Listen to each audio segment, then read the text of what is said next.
Chat, press 1, 2, 3 if you're alive. Aliveness check.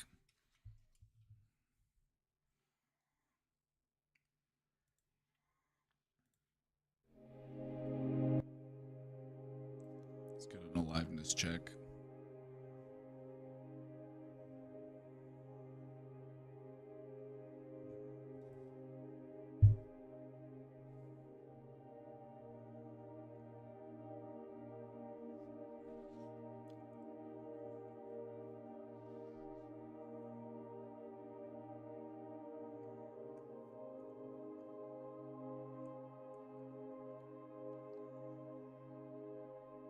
Instructions unclear, gooning mode activated.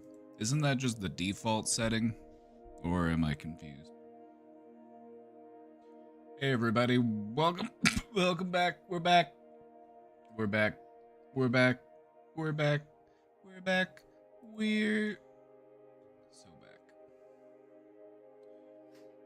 We're so back. Now if I can just there we go. We're back. We're back. We're back. We're back. Survived the float trip.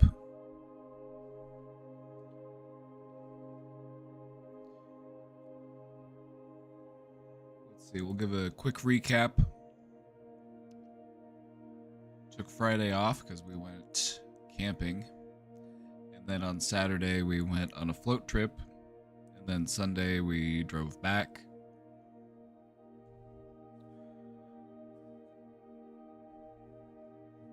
It rained a bit while we were camping, but I liked it.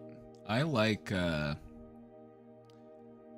it when it rains when you're in a tent. It's very peaceful.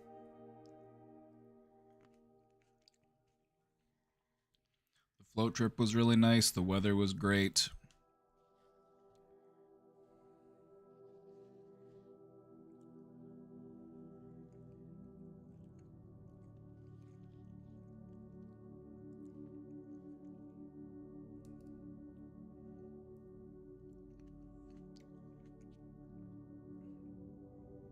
What's in the burrito? Nothing good. Did your wife survive? Oh, she's a strong swimmer. Yeah, we're good.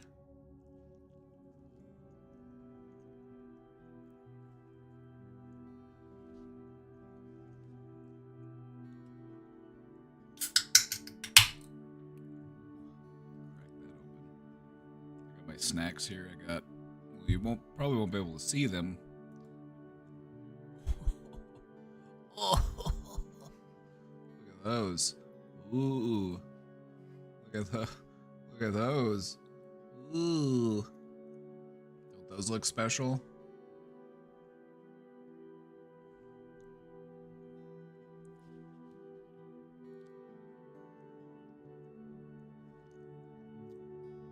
I'm here for the LTO of the brainwashing.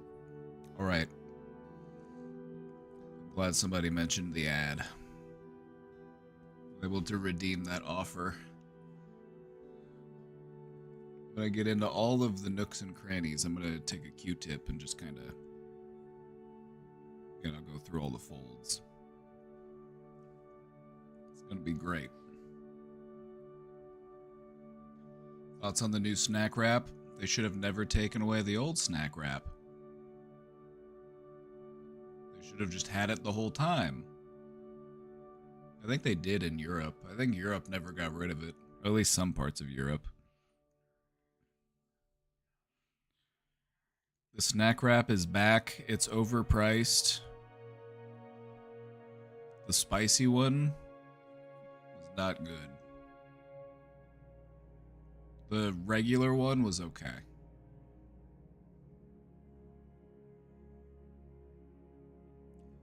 The spicy one was just not good. There was just no flavor to it. Like there was some heat, but there was nothing else. There was just all you could just taste was like, okay, this just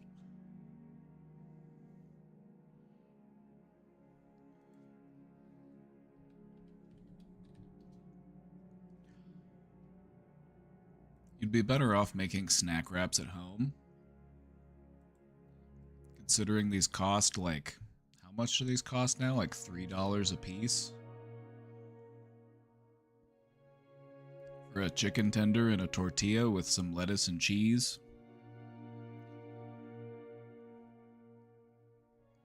Honestly, just make them at home. Just make them at home. They'll be way cheaper. And they'll taste way better.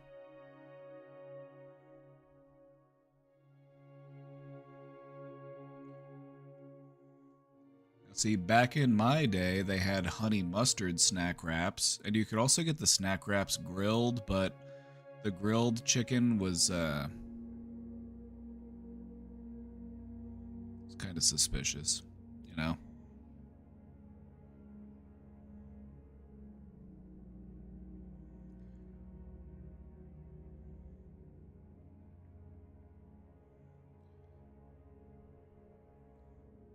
Snack wraps used to be very cheap, and I would get them like 3 or 4 at a time.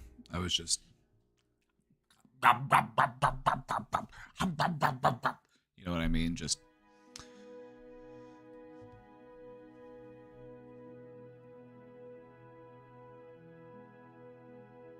it's like there's something missing.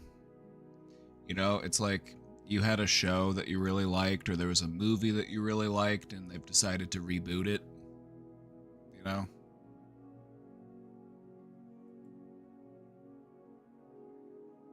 I feel like it's really rare that a reboot ever, you know, exceeds what the original is going for. It does happen occasionally, but I feel like most of the time reboots just feel like soulless cash grabs.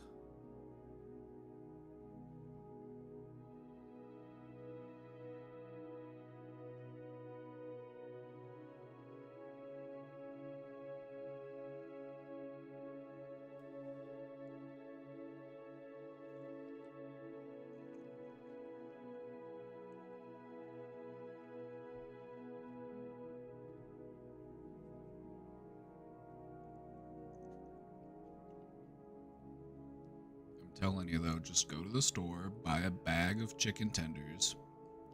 You can get a bag of shredded cheese, some lettuce, some tortillas, and some ranch. Now you're gonna be investing like $15 into this, but you'll probably be able to get more than, you know, 5 snack wraps worth out of it.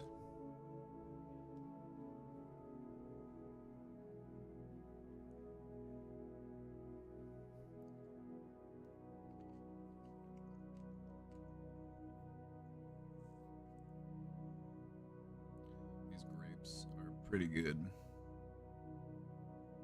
They're the cotton candy grapes. They had them at Costco. Have you ever tried the cotton candy grapes? They do have this sort of like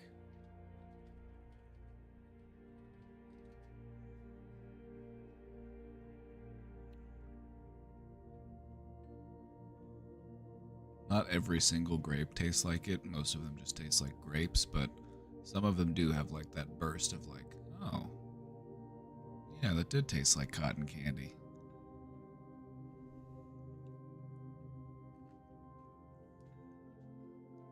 I eat grapes every day. Is that bad? That's very Greek of you. I just imagine if I lived in ancient Greece, I would just be eating grapes all the time. And like bread, and just like cheese. And maybe like some lamb, you know?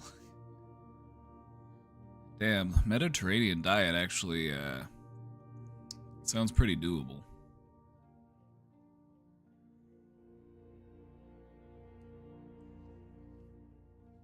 Feta cheese. I could eat gyros every day.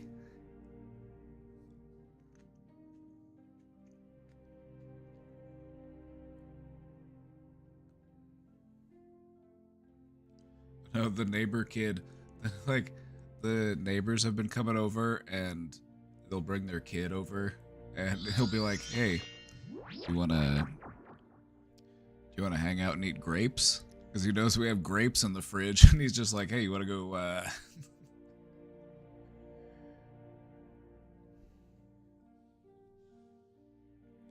Grutton Jetta, thank you for the 6 months. Also, thank you to Leftward Ho for the 11, and GNG for the 23. 23 and me.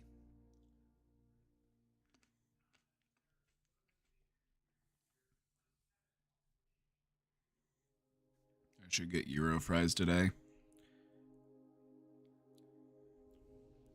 Euro anything is good. I got this Euro meat from Costco, and it's actually pretty good.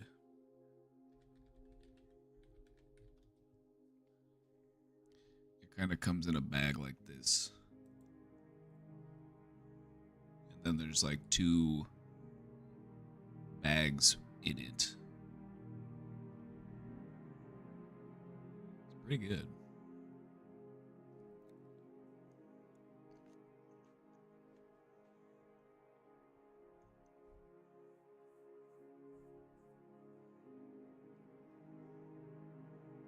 They also have beef bulgogi similarly, and that one's also pretty good. We went to Costco the other day, and I spent my entire paycheck on Costco stuff.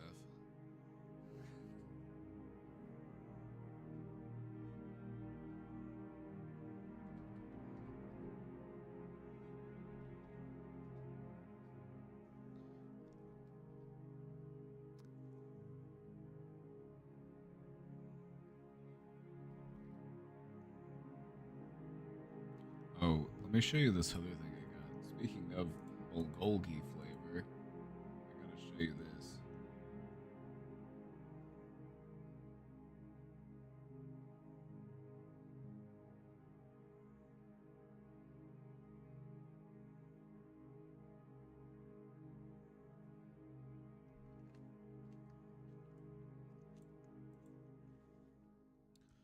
I found some Korean barbecue flavored Spam. Absolute gas. This was really good.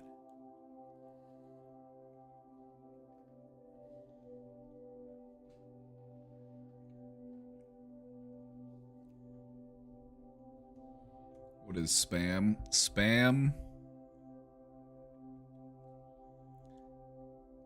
It's not quite ham. Yeah, it's basically just ham that's been like reprocessed. It's basically like chicken nugget version of ham, except it's just kind of packed into this log, and then you just cut pieces of it off and you cook it in a pan and you get it nice and crispy.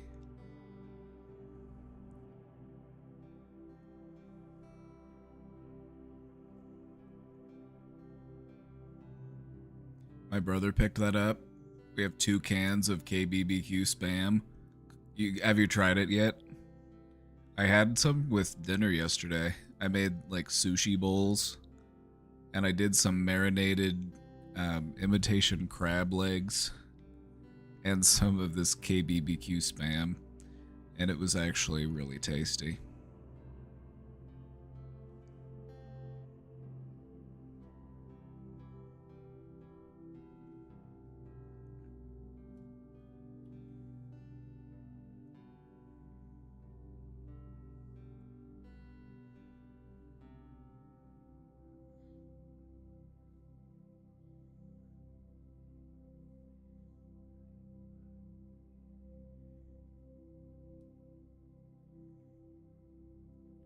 Oh yeah, if you've got it, give it a try. Let me know what you think.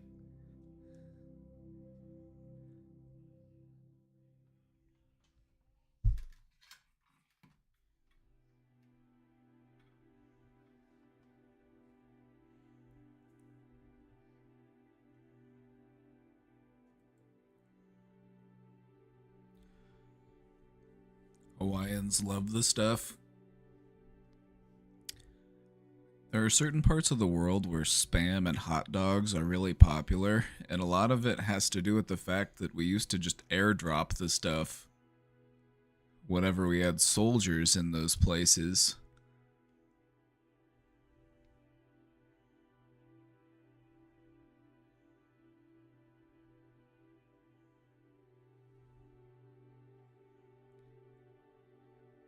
never understood how it's so embedded in culinary culture.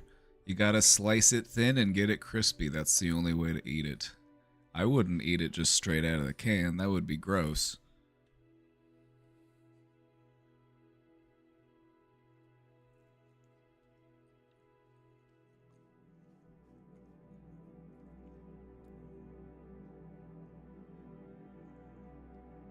Would I shame someone who has? No, because we've all been through hard times. You know, we've all had rough days where you're just raw dogging it right out of the can, just eating it with a spoon. Not even sure if the spoon's all that clean, but maybe you just rinse it off a little bit. Just wipe it off with a paper towel.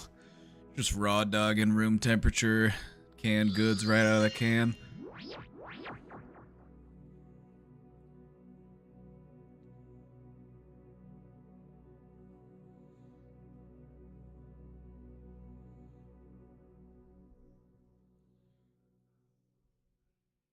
I'm depressed. I wish I could cook, but it's too much. Why are you letting depression tell you what you can and can't do? We all know depression is a lying-ass bastard. It's gonna tell you you can't do all sorts of stuff. Don't listen to it. Otherwise, you're just gonna not be able to do anything. And then depression will be like, see, I was right the whole time. It's like,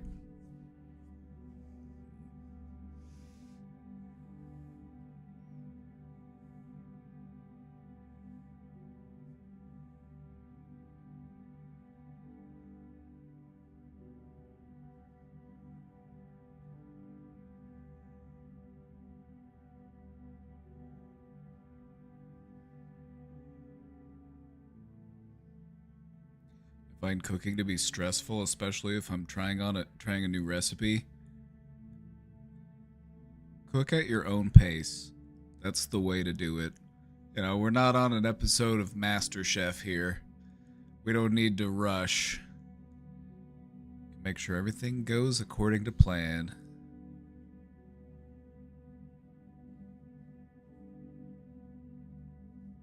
Cooking to me is always an experiment. If something comes out wrong, I learned something. And the thing is once you've got, you know, an understanding of how to season food so that it tastes good, it's like even if you mess up the recipe, you can still find something that tastes good. It's like, okay, well, maybe this isn't gonna be what I had envisioned, so I guess I'm just gonna eat it out of a bowl.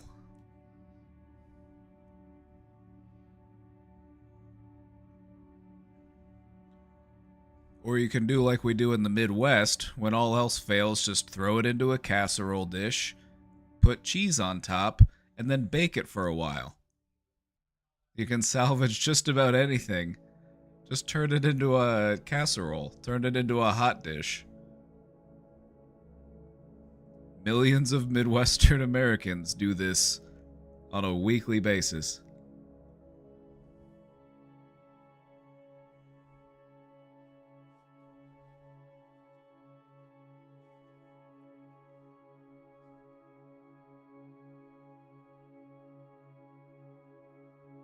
I've been having Lunchables lately because at least I eat them. It sounds like you need to make yourself a charcuterie board.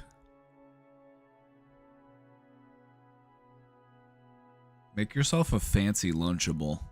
Go get some nice little meats and cheeses and maybe an olive or some shit, you know what I mean? You can even meal prep those. You could make your own Lunchables.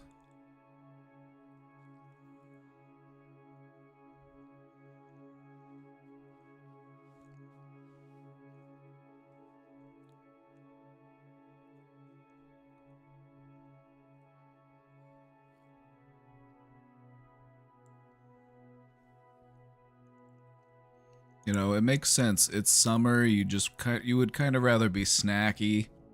You know, some people in summer don't like to have that feeling of like, oh, I ate a big meal. You know what I mean? Now, in the fall and winter, I'm all about that. I'm like, oh yeah, let's eat 3,000 calories and hibernate. Oh yeah, brother. But in the summer, it's like, you know, it might be a little more snacky.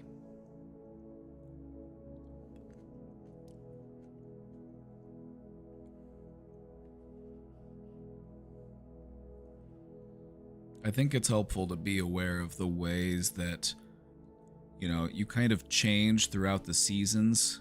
You're not a constant thing. You're not in this stagnant state.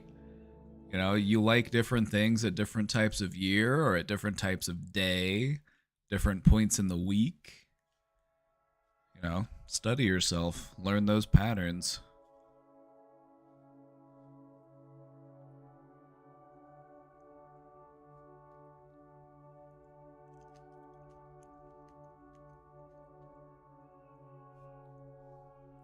Anyway, this Korean barbecue spam was pretty good.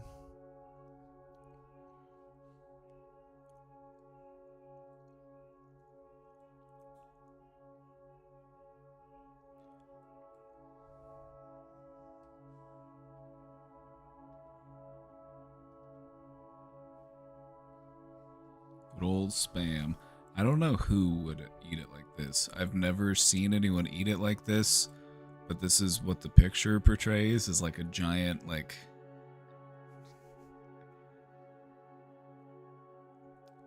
Never seen anybody do it like this. Like a big burger.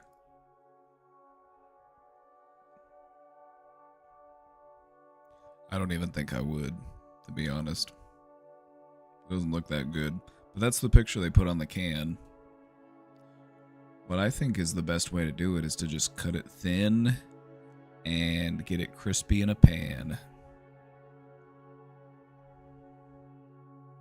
They have this dish, I think it's called spam musubi.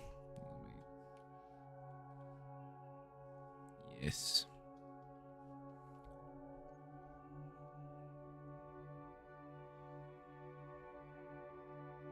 I've seen this at different restaurants. I've seen it a lot at Hawaiian restaurants. It's pretty popular there. You can also get it at some, like, sushi places. Good old spam musubi. This was the dish that changed my mind about spam.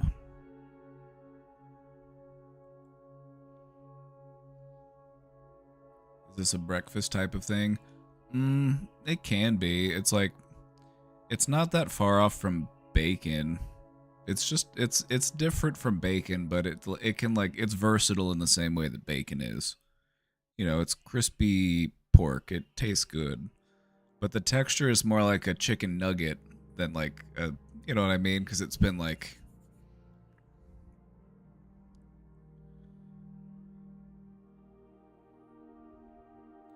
I don't like bacon.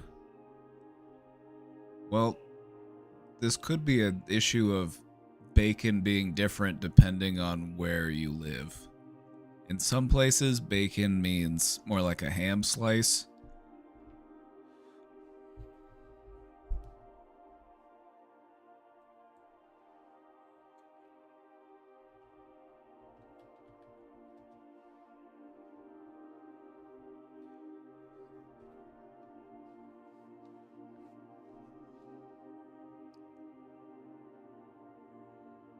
The best type of bacon is the one that looks like this. Where it gets nice and crispy. Like this type of stuff.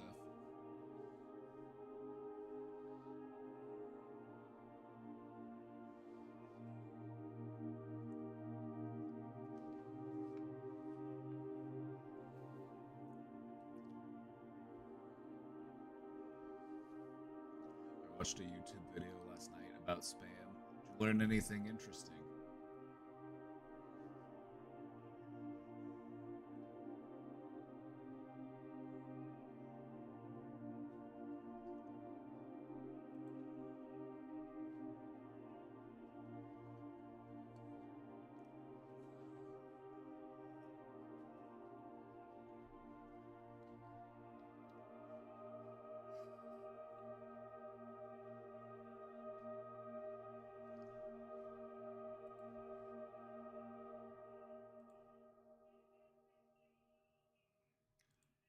Alrighty.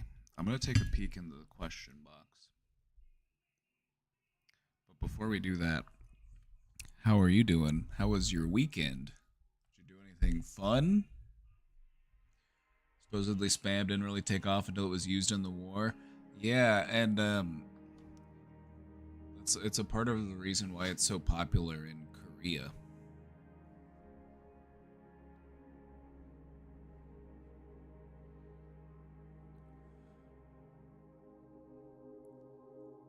I learned that when I went to a restaurant. I was in Manhattan with some friends, and we went to this Korean restaurant, and they got this like hot pot soup thing, and it had spam and hot dogs in it.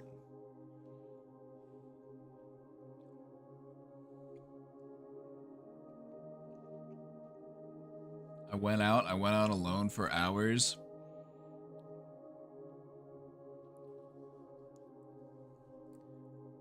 And how does that make you feel? How does this W make you feel?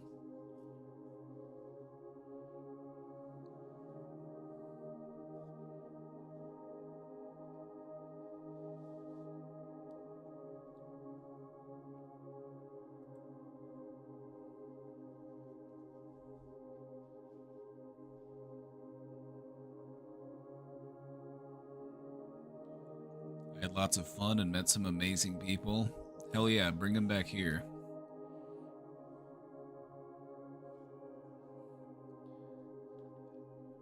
Bring them back here. I want to be the Nummer eins Streamer aus Deutschland.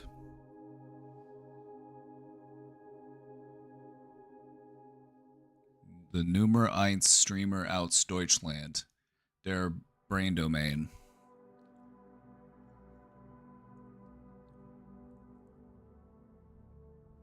Der Herrendomäne.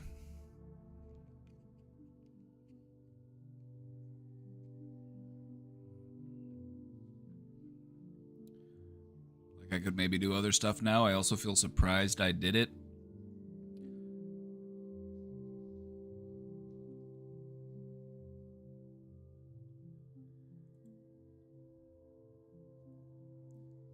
D Herrendomain.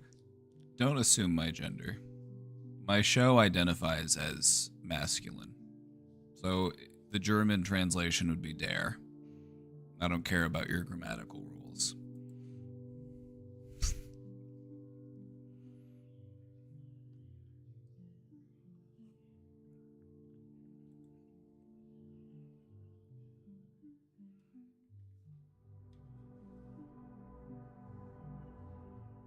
I just isn't it such a silly world we live in where somebody could like start an argument with you because you misgendered their washing machine? Like isn't that just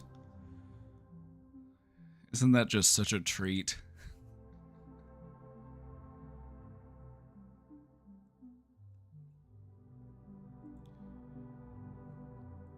Going back to what Sugar Biscuit was saying, Sugar Biscuit was mentioning, and I hope you don't mind me recalling your story here. You were mentioning about how you wanted to go outside, you wanted to challenge your agoraphobia, you wanted to get out there, you wanted to do some stuff, you wanted to have some fun, go on a little adventure, and it sounds like you did, and you had a lot of fun. Sounds like you kind of surprised yourself with what you were capable of.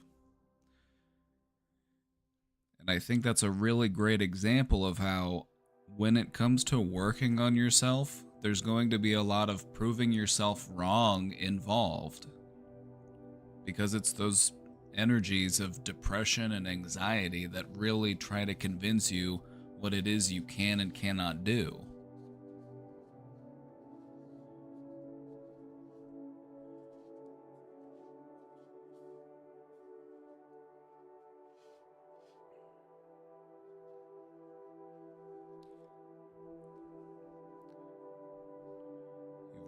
You're growing to appreciate the paradox of your own mental health. I hate being wrong, but in order to get better, I want to be wrong about myself.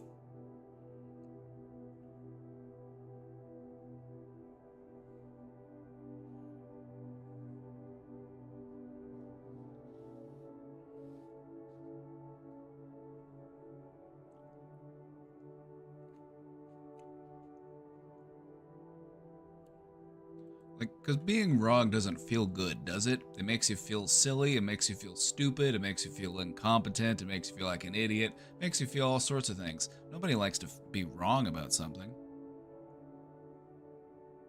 And because of that sort of pain that we get from wrongness, we avoid it, and we just assume a position of correctness, even to our own deficit. The pain of wrongness is very small. The pain of, like, hating yourself for years and years, that's tremendous. It's huge. So don't trade that little pain for a gigantic one. It's like renting a couch. You end up paying thousands of dollars for a sofa. Should have just bought the thing in the first place.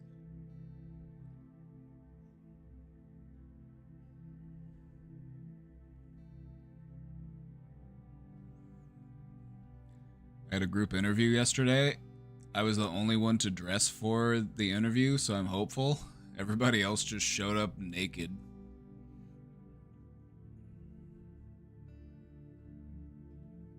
No, but honestly, what a way to set yourself apart.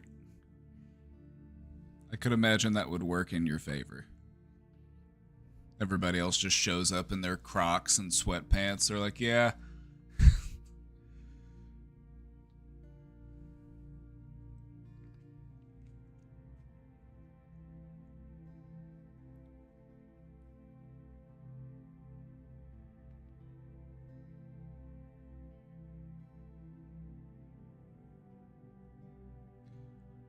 I thought I could only walk a little bit, but I just kept going.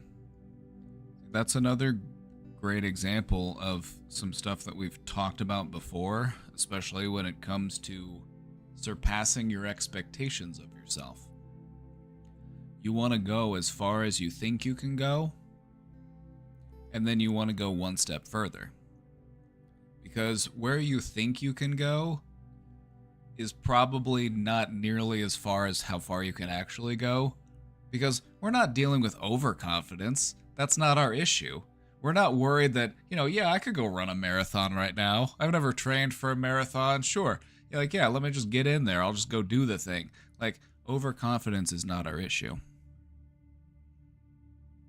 So we don't need to worry about overshooting our expectations for ourselves.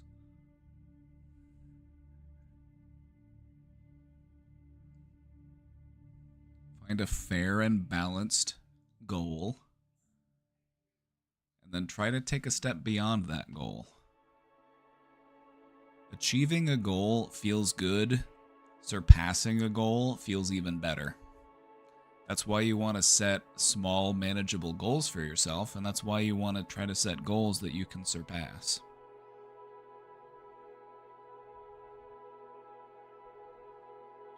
It just makes it more tasty for your brain, and it makes you more likely to keep doing it, and it helps you to keep growing in whatever direction you're trying to grow in.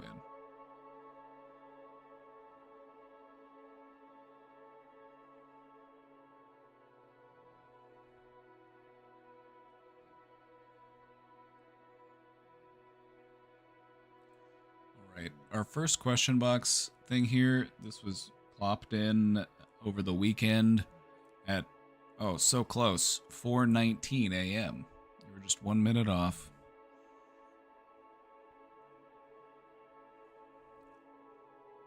Is this true? And then many, many, many sad faces. So let's take a look at this. Is this true? If you're someone who craves emotional depth, you're actually more prone to attracting people who fear it. Those who love deeply often attract those who avoid deeply. Let me explain. Is this true? Yes. This doesn't mean that you only end up with those people. This doesn't mean that you only attract those people. What it means is it kind of sets you up for those situations where you feel like, I can fix them. You know what I mean? Like, I can fix them. You can see where they're hurting. You can see, because you're emotionally aware, you're emotionally in tune, and you can see that they're kind of avoidant and shut off, and you're like, oh, wow. I could really help them. They don't even know what they're missing.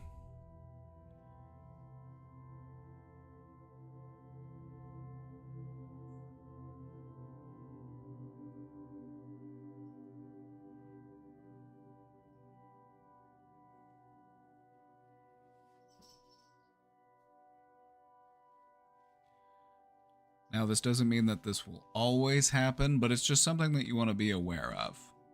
Like, if there are things within you that you've worked through, if there are things within you that you've been able to overcome, it's natural that we would see those same things in other people and want to help them with what they went through.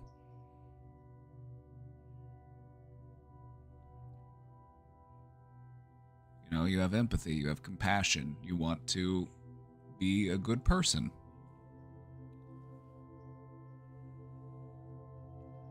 But I think what this all comes down to is you can't help anybody who's unwilling to help themselves.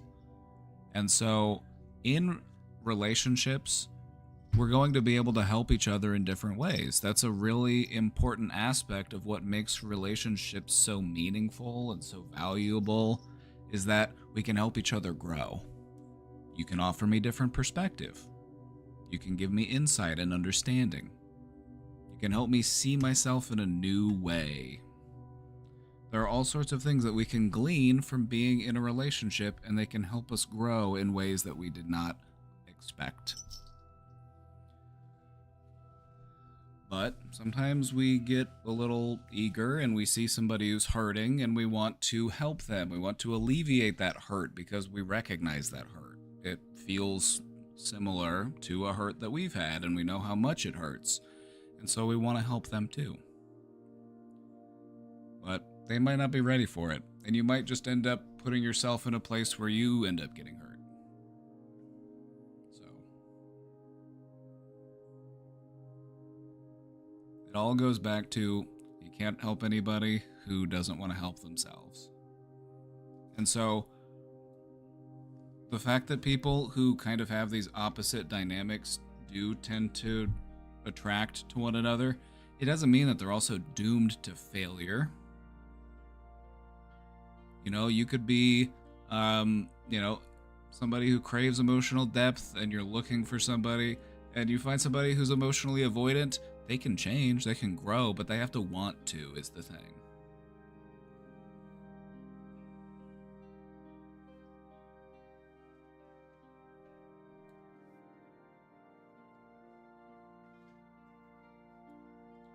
Does this go back to attachment styles, or is it on a different level?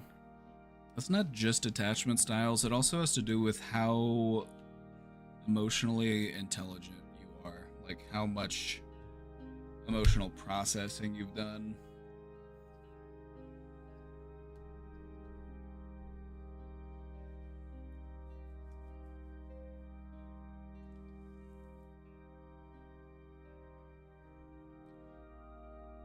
If you're someone who craves emotional depth, you're actually more prone to attracting people who fear it. Those who love deeply often attract those who avoid deeply. Let me explain.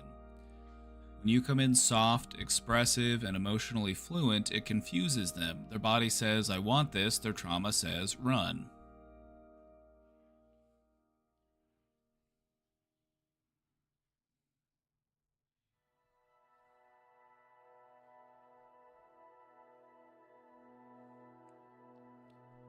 It gets even more complicated. You think your emotional depth makes you emotionally available. You share deep things not to connect, but to prove your value, to bypass abandonment and convince them, look how real I am, don't leave. That's the trap and where anxious people go wrong.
Yeah, this gets really into attachment theory, and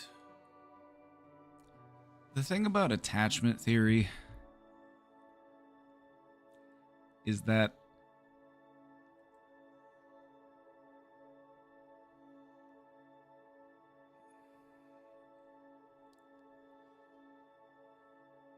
it's complicated.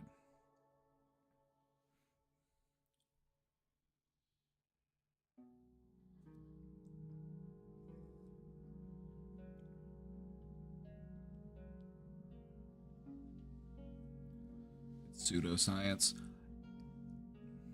Yeah, it's important to understand how you make and form relationships, and it's important to understand how your experiences have contributed to that. And so that's why the attachment theory was developed in the first place, is to understand like what is it that can change a person's ability to form attachments. What is it that makes people avoidant? What is it that makes people anxious related to relationships? And people take that and then they run with it and they kind of turn it into it almost feels like a horoscope of things. It's like, well, personally, I am an avoidant, and you are this, and so that means that I'm gonna be this, and you're gonna be that, and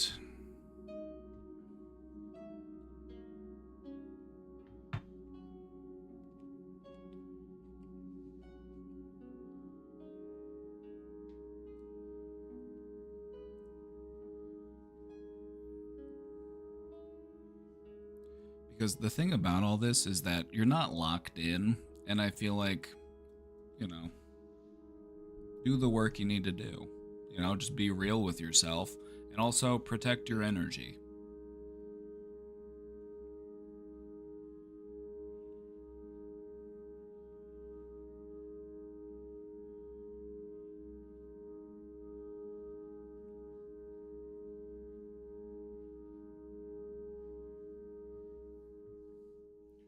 Reminds me of Myers-Briggs in that respect.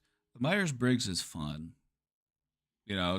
Like the personality testing type stuff. It's fun, and it's a good way to get people, it's a good entry point for people to start getting,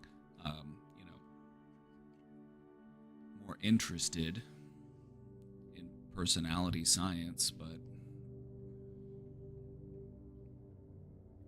human beings really are just too complicated to perfectly quantify, you know.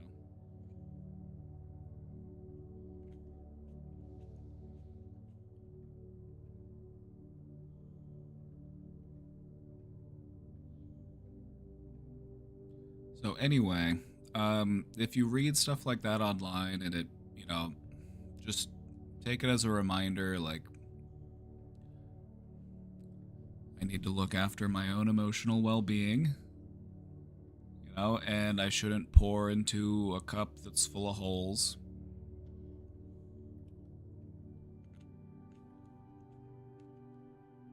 We want there to be balance in our relationships.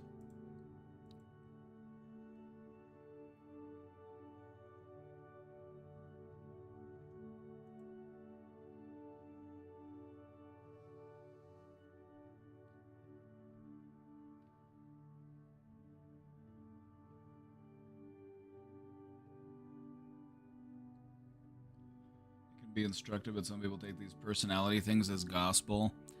Yeah, people want neat, packaged, easily understandable answers, but humanity is full of paradox. Humanity is messy and confusing.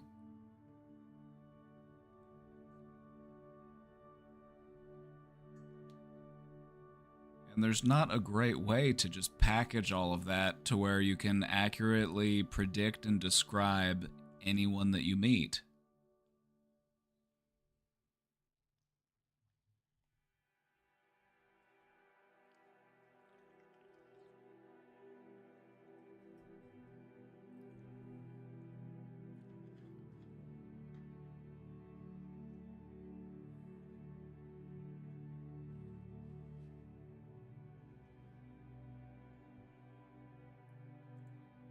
Look what they are keeping from you. Alright, what is this? Some UK link. From the UK, huh?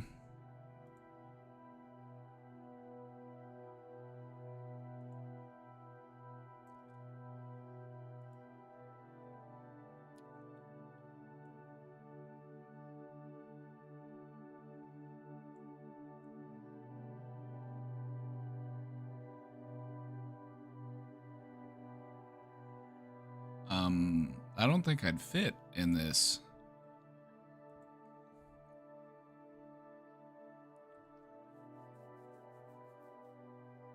I don't know if you could cram me in there.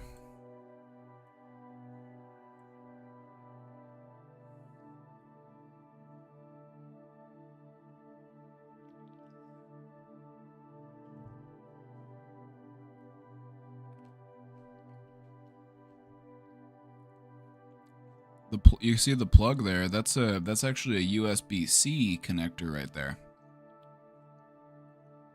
You plug it, you charge it via USB-C. And if that's the size of the charge port, the car can't be that big.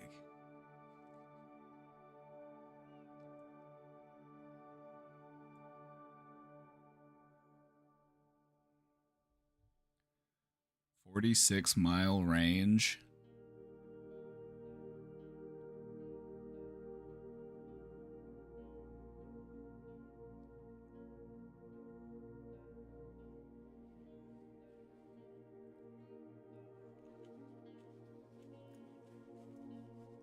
Reminds me of the smart car. It looks like an electric smart car.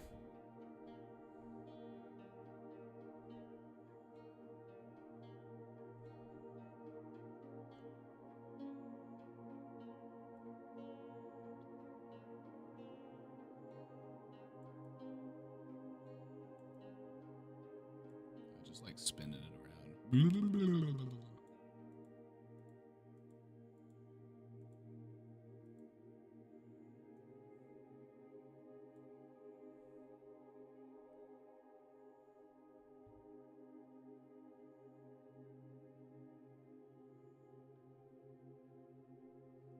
French are gonna be building better cars than us. Oh, we've really fallen off, haven't we? We've really fallen off hard, haven't we?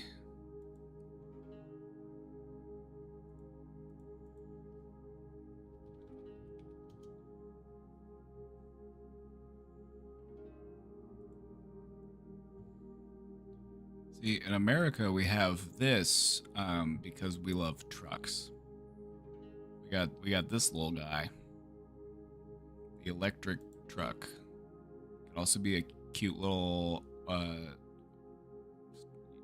at that. Isn't that fun?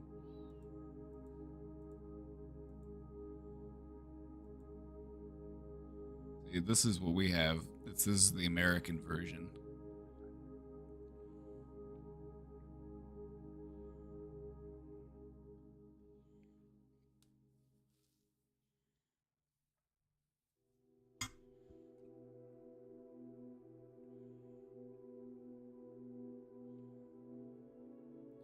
It's like totally customizable.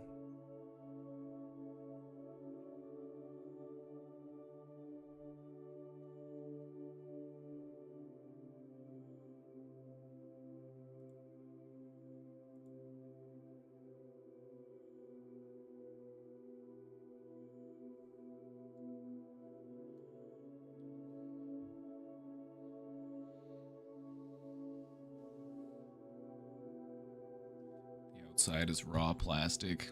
I prefer my plastic cooked, if I'm being honest.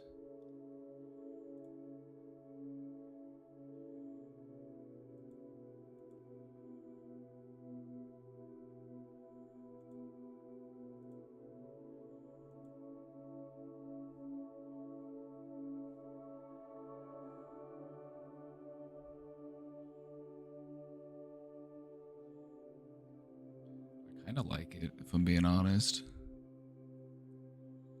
The ones that have the little rear, it kind of reminds me of those, what were they called?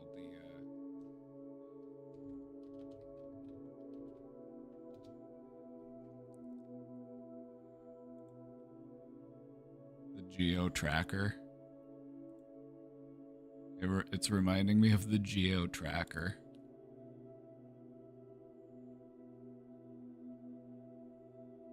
Talk about an iconic automobile.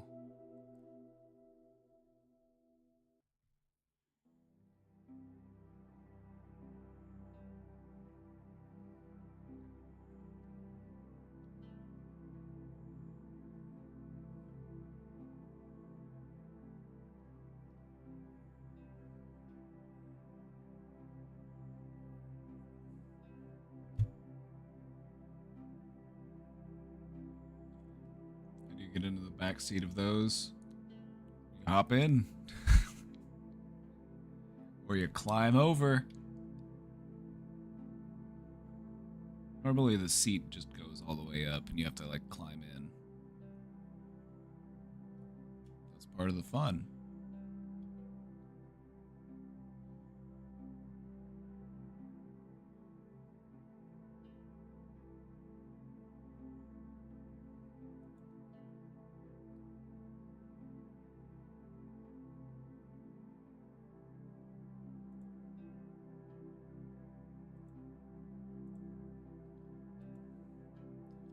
Alright, chat, we've got the question box open. We're all caught up at the moment, so we'll take some time to let those questions come in. We also have a presentation today. We have a presentation.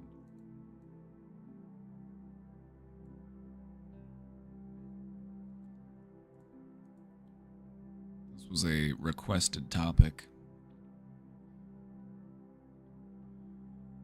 Got a presentation on a requested topic. This one's all about personal identity.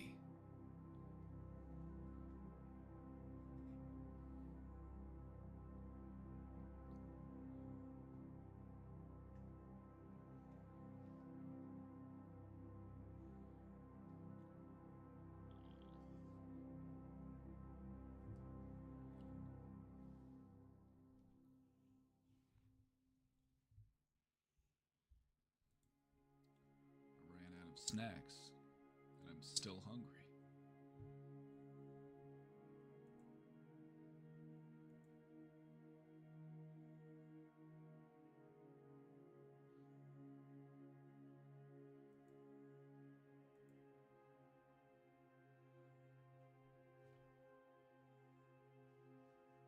I forget who requested it, but somebody requested it. So, whoever you are, wherever you are, this one's for you.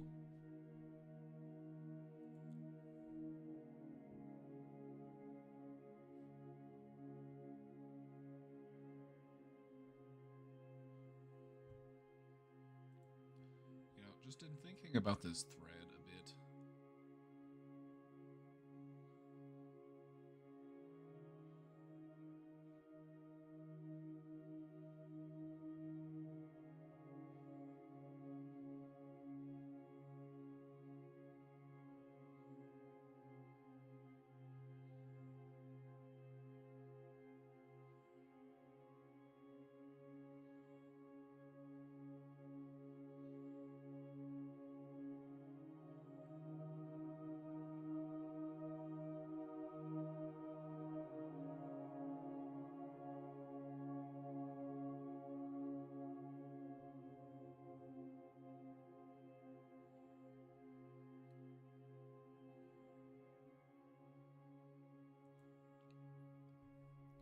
I don't know.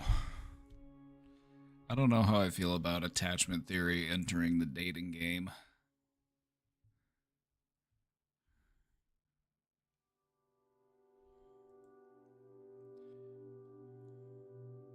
It's just interesting to see how psychology has infiltrated certain aspects of society through social media, whether it be Twitter threads or TikTok videos. I don't know. I feel like the dating game is already bad enough that we've got people, trying to psychoanalyze each other in the process, and it's just...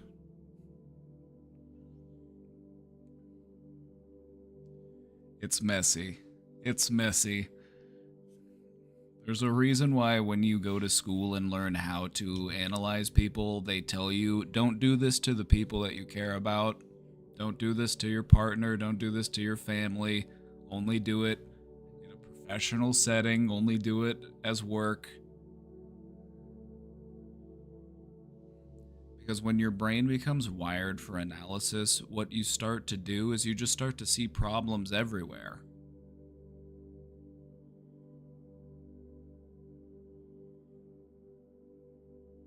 You look at people and you just continuously ask yourself, like, how can I fix this person? You know? The only fixing you need to worry about is the fixing you need to do in here. You know? That work you need to do in the privacy of your own heart. Ask a philosophy question. I love philosophy questions, so please do.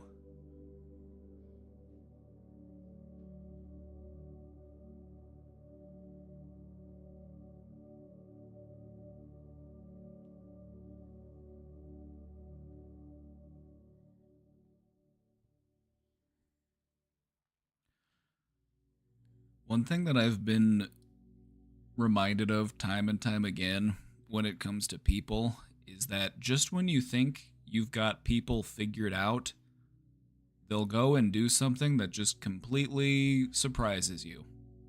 So, if you find it a meaningful venture to try to understand people and their motives and, why they do what they do, just remember that you're always going to find something new. You're always going to be surprised.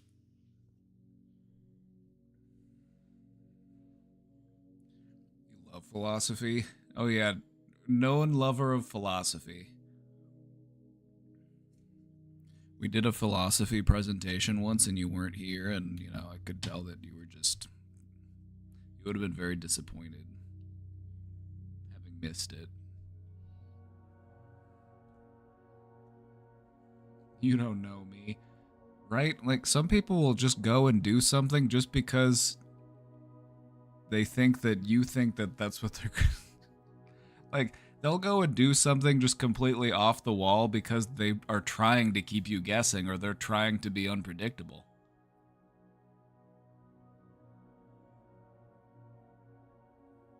People don't like to feel as if you've got them understood or if you've got them read. They like to feel like, I've got my own secrets. I play my cards close to my chest. Nobody's got me entirely figured out. I'm full of surprises. And so, people will surprise you because they want to.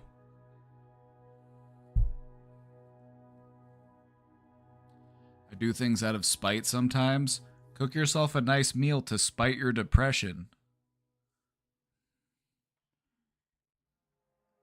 You are talented at spite, directed in the right way. I meant that as a compliment, by the way.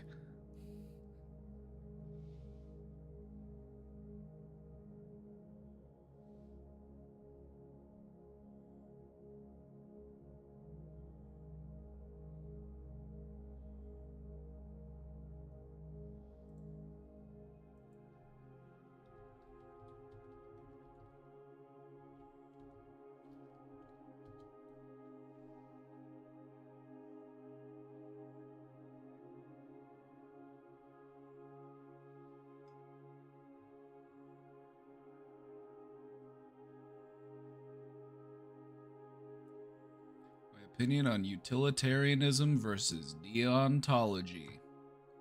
Well, let's go ahead and pull that up so that everybody can know what it is that we're talking about here.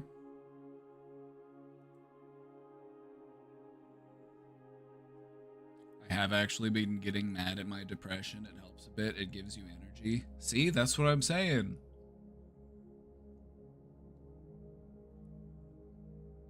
Fight against your depression changes when you start to get fired up about it. You can't win many fights without that fire going.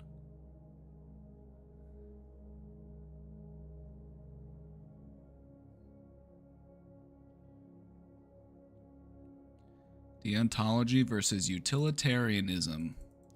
Well, utilitarianism is all about, maximizing your happiness. It's about min-maxing your happiness. Versus deontology, which is all about duty and moral rules. And I think that we should probably shoot somewhere in the middle.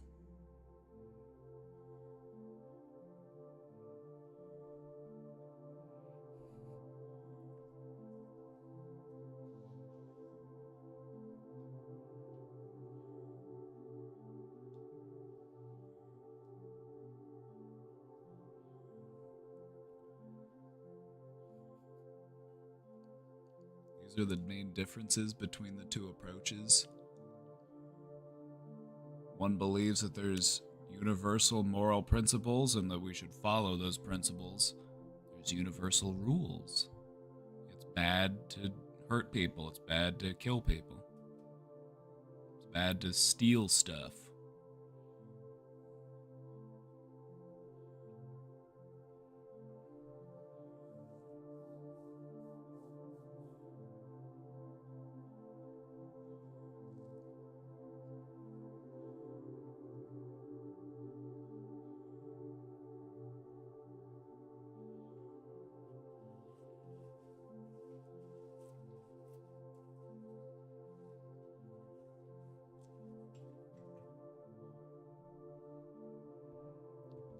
Anger helped you to clean the macaroni pot that was molding for months in the fridge.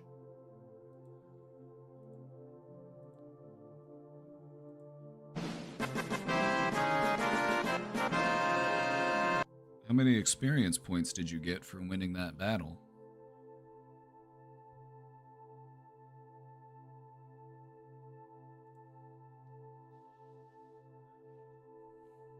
We should do a presentation on spite. We should. I think that would be a good conversation for us to have. Because the thing about spite is that you don't want to use it all the time. Just like you don't want to become over-reliant on any one of your tools. But spite has its place. And there are ways that you can use it to help you. Especially if you're in a place where you need that extra energy. You need a little bit more of a push. What is spite? Alright, hold on, I need to translate. We're gonna go from English to Swedish.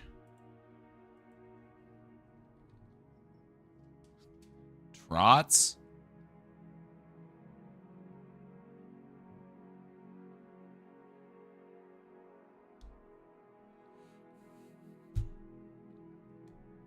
Made up language. All languages are made up.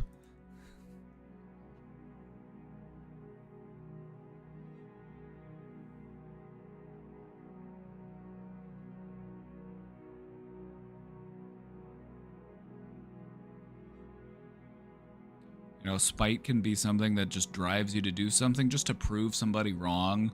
Like if somebody doubted you, they said, "Oh, I don't think you can do that." And then you're like, "Well, I'm going to do it anyway." You know?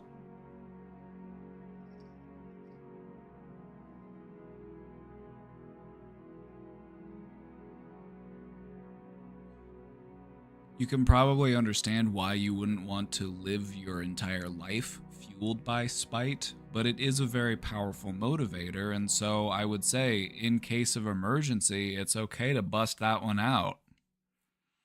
Especially if you're fighting for your fucking life. If you're fighting for your fucking life, use any of the tools at your disposal. You're fighting for your fucking life, bud. You gotta pull every tool out of the box you can, brother. There's not much point in sitting there with your thumb up your butt. You gotta get up and get to it. You gotta throw some haymakers there, bud.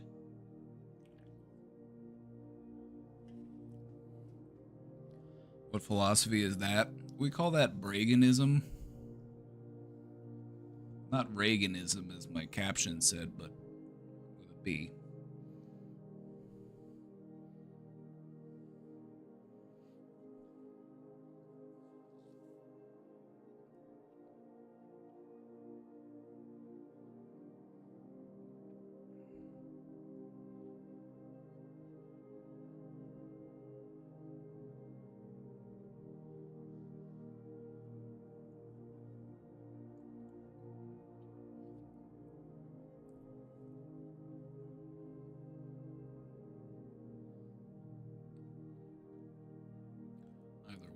Either way, somebody asked, what's the difference between these two forms of philosophy, or what do I think about these two?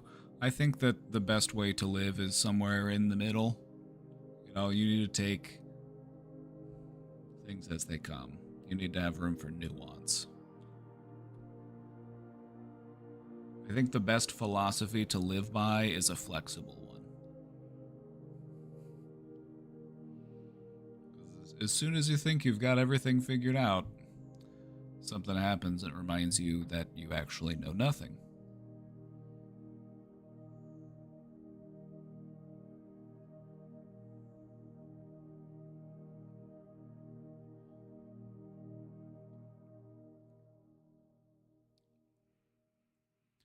Also, I feel like if we were to run the world based on maximizing everyone's happiness, it's like some people are made happy by some pretty fucked up stuff. So, what are we gonna do there? Like, what are we gonna do if what makes you happy is just like completely and utterly fucked up?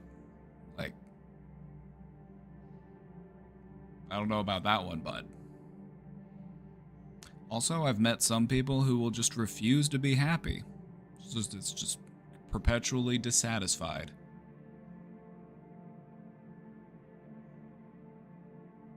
They get obsessed over the creases and the wrinkles and the minor little defects. The perfectionists.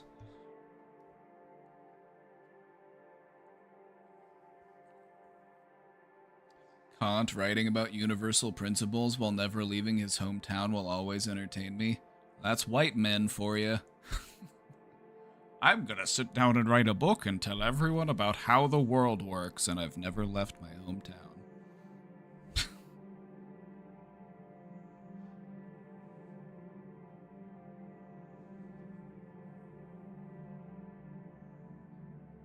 Find the middle way, like Buddha said. Absolutely. Balance in all things.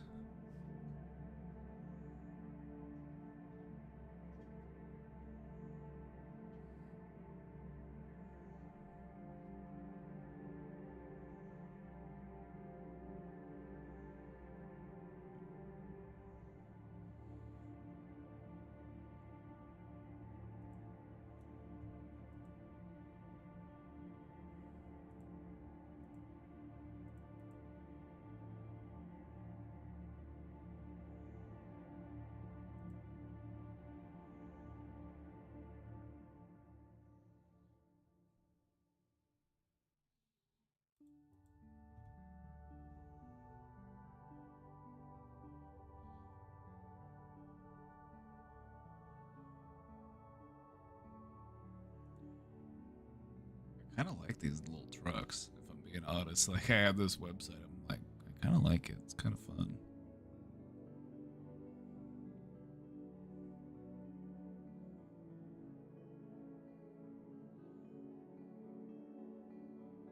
It says it can go 150 miles.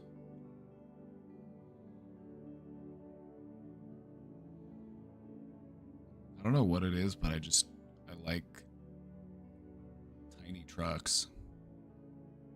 I don't know why. Don't know why. Just always been a.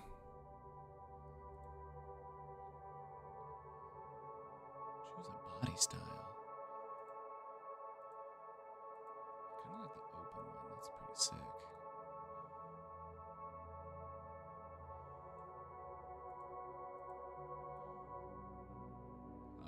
I like the hatchback, actually. Yeah.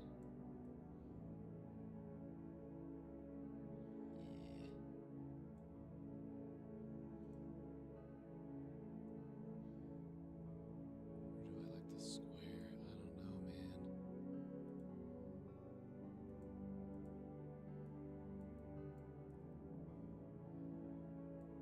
apparently you can customize just about anything on these. Like, do you want air conditioning? Do you want a radio?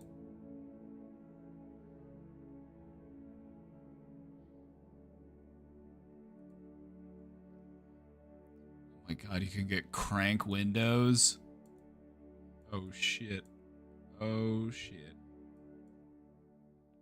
I don't know how this... you can get crank windows.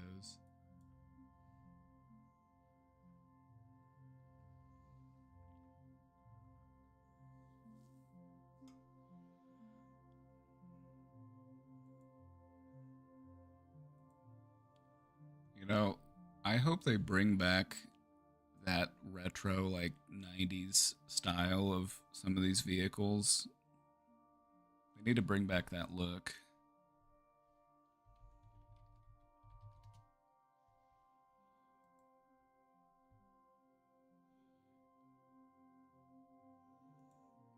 The 90s had some sick looking cars.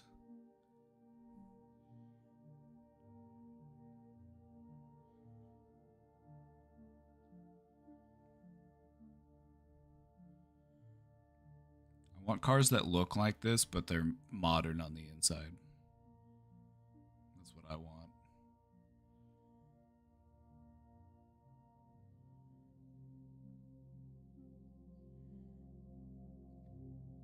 I like big trucks. The big old gas guzzlers.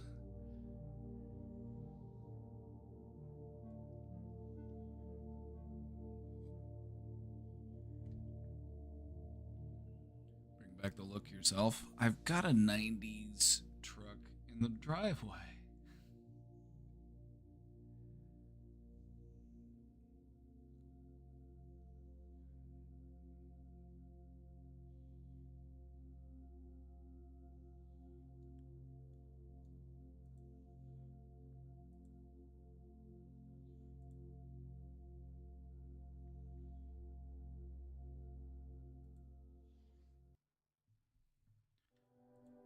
Physical weightlifting and swimming are forms of working out to maintain a healthy body. Are there mental exercises you recommend people do regularly? Oh, yeah. Now, this is a good question.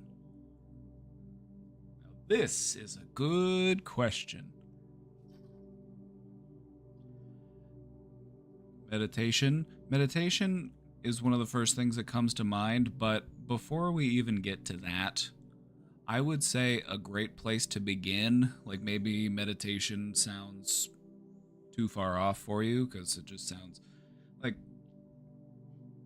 some people are just not into the idea of trying meditation yet. So I think a good way to work into it is to just start practicing mindfulness. Just start taking mindful pauses where you can just ground yourself, focus on your surroundings, focus on how you feel, focus on your physical sensations. Just little moments to check in with yourself. How am I feeling right now? Am I hungry? Am I angry? Am I lonely? Am I tired?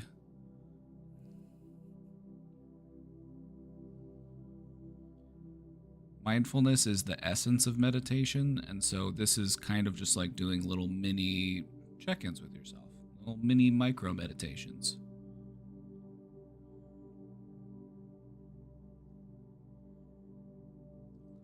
Journaling is also a good one.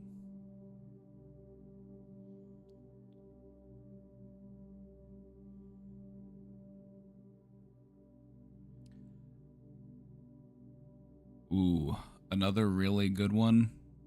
Practicing gratitude. If you want to invite more joy into your life, practicing gratitude is a really great way to do that, because when you take time to focus on the things in your life that you are grateful for, it helps you to strengthen the connection with the joy centers of your brain. And so joy feels more realistic and attainable, and it becomes easier to experience that emotion because you've strengthened the connection.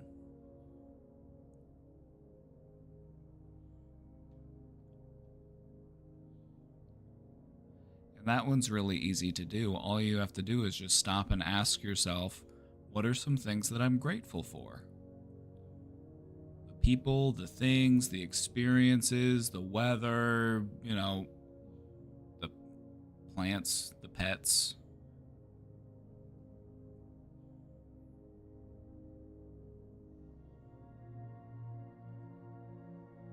The reason why this is helpful, and not just this one, but the other ones we've talked about as well, is because the more time you spend thinking about those things, the less time you're spending thinking about your worries, stuff that pisses you off, stuff that you're embarrassed about, stuff that you're ashamed of. You are actively putting your brain into a different realm of thought. You are manually directing where your mind is trying to go.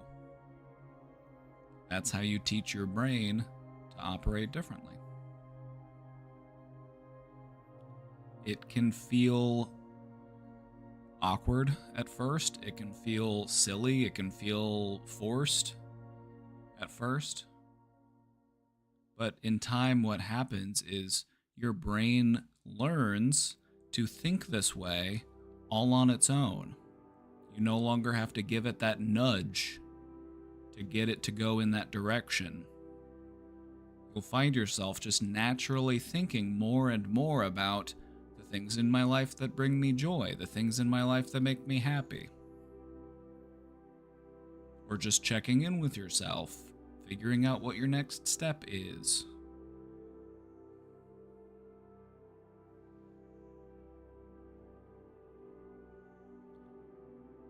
Every thought is like stitching a new thread into your own inner tapestry.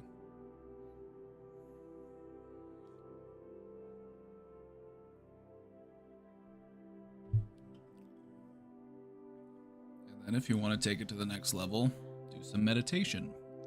Do some deep introspection.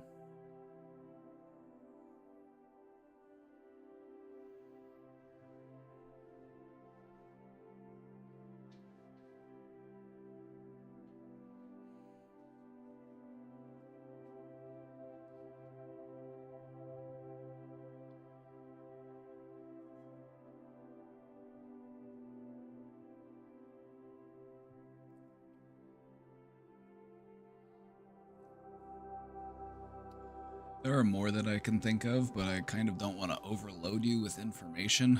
Like, I've got a whole bag of tricks, and that's what I would encourage you to put together. Your own little toolbox, your own little bag of tricks. Because, as you could probably guess, different things work differently for different people. Some people really like certain techniques, certain strategies. Other people prefer different techniques and strategies. So, try as many as you can. See which ones work the best for you.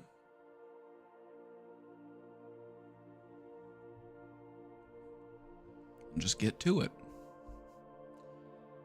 Just get to it.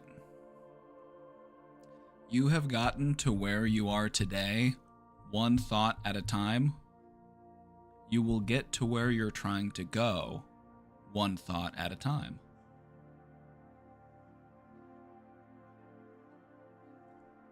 Introducing new thoughts or inserting manual thoughts, trying to direct your thinking, it might seem like this isn't helping, this isn't doing much, but it is. It's sending you in the right direction. It's just about consistency and persistence. You can't make a t-shirt out of a single thread. You gotta combine many threads.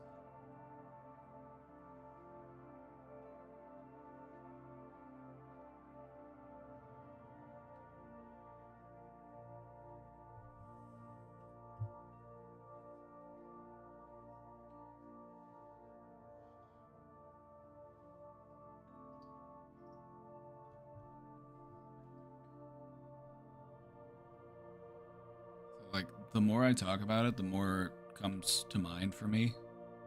Like, I'm full of these little tips and tricks and techniques.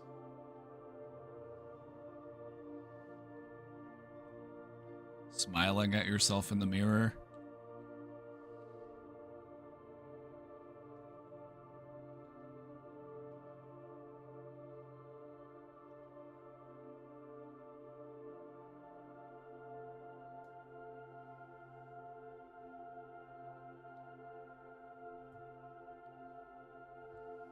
If I can think of more, I'll let you know.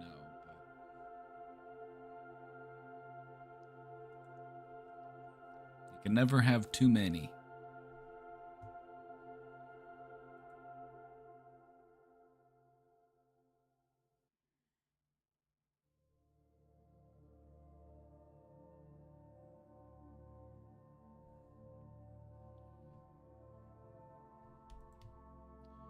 We are doomed! Let me just a pat on the head for you. It'll be alright. We are entering the era of radical optimism. I'm a radical optimist. I want to be optimist no matter what.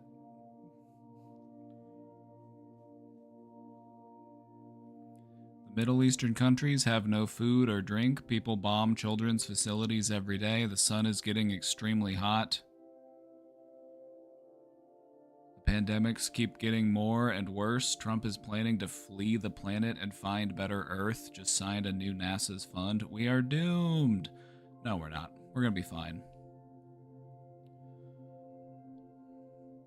Humanity will be, at least. Humanity will survive. We will persist. You know, even if it's just a few of us living in a hole in the ground, you know, deep under the stone,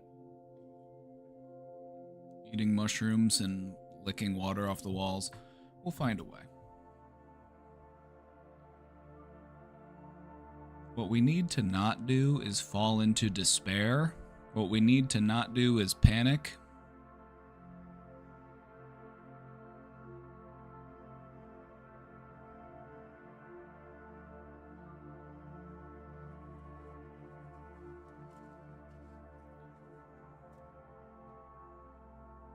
We can find a way to make it work. I want to be more optimistic. Can I offer you a free reframe on that thought? Not that I ever charge for reframes, but just for this one. If your current thought is, I want to be more optimistic, a minor reframe. I am working on being more optimistic every day.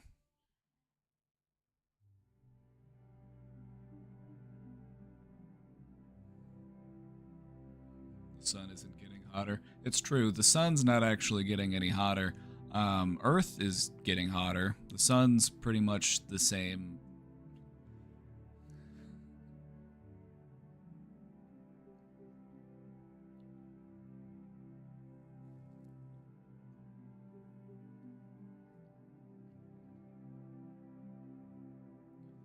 The thing about Earth is that we have more than enough food to feed everybody. We've got more than enough space for everybody to live. The problem is that certain areas of our planet are becoming inhospitable.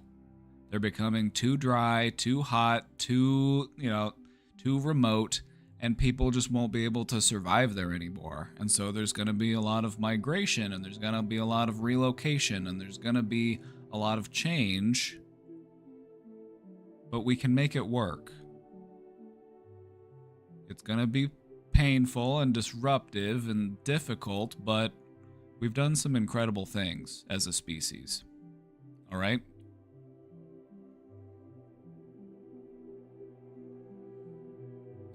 We can find a way to make it work.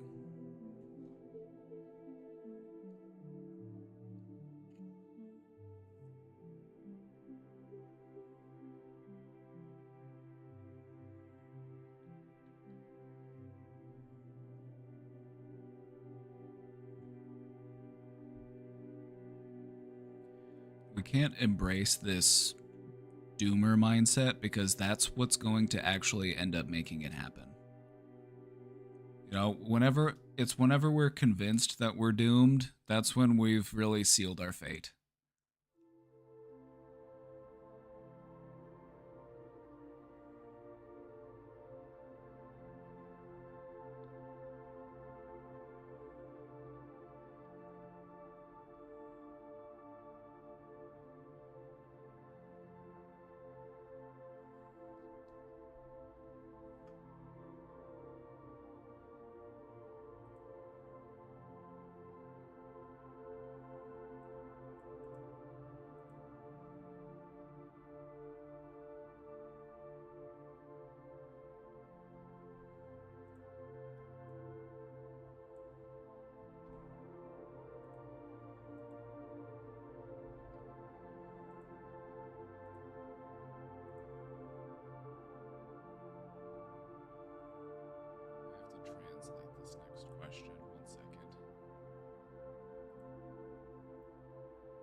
Human beings are mad resilient and good at adapting. Oh, absolutely. We've done some absolutely remarkable stuff whenever we work together.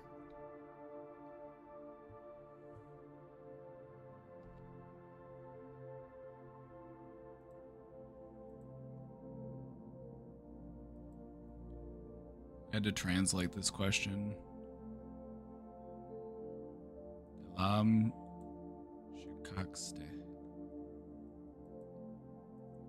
Translates into, my heart is broken.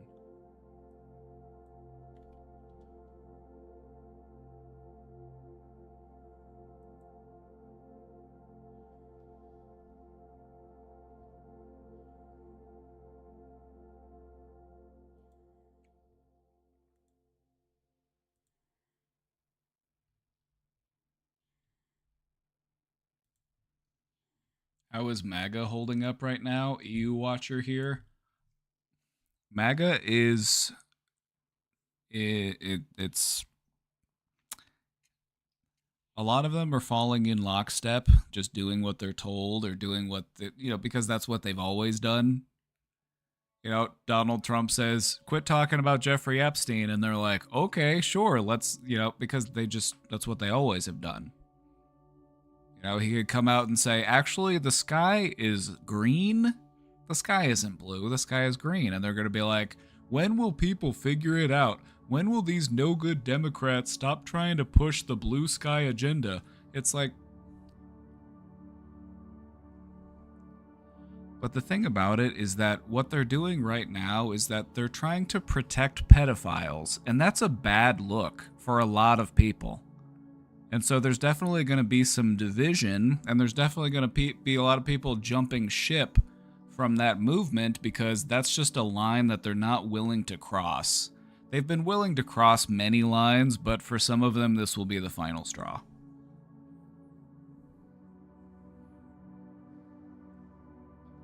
Because so many of them were just so hot-blooded over the whole Epstein thing the entire time, and now for them to just be like, oh, it's just a Democrat hoax, it's just like, now hold on, what?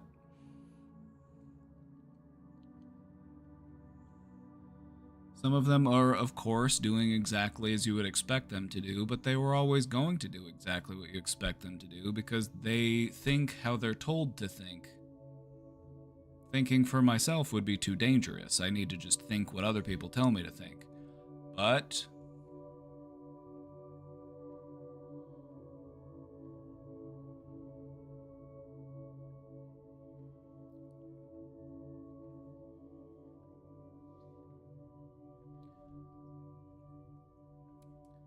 oddly enough, you have to think of like the Marjorie Taylor Greene type Republicans. Because a lot of these people, they're just rural, families, they're just, and one of the things that they get really heated about is, people who prey on children. And so for a lot of people, it's just not going to be a good look to suddenly be like, let's, let's protect people that prey on children.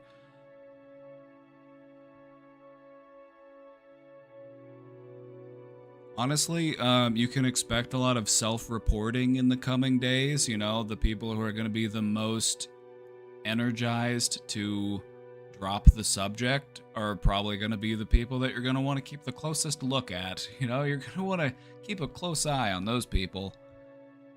It's like, we're suddenly very eager to just let this all go.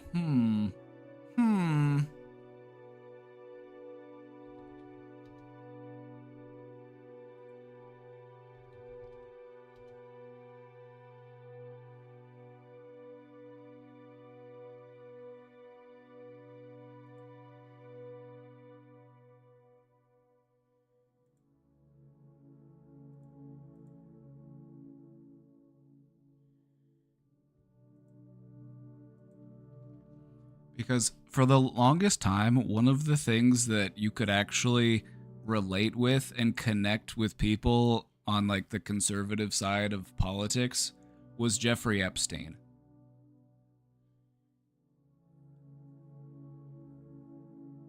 You know, that was something that pissed everybody off because nobody except pedophiles want to protect pedophiles. And so now there's people out there who are like, you know what? Actually, we should do more to protect them. We should just stop talking about them. It's like, it's raising a lot of eyebrows.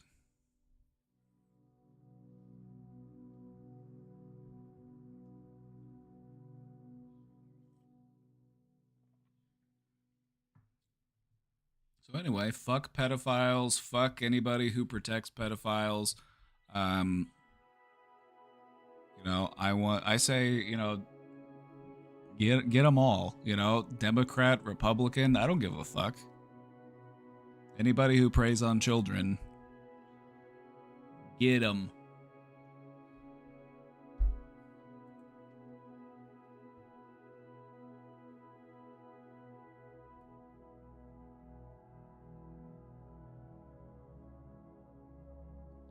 If someone has a pattern of repressing emotions, me, through practicing being aware of our emotions, do they get easier to connect with? If you have memories or thoughts from traumatic experiences that are repressed, what do you do with that? Thank you. All right, let's talk about this.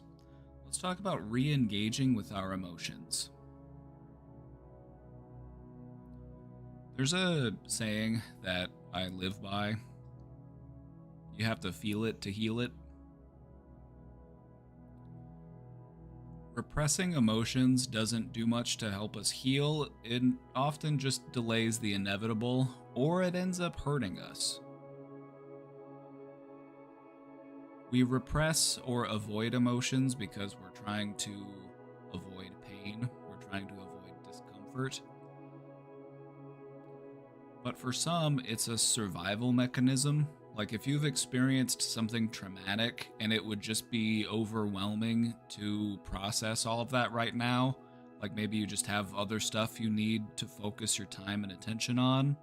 You know, maybe you were going through school, maybe you've got to focus on work, maybe there's just other things that you have to keep your mind occupied, and so yeah. If we want to re-engage with these types of thoughts and feelings, I would do so with caution. There are things that you want to re-engage with, but you don't want to end up re-traumatizing yourself or harming yourself in the process. You know, just like you wouldn't want to operate a power tool without knowing how it works. Want to just bust out a big old saw or a big old jackhammer and just start messing around. It's nice to have people that can support you who are familiar with trauma, people who will be supportive and encouraging of you. You know, this could come in the form of professional help, like a therapist or a counselor. This could come in the form of a support group. This could come in the form of, close conversations with close friends.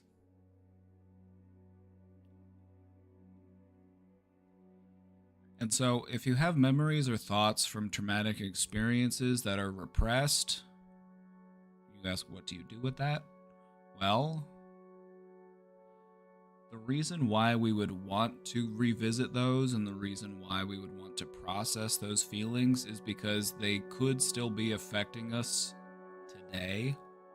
Even though they are repressed and they sort of sit below the surface, they're still influencing us in ways that we might not fully recognize. Maybe we're stressed more often than we should be. Maybe we're anxious at a baseline. Maybe we're snappy. Maybe we're judgmental. Maybe we're angrier than we think we should be.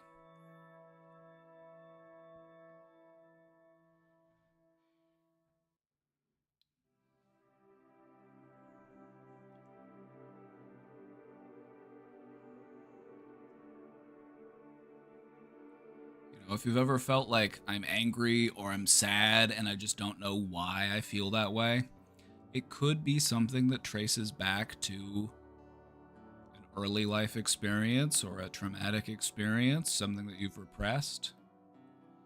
The point of bringing those things back to the surface is to heal them.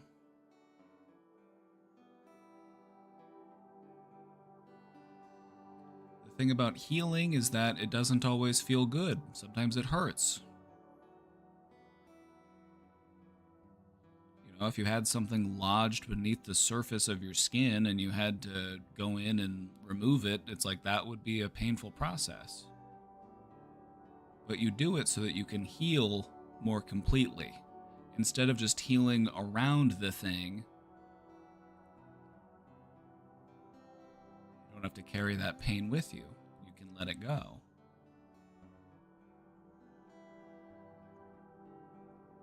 The reason why you bring these things back up, the reason why you resurface these things is so that you can learn to let them go. Because even if they are repressed, you're still carrying them around. The thing about repression is that it takes energy, it takes effort to do that repressing. And what you'll notice is that when you no longer have to repress things, it'll feel as if that energy has been freed up. And we can reallocate that to other things.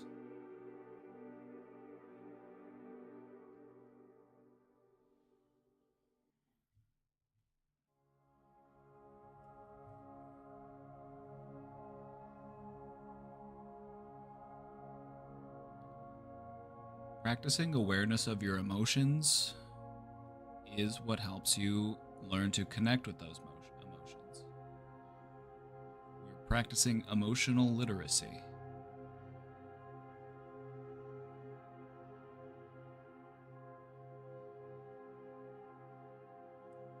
Something you can try, and this is for anyone, this isn't just for the questioner, this is something anyone can try.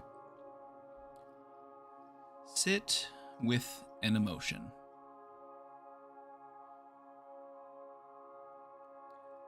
Pick an emotion that you would like to feel, and then sit there and try to feel it, and see what happens.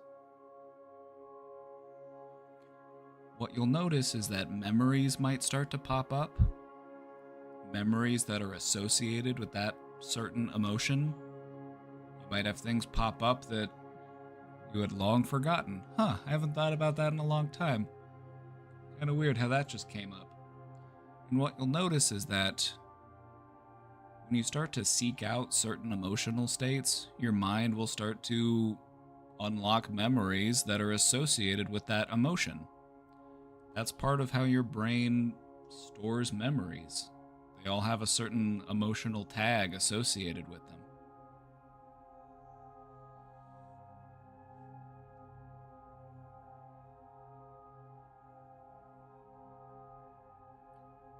A really important way of how your brain sorts information is, how did this thing make me feel? And what you'll notice is that when you do feel that same emotional state, you'll resurface memories that are related to that emotional state. You know, if you go out and you do something and you're having a lot of fun and you're being, you're really happy and you're just really enjoying yourself, you'll be reminded of other moments where you felt that same way.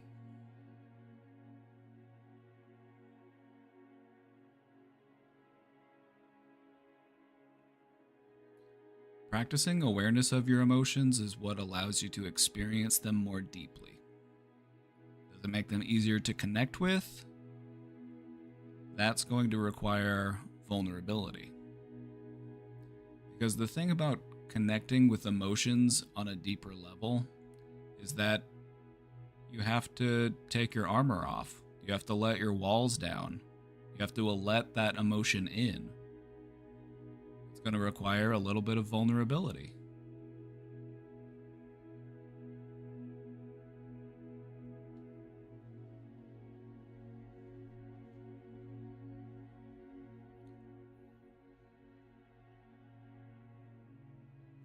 Vulnerability is a strength. It's an important part of how we grow.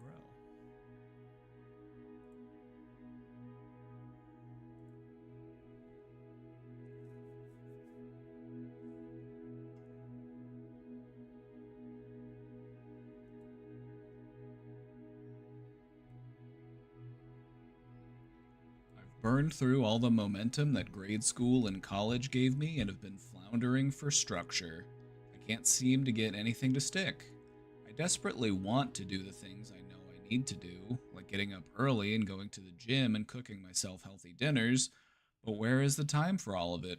Every time I try again, I remember why I gave up last time. What do, Papa?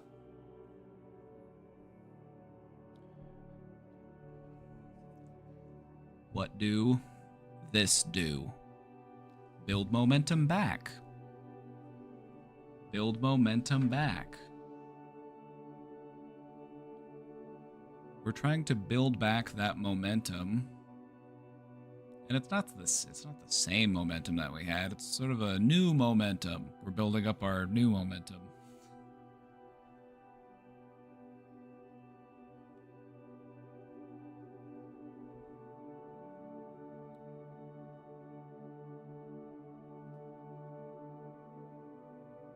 Part of the reason why you might feel overwhelmed, because what I'm getting from this is, there's a little bit of overwhelm involved. Where's the time to do all this stuff? What we want to try to do is build up that momentum gradually so that we can create that framework, so that we can build that structure. You may have an idea of every single thing that you want to be doing differently. Don't do them all at once. We're going to do one thing at a time. So which one do you want to do first? Do you want to start getting up early? Do you want to start going to the gym? Do you want to start cooking yourself more healthy dinners? Work on incorporating one of those things into your routine, this new routine you're building for yourself. Just focus intently on working one of those things in. And then once it gets to the point where this feels doable, this feels natural, this feels, like I've got a good handle on this, then you add the next one. What's the next thing you want to incorporate?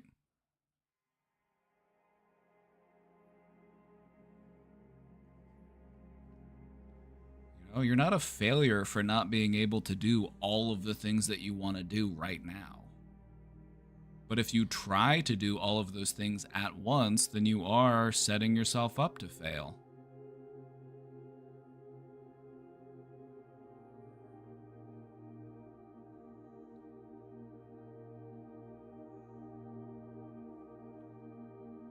Focus on that next step in the direction that you're trying to go.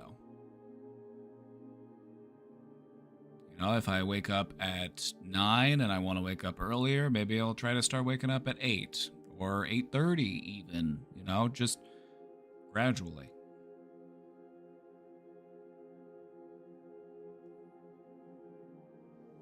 Change becomes really difficult for us when we try to do a lot of change all at once. So just work it in gradually. and just focus on that next step.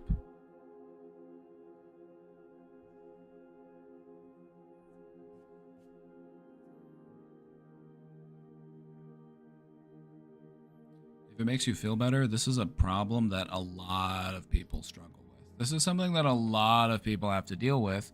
And the reason why is because we have an understanding of everything that we would like to be doing. You know, I would like to be going to the gym more. I would like to be waking up earlier. I would like to be doing this and that and spend more time with my hobbies.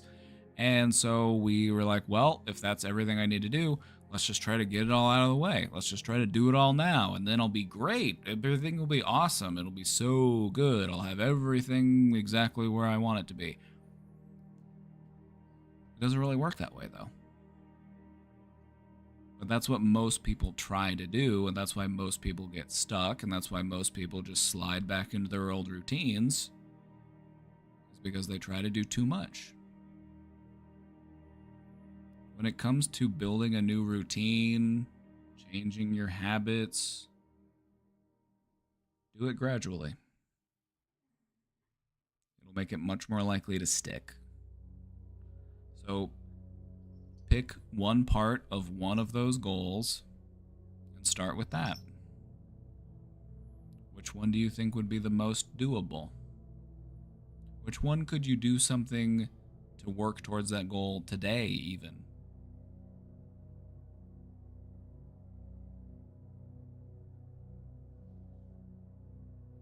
I think everyone feels this way to some degree. I agree. I think this is something that most people go through. Like, we have an awareness of where we would like to be. We have an understanding of everything we would like to change. The problem is we try to do it all at once. And then that's too much change, and it's too uncomfortable, and it's too outside of what we're used to, and so our body resists it. And it makes us feel bad about ourselves. It makes us feel incapable. It makes us feel stuck.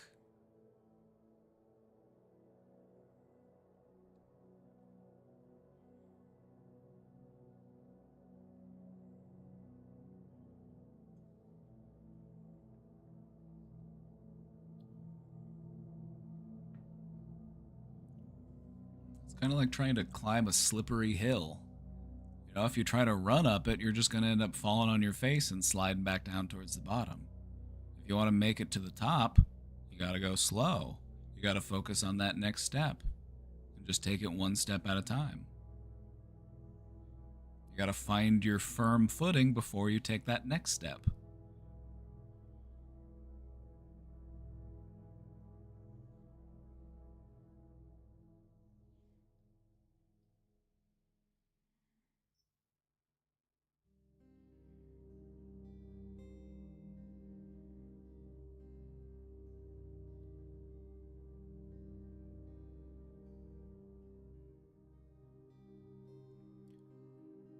The reality of this is that it could take you months or years to really have a routine that you are really happy about and really proud of. But if you keep working towards it, you will get there.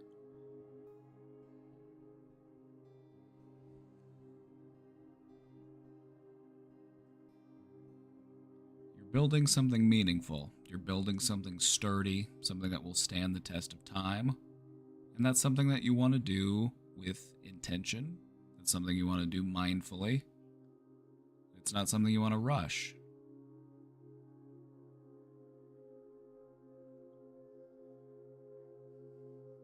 You are your own magnum opus.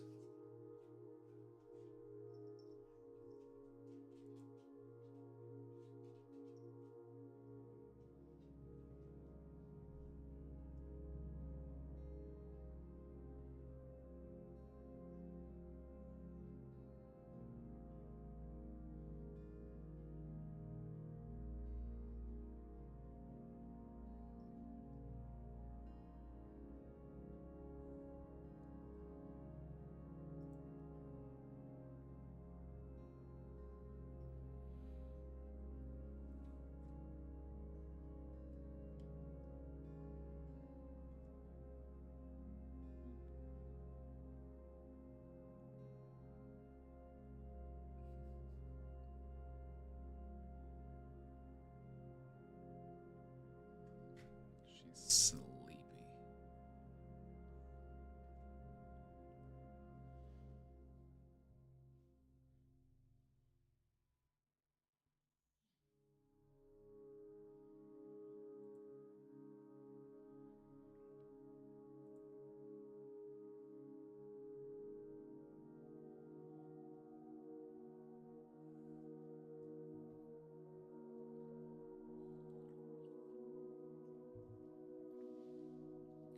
I feel like sometimes people feel bad about having to take small steps towards their goals because, well, why do you think? Why do you think that sometimes people have a hard time taking small steps towards their goals? I can think of a few different reasons.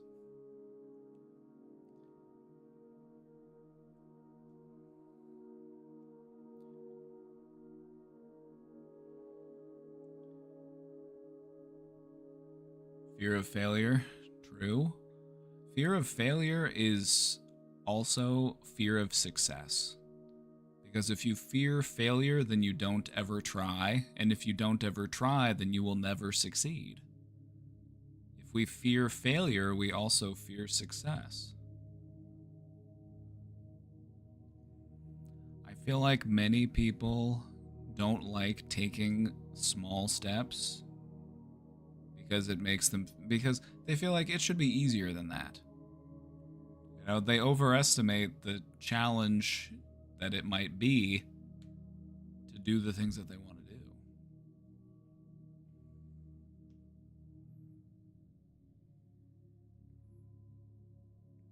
Or they feel like if I can't do this quickly, there's something wrong with me. You know, they they don't want to feel dumb. I don't want to feel like this takes me too long.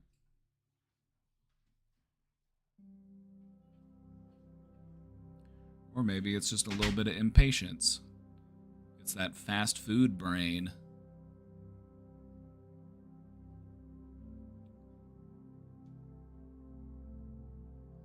I feel like the persistence of fast food culture has affected our psyches.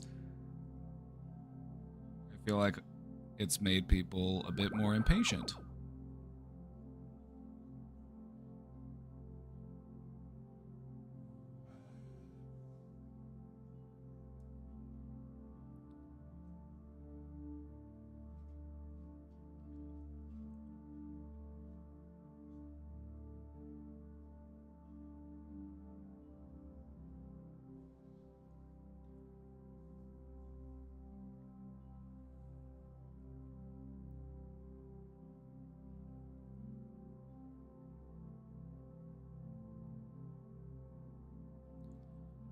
The way that I view it is that you are something worth taking time to do correctly.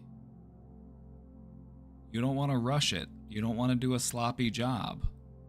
You want to treat yourself like an artist. You want to take time to make sure that everything is the way that you want it to be.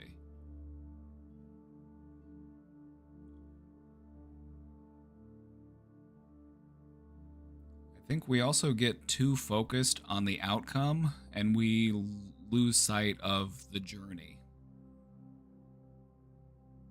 You know, the act of doing, the process.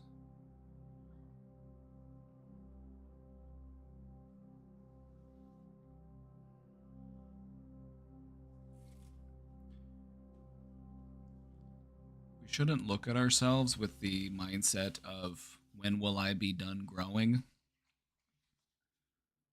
Instead, we should look at ourselves as in what ways can I grow today?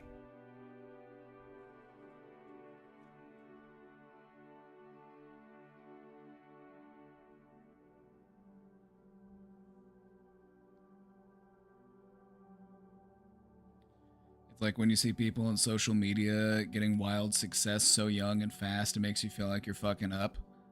Those people are either a fluke or a corporate plant.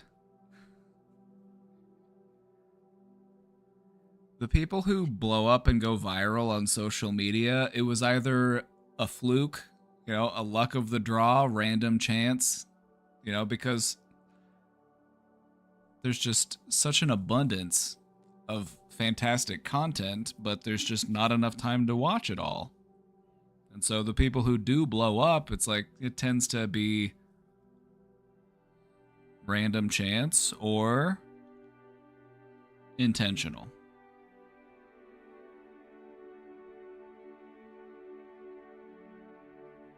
Some nepotism. Or they're an industry plant. So no, you're not fucking up.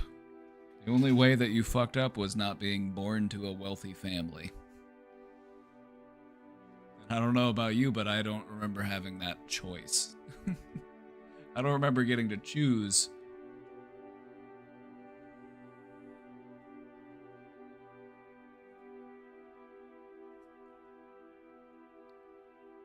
I think what a lot of people would tell you, though, is that fame can give you a lot of opportunities. It can give you a lot of material resources. It can give you a lot of, you know, what you might think would make life wonderful.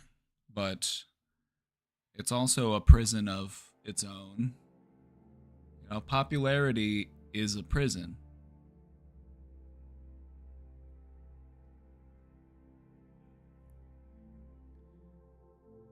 It's exhausting having to, you know, consistently deal with, you know, your own public perception.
Alrighty. We're all caught up with the questions. I'm going to take a quick break, but when we get back, we've got a presentation for you. This one's all about personal identity. So take a minute and just think, who am I?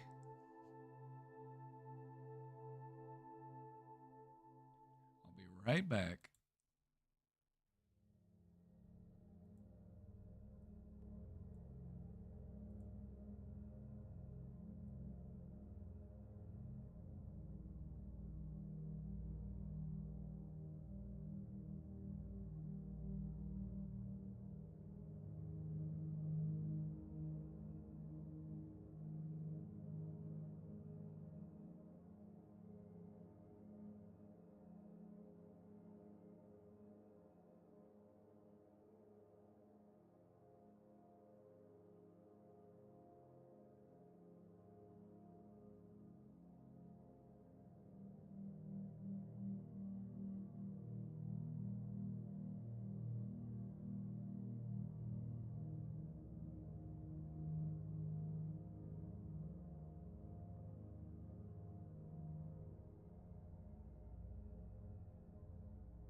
back. Do you ever feel like a plastic bag?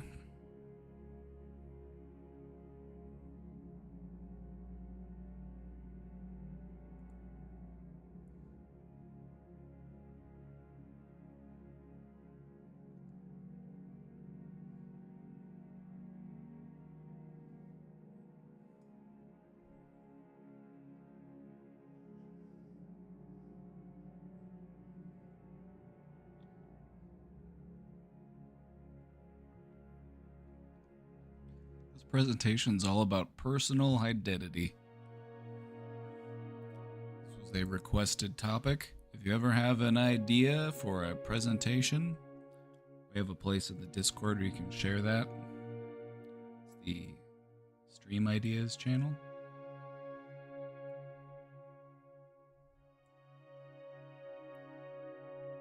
Look, there you go. Sir Tyler's with the reminder to do a presentation on the power of spite.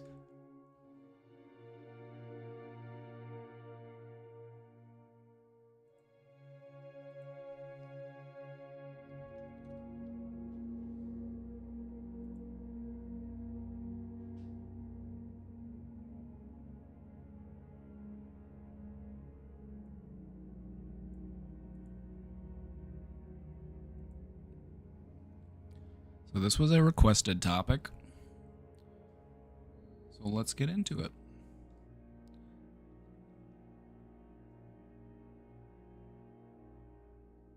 First off, let's start off by talking about what is personal identity? What do we mean when we say personal identity? What we're referring to here is your inner sense of who you are as a unique individual. What is it that makes you, you? Your special sauce, if you will.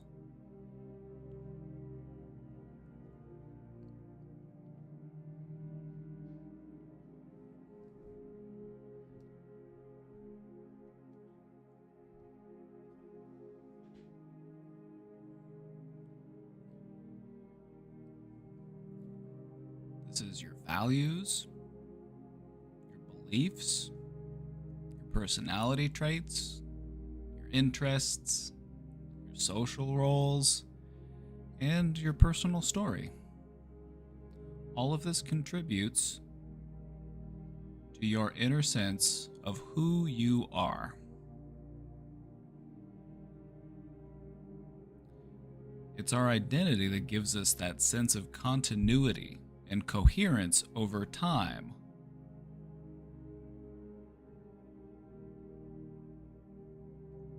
You know, there was a time when you were a little seed, and then you became a little sapling, and now you're a big tree, and you're growing fruit, and that's cool.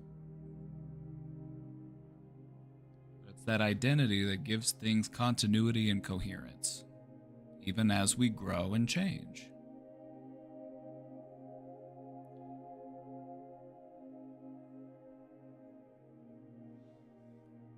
Our personal identity is what gives us answers to these questions. Who am I? What matters to me? Where do I belong?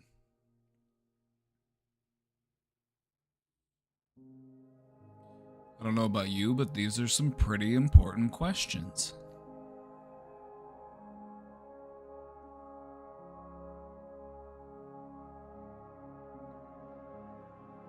I'm a bad bitch.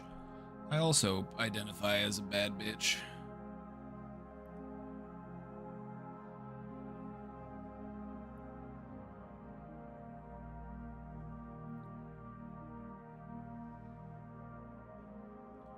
What you'll notice is that when you ask yourself these questions, who am I, what matters to me, where do I belong, you'll get different answers depending on where you're at, how you're feeling at that point in time, what it is you're trying to do.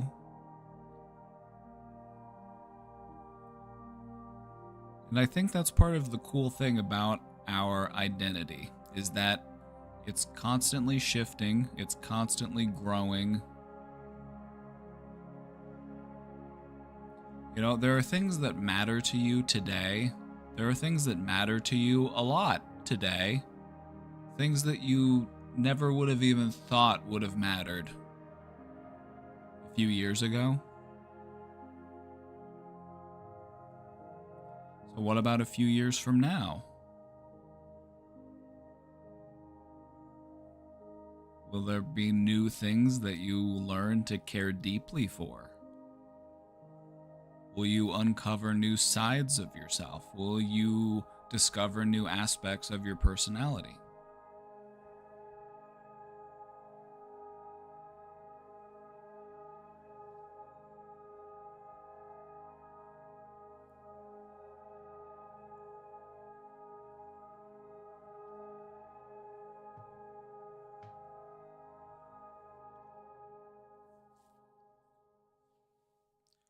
I'm a loner, and then we've got the sad face. So we're sad about being a loner. If where we're at right now makes us sad, where could we go that would make us feel less sad? In what direction does our personality need to grow?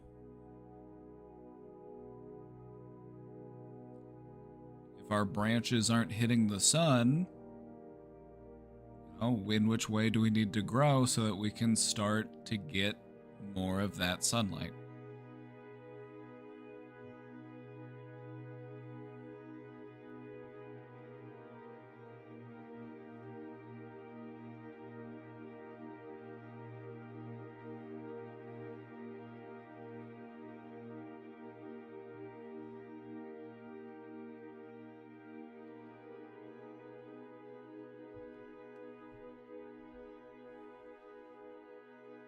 Also, just so you know, nobody's got to be alone here in the brain domain.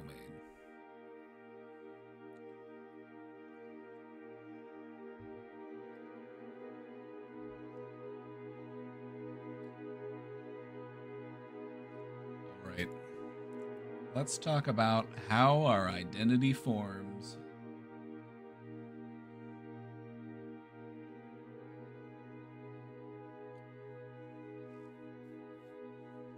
How a person's personality and sense of self develops is a contested subject. For a long time, people used to argue, is it nature? Is it just a part of your biology, who you are? Is it just determined by your genetics? Or is it nurture? Is it how you're raised? Is it the things you're taught? Is it the things you experience? What we know is that it's both. Our personalities start to develop pretty early on in our life. And there are things that happen outside of us that help to shape who we view ourselves as. The people that we interact with, the people who take care of us, the culture that we grow up in, the environment that we're raised in, the social interactions we have, all of these shape who we are.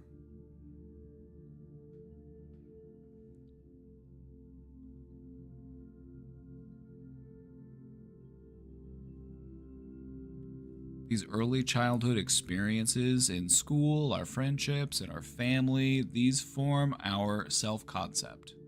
Who am I?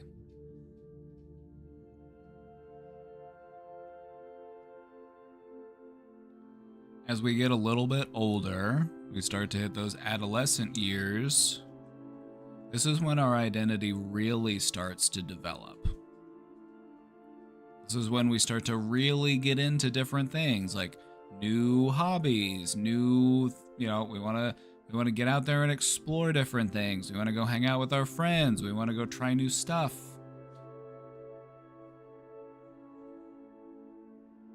Different roles, different beliefs, different lifestyles. We start to question the things that we were taught. We start testing those boundaries.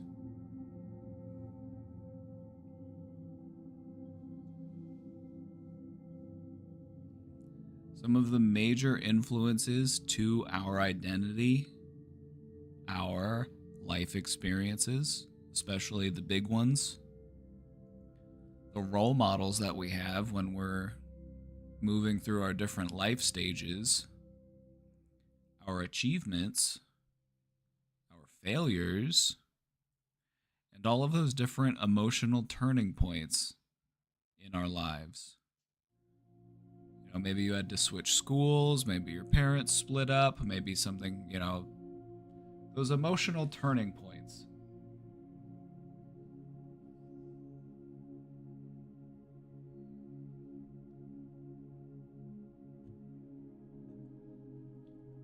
I feel stunted in a way because I always put what my parents wanted ahead of my own desires. I always compromise on myself, if that makes sense.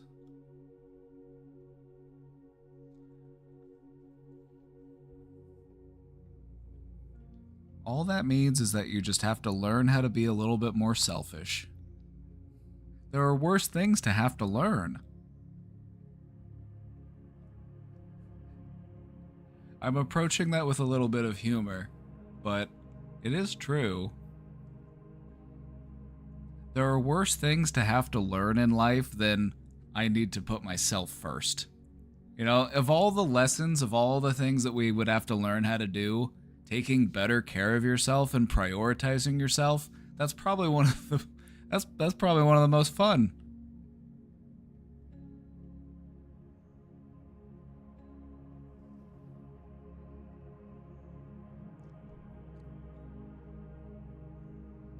It comes with its own set of challenges though. You know, there can be a lot of feelings packed into that. Maybe we feel guilty, maybe we feel, we feel like we're doing something wrong, we feel like we're doing something bad. What you'll notice is that a lot of the emotions that it evokes within you are very reminiscent of those same emotions that you felt when you were a child and those things were taught to you. You know, you start to violate those rules and you have that same emotional response of, uh-oh, I'm in trouble.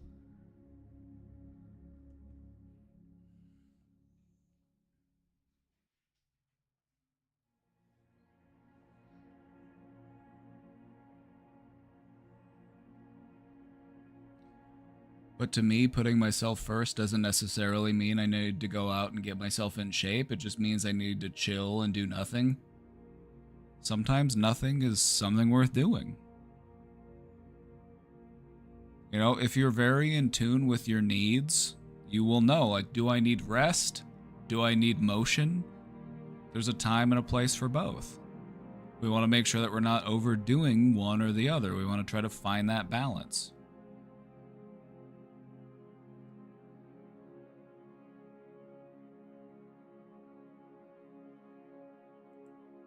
Also, it is true that rest does feel a lot better when you work for it. You know, if all you do is lay around all day, it starts to get boring. It starts to become dissatisfying. It loses its appeal.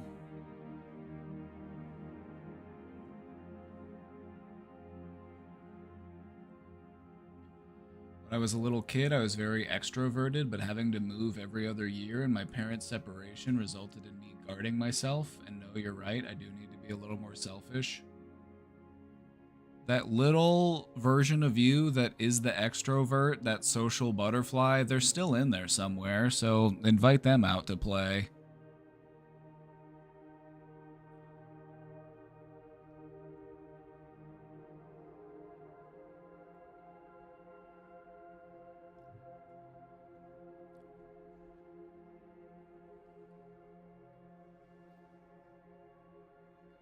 The way I look at it is if you could do it when you were a kid, you could definitely do it when you're an adult.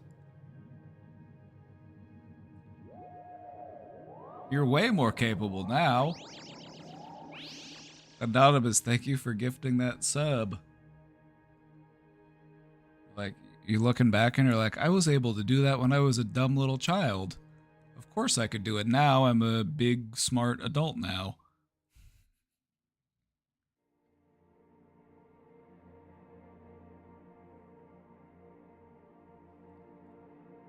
I think what happens is we learn to overthink things. Children don't overthink things. And so they're able to be, much more free with their emotional expression. And what we learn over time is we learn to be more guarded and we learn to overthink and we, start to doubt ourselves more and more.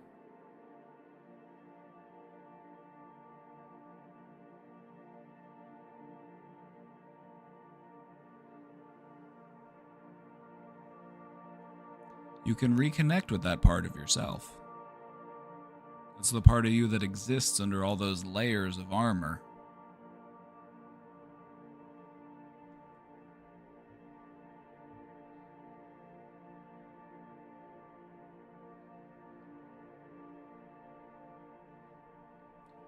The cool thing about our identity is that it is something that we can be an active participant in shaping.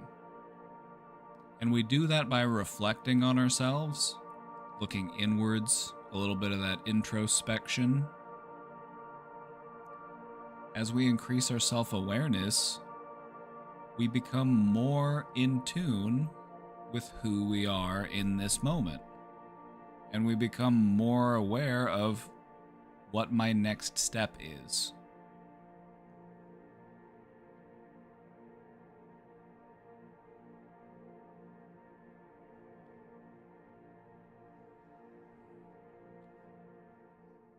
Let's keep it going.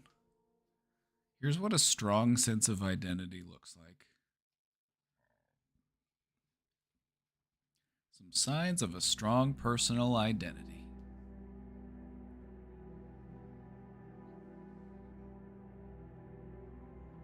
If you feel like you don't have a strong sense of personal identity, here are some things that you can work towards. Doesn't matter if you're not doing these things right now. This is just an idea of something that you could work towards. All right, number 1, being confident in your decisions and beliefs, even if they differ from others. Also, what you'll notice is that these things aren't always inherently positive. You've probably met some people who were very confident in their decisions and beliefs, even if they differed from others, and that was actually more of a deficit to them.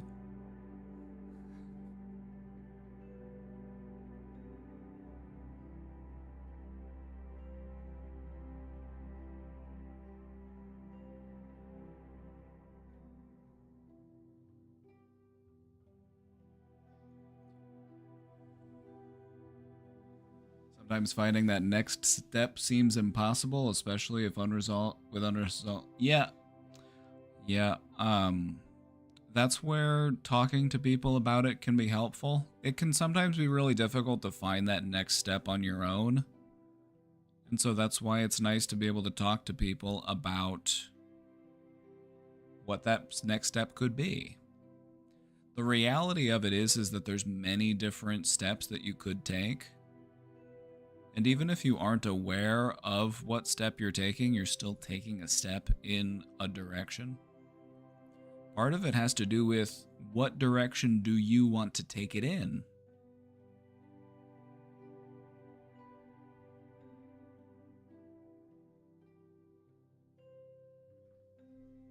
If you want to be unstuck, what would help you feel just a little bit more free?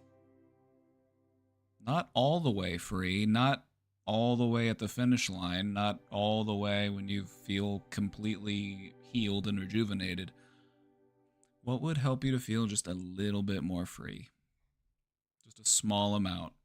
2%, 5%. A small yet meaningful step in the right direction. What would help you to feel just a little more free? If it doesn't come to you right away, don't worry. Just sit down and think about it. Practice visualization. You look forward. If I were feeling just a little bit more free, a little bit less stuck, what things might I be doing differently? What sort of things might I be thinking about? What sort of emotions would I be experiencing?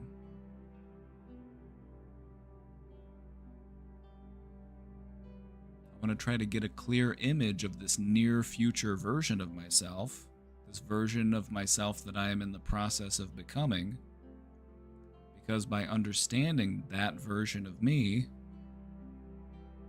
it helps to light the way.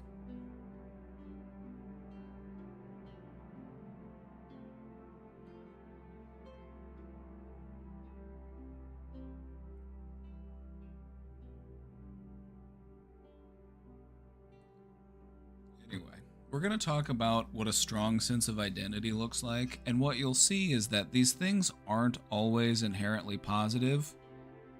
And so just keep that in mind. Like, these things can be positive, but they can also be negatives. You know, I've known people who are very confident in their decisions and beliefs, and no matter what you told them, they would just never want to change their mind about anything, and it can end up being harmful to the person.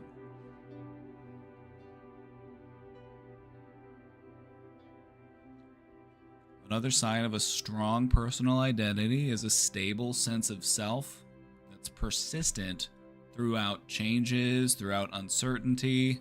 They have a strong sense of who I am at my core. What are my values? What are my beliefs? What are those things that I can turn to when I feel like everything else is in jeopardy or everything else is in question?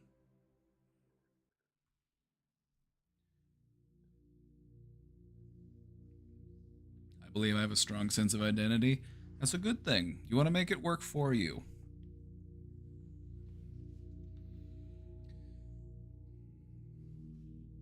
Next up, the ability to express their values and their boundaries clearly and assertively. This one is definitely a strength.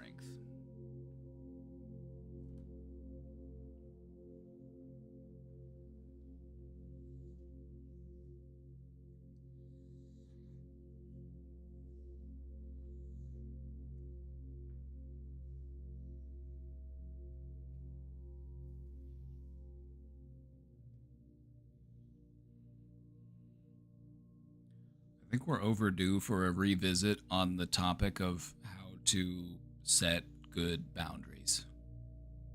I think we're overdue for a refresher.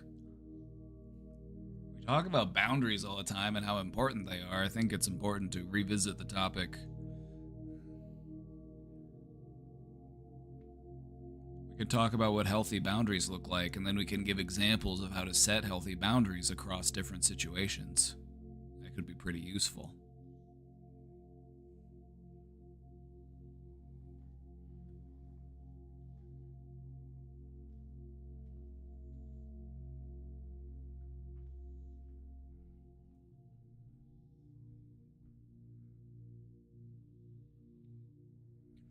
Having a strong sense of identity helps you to feel grounded in the direction that your life is headed, even if you're still in the process of figuring things out.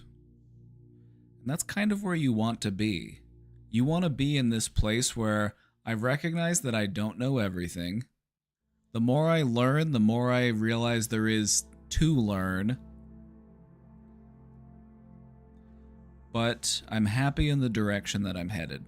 I'm happy about the direction that I'm headed. You know, things are coming together. Things are falling into place.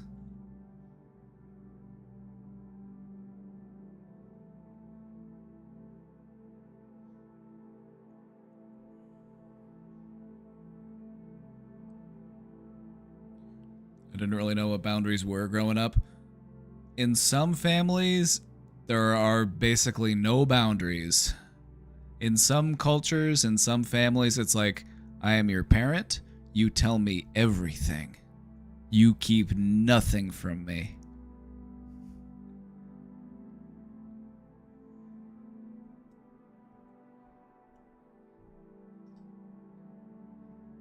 Some people definitely grew up in situations where boundaries were frowned upon.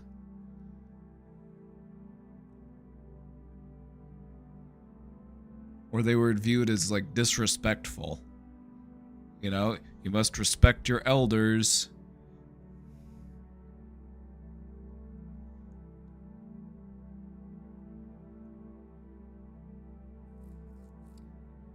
I think where we want to be with our own sense of identity is I recognize that I can adapt, I can evolve, while still maintaining my inner compass. What do I believe? What are my values? What are my morals? In what direction am I headed? What type of person am I trying to be?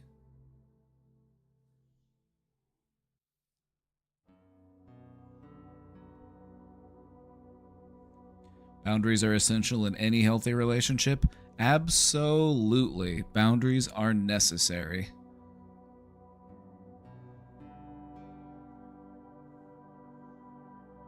All right, we'll put that together. We'll have that ready for you this week. We'll do the boundaries revisit.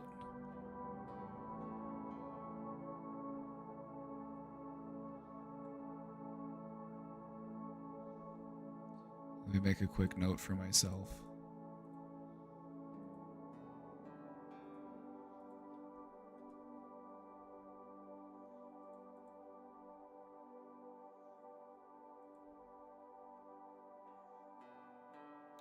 All right, let's keep moving. All right. Have you ever felt like a plastic bag drifting through the wind, wanting to start again? Have you ever felt so paper thin, like a house of cards, one blow from caving in?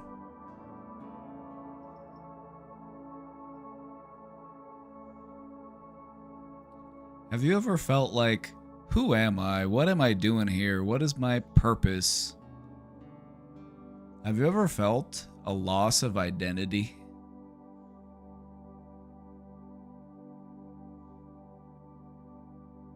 You know, maybe you're just grinding away at your job. Maybe you're just, you know,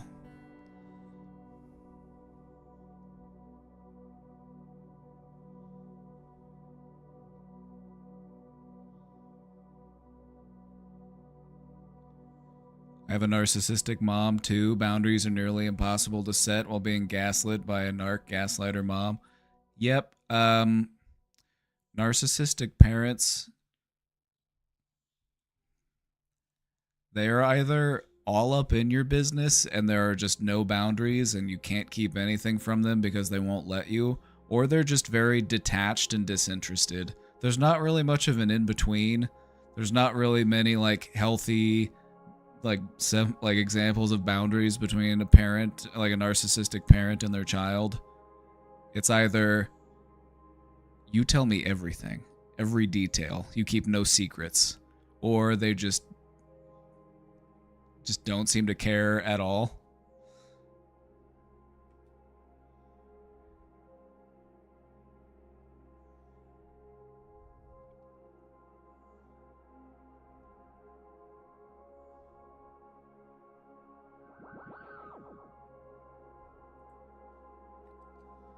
Nailed it on the head. Oh, I understand narcissists. We've done quite a few presentations on them. We did one on narcissistic parents. You know, we know their game. We know their strategies here. We know how to work with them.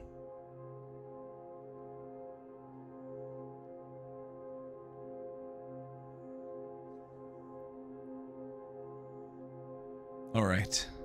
Identity loss. Have you ever felt disconnected from yourself? Have you ever been, unsure or felt like you're losing your sense of identity?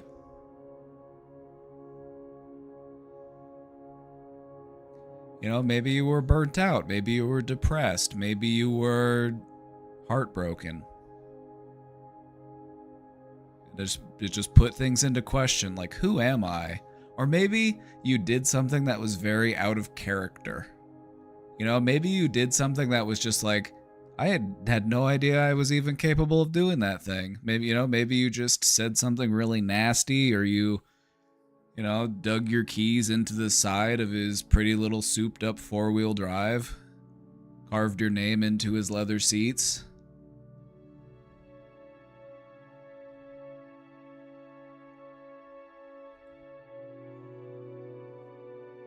Took a Louisville Slugger to both those headlights. We've all been there.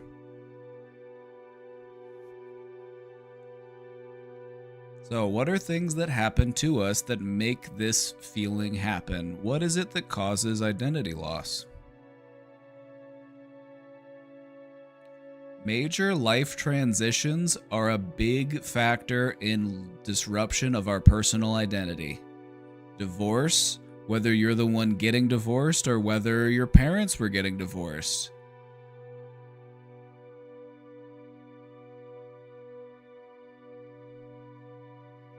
Changing jobs, becoming a parent, growing older.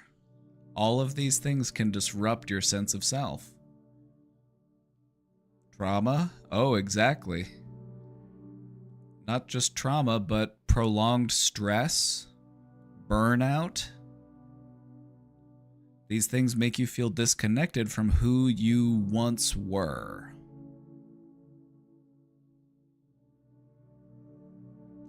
My parents got divorced before they changed my diaper. So you were like either freshly newborn or you just had one really stinky diaper.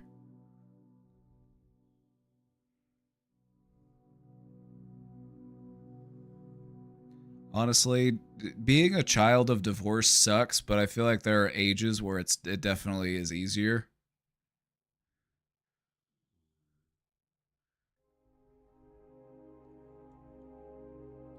But I think it always sucks. I had a friend of mine whose parents divorced, but it was when he was like in his 20s. You know, like we were all grown up. But it still sucked, you know? It was still just such a disruption.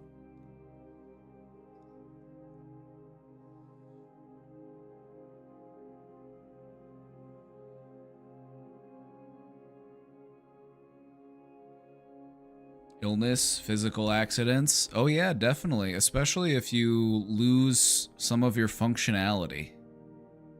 Like I injured my elbow a while back and it took me a little while to get like my full range of motion back. And I was like, damn, that was disruptive. I had to do stuff with my opposite hand.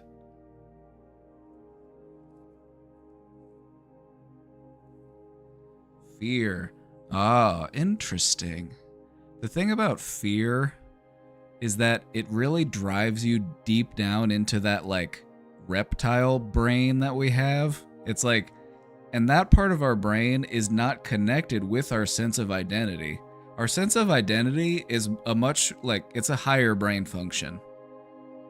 When you're in a fearful place, you're not thinking about like, what are my philosophies? What are my deeply held core values? It's like, no, it's like, how do I survive? How do I navigate this situation so that I can continue to exist?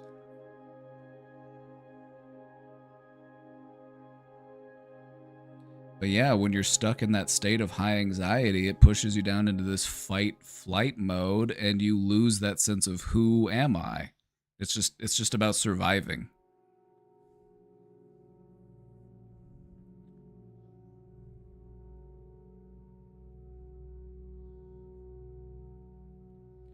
A frightened self is almost unrecognizable sometimes. Oh yeah.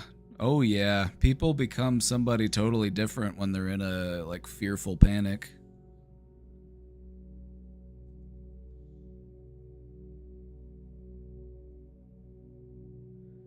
Living according to other people's expectations.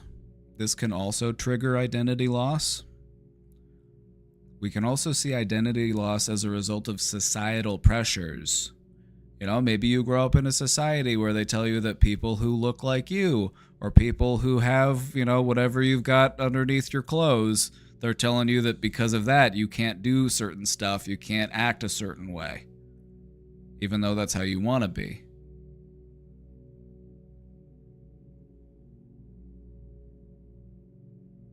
So there are things outside of us that can erode our authenticity. Being able to live in a genuine way.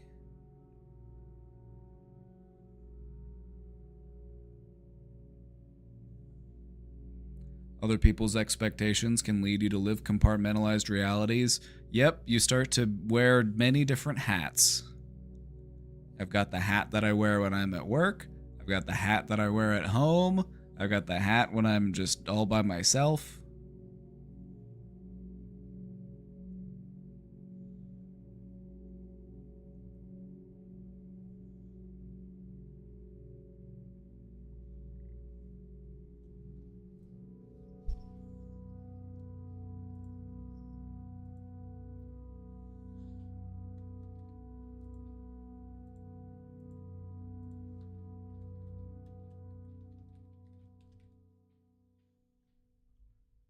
This was really eye-opening. Meine Augen sind offen.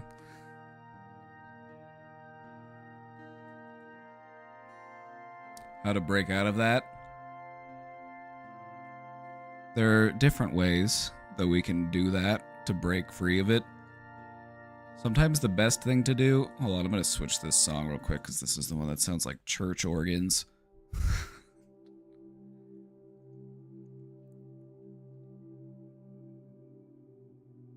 What you want to practice doing is taking a step back from it and just observing it from a detached place. Recognizing that I am not my thoughts, I am the thinker of my thoughts. A thought is simply a mental event. When you learn to view your life and your experiences and your thoughts and your emotions from a different perspective, all sorts of change becomes possible. You recognize the traps and the patterns and the spirals, and you are able to navigate around them. Learning how to respond instead of react.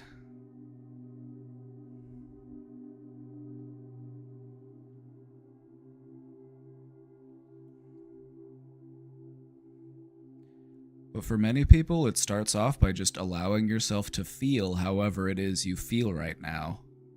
We expend a lot of time and energy running from our fear, running from our pain. This doesn't stop it from catching up to us. It just means we're exhausted when we finally get, when it finally gets to us.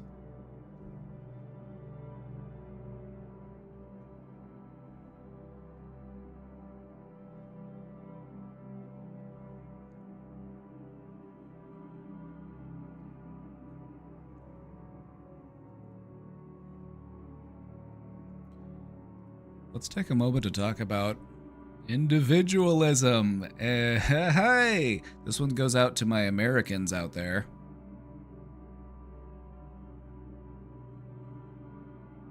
The land of the free and the home of the brave. Some environments suppress individuality.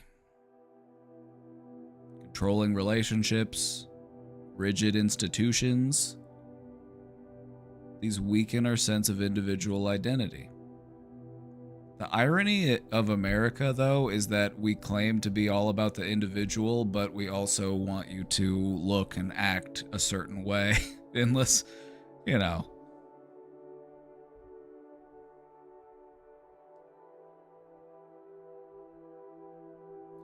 The thing about individuality is you want to try a healthy balance with it. Because the truth of the world is that we need each other. We need to work together. We need to cooperate. And so it's important to be able to celebrate our own unique differences. But we don't need to put the individual on such a pedestal. We revere the individual.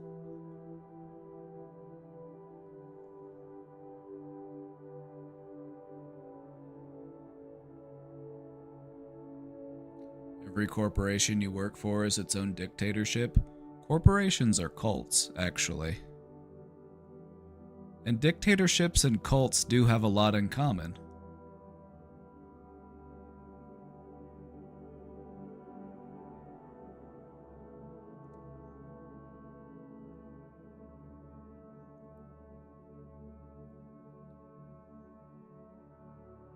Codependent relationships can also trigger identity loss. Because in a codependent relationship, it starts to blur the boundaries between where I end and where someone else begins. You know, you become so entangled. You become dependent on the other person being happy, the other person, you know, telling you how you should be feeling.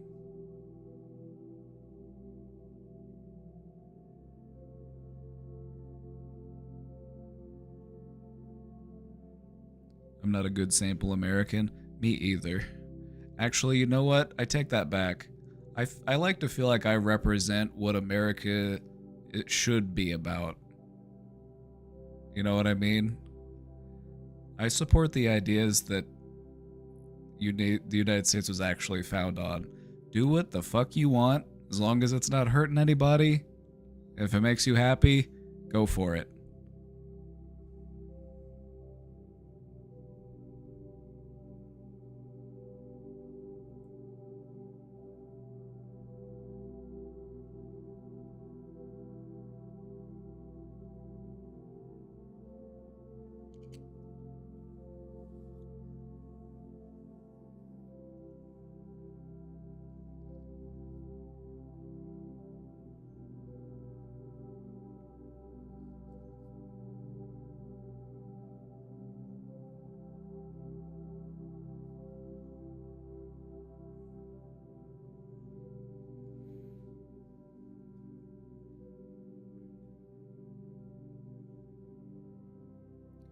It feels impossible to have healthy relationships when there's no base for one in your family. It can make it difficult, but it's not impossible.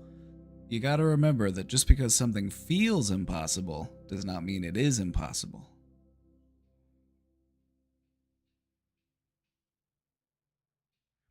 The thing about not having a healthy relationship, not having that example, is that even though you don't have that example to work off of, you can probably still conceptualize what a healthier relationship might look like. Without even having it, without even experiencing it, you can at least start to formulate that idea. Find that idea and build off of it.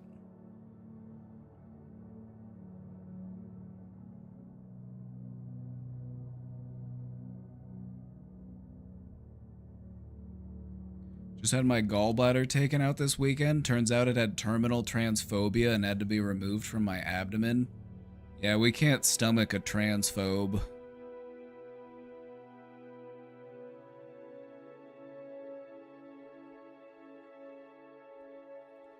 How does managing identity work when you're a parent? How is one cool but you're a parent?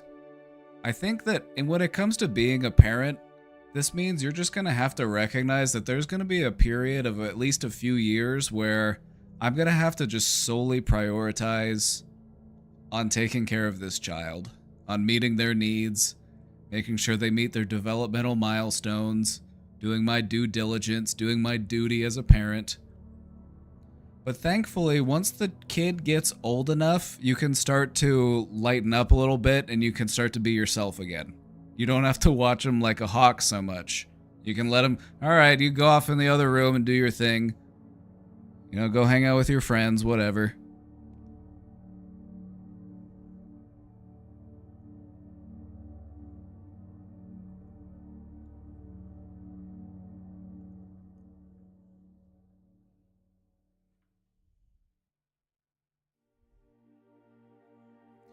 Like, I have neighbors that I hang out with and they have kids, but like, their kids are old enough now where it's like the kids just go off and do their own thing. They're like playing Fortnite and stuff, so.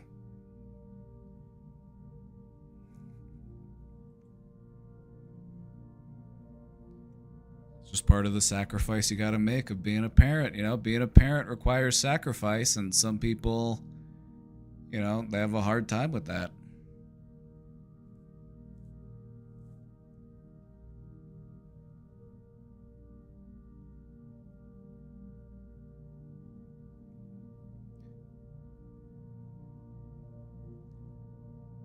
All right. Here are some signs of what identity loss might feel like.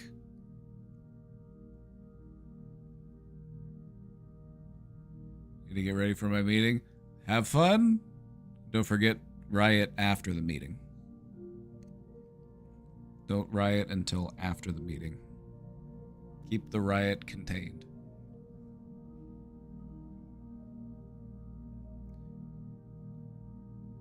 Alrighty.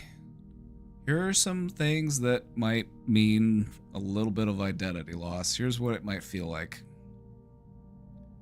Alright, put a finger down if you've ever felt a sense of emptiness, confusion, or disorientation about who you are.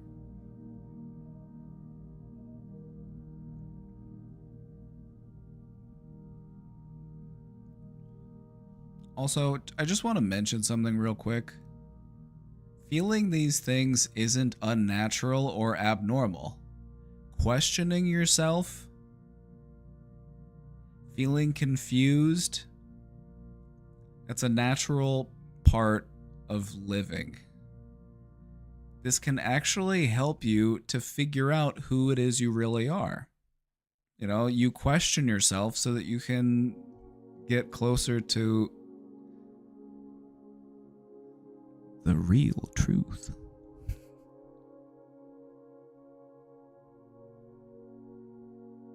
Being poor and sad killed my hobbies. Your preference for expensive hobbies killed your hobbies.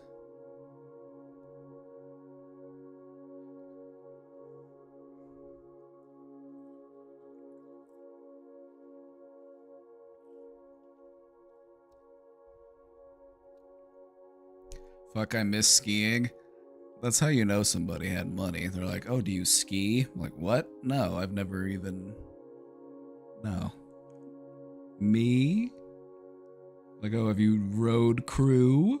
Have you been on a row team? It's like, no. No, not me.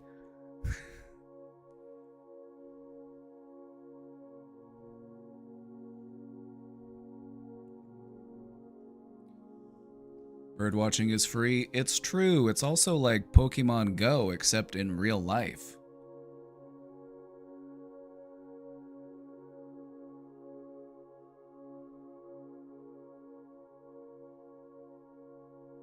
Also, watching birds is fun because they do all sorts of stuff up there that you don't even think about. There are birds up there that are in alliances with other birds, and they're at war with other birds. It's crazy. There's bird politics.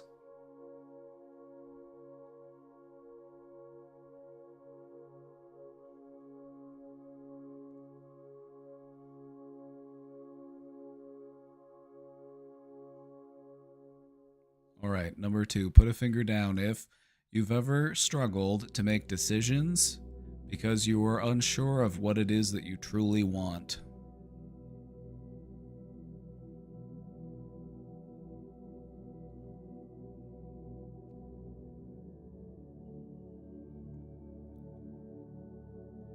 I want to get into gardening, but this climate sucks and I don't have a garden. You know, maybe a house plant, maybe a window box.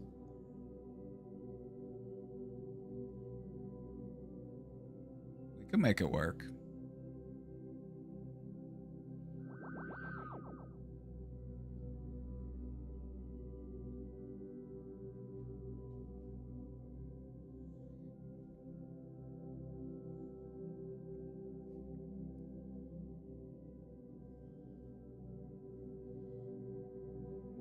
All right, next one. Another sign of identity loss. Have you ever felt like you're just performing a role? You don't feel like you're living authentically? Maybe you felt like you're just doing what you're supposed to do because somebody told you to do it? Maybe it's not what you really want to be doing.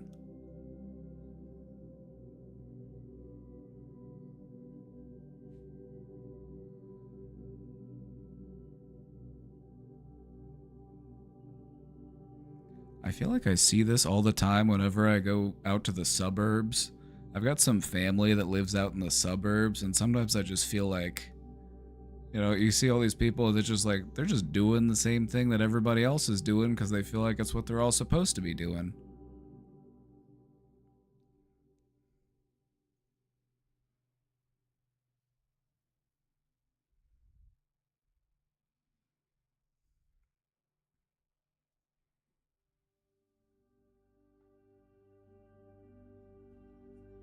Now, obviously, the first thing that comes to mind when you talk about this is work. And that's more of a tricky one because you need, like, the system that we live in means you need to work in order to pay rent and afford food. But think about beyond work. What about your other relationships? Are you able to show up authentically as yourself, or do you feel like I am playing a role here?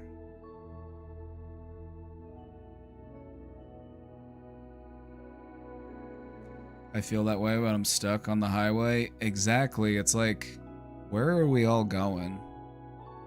What are we all doing right now?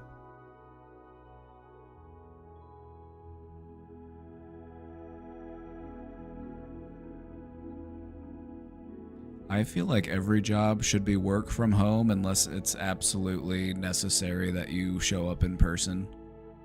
Any job that can be work from home should be work from home.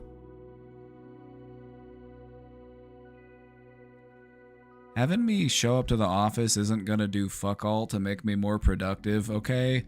It's just gonna make me better at looking busy. That's all it's gonna do. It's just gonna be performance theater. I'm playing a role. Whenever you swoop by my cubicle, I'm gonna make sure I've got Microsoft Outlook open. I've got an Excel spreadsheet open. Oh yeah, I'm busy, buddy. I'm working.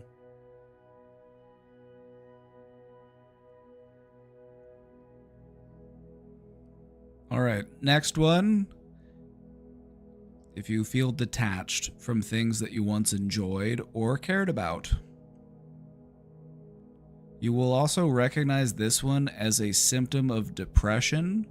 And the thing about depression is that depression can make you feel a loss of identity. And so you're going to see some overlap here between those symptoms.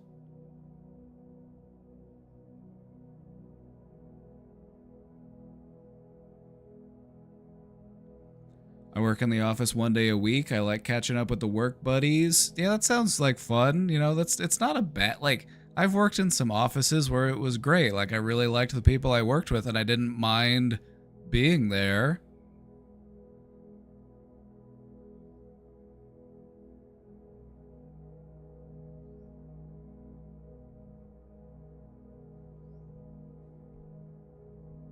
What's the difference between identity loss and ego death?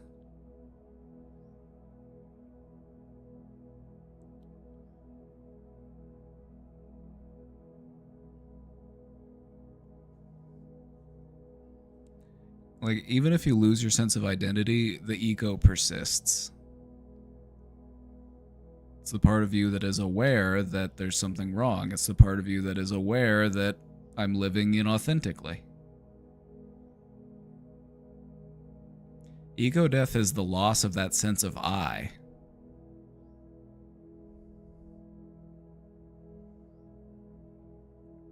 It's a very jarring and profound experience.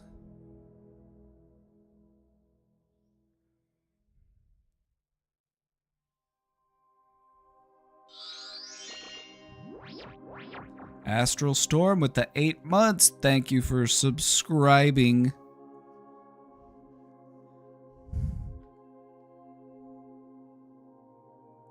I hate awareness because I feel like once you're aware of doing these things, it takes away from your identity now. Or it takes meaning away from your identity. We want to be aware because awareness is a strength, but we don't want to overthink. It's just part of that balancing act of life. It's like, I want to enjoy the movie. I want to enjoy the production, the ride, the whatever it is, but I don't want to look too closely at it because that takes the fun out of it.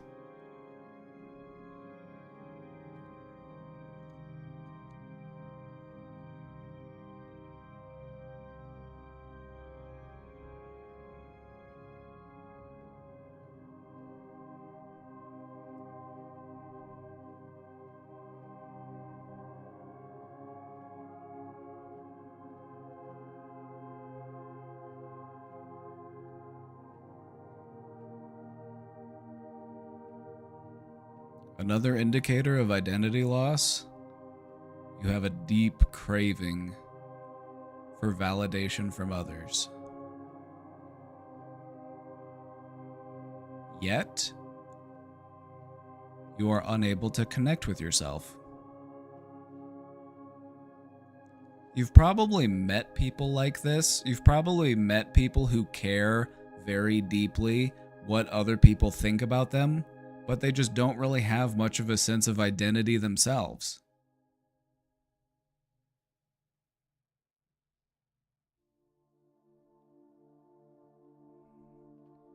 Guru mode, understand but not focus on it.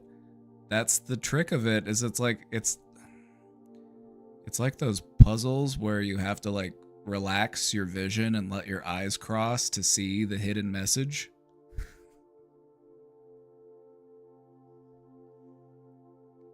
You have to just let it be.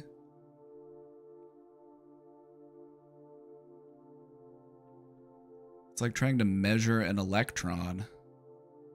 Like, we can only guess where it is, and whenever you try to measure it, you interfere with it. You just have to let it exist.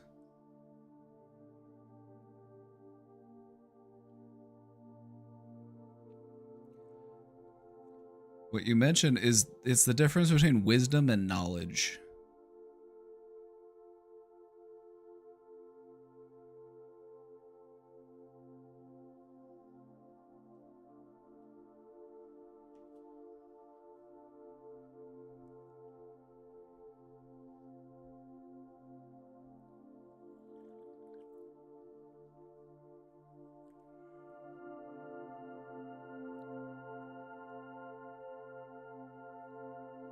All right. Let's talk about some ways that we can regain our sense of identity.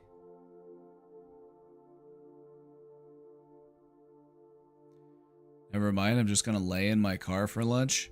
You better eat lunch or you're fired. I'm going to give your sword away. I'm going to give it to, I'm going to give it away. I'm going to give it to, I'm not sure yet.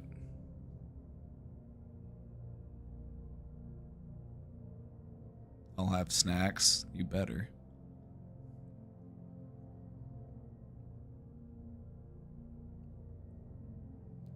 All right. Let's talk about regaining a sense of identity.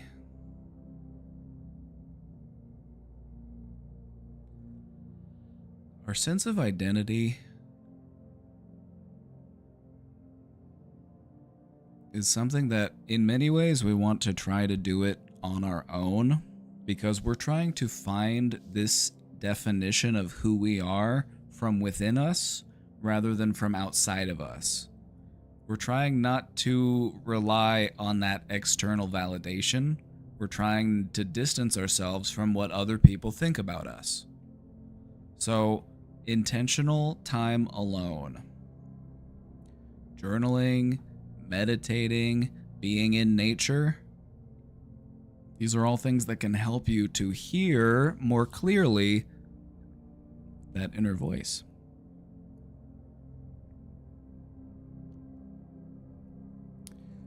I need to add journaling. Journaling is a great way to measure progress. And the thing about journaling is that you can do it in any way that you want to. You could start a journal where all you do is write down about your wins. You could just start a win journal. You know, every time you do something, you're like, that was good. That was a win. Let me write it down. Let me annotate it. The old W journal.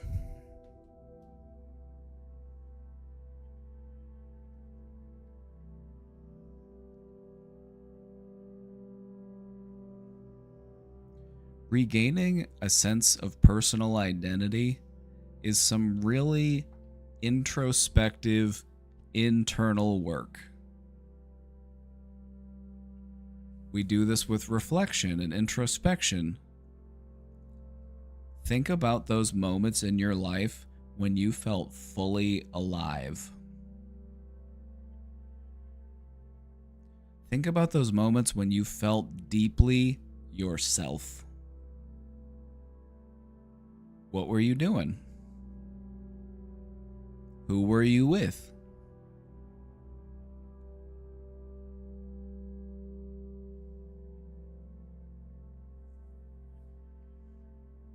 I want to hear about them, so I'm going to give you a minute to think about those.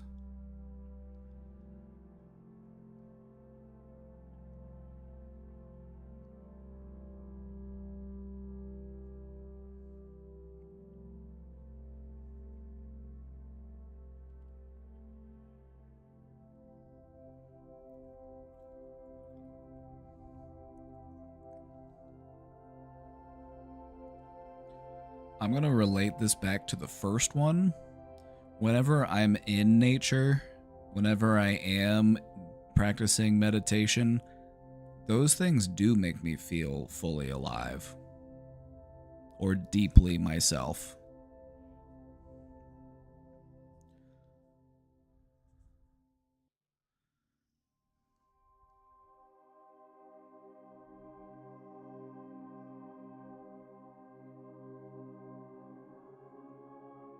Me laughing at my own jokes in my head by myself. As long as we can make ourselves laugh, that's all that really matters. Doesn't matter if anybody else thinks my jokes are funny, as long as I think my jokes are funny. I was joshing around. Oh, clever. Didn't have time to waste compute cycles on processing what people thought about me.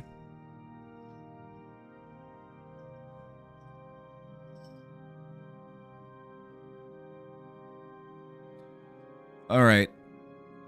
Stop and consider this for a second. Stop and consider this for a second. Stop and consider this for a second. Let's do a little bit of math. Sometimes we fall into this trap, stupid or cringe or whatever.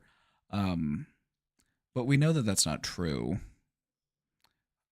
So we're wrong because we're assuming that everybody thinks negatively about us.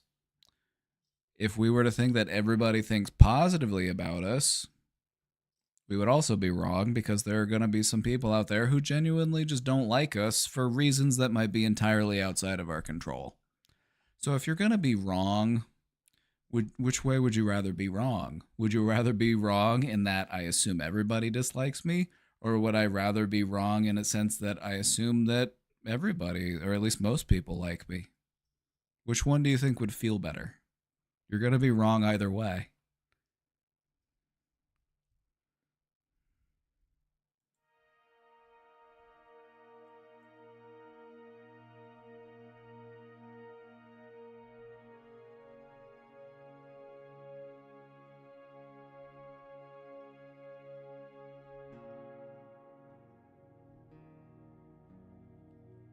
This honestly reminds me of when I was in a car wreck. We fell down a 50-foot ravine in the backwoods of Alabama.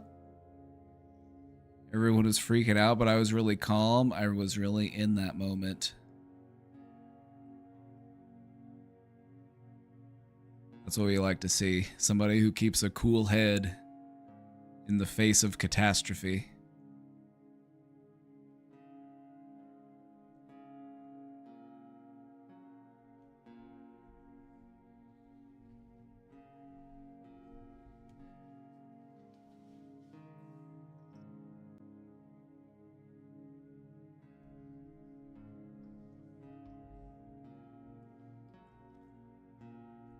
I think if I think everyone hates me, the people pleaser in me reacts in a more considerate way, so I feel like thinking everyone hates me is safer.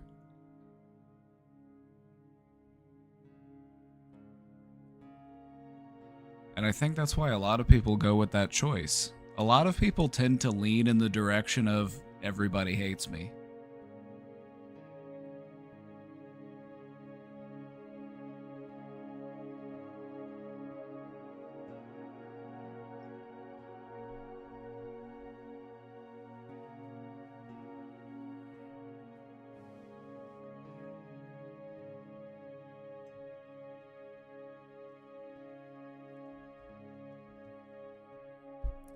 But I also think that, that level of like disconnection and anticipated hostility, that's damaging in its own way.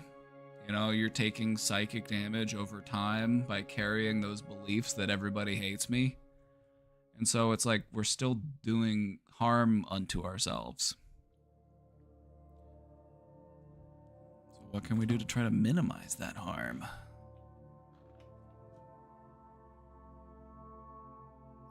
The way that I do it is I just assume that people like me until they tell me otherwise. And then, okay, that's fine. Like, you don't have to like me. But by my math, I'm better off just assuming that people like me until they tell me anything different. I would rather be wrong about that.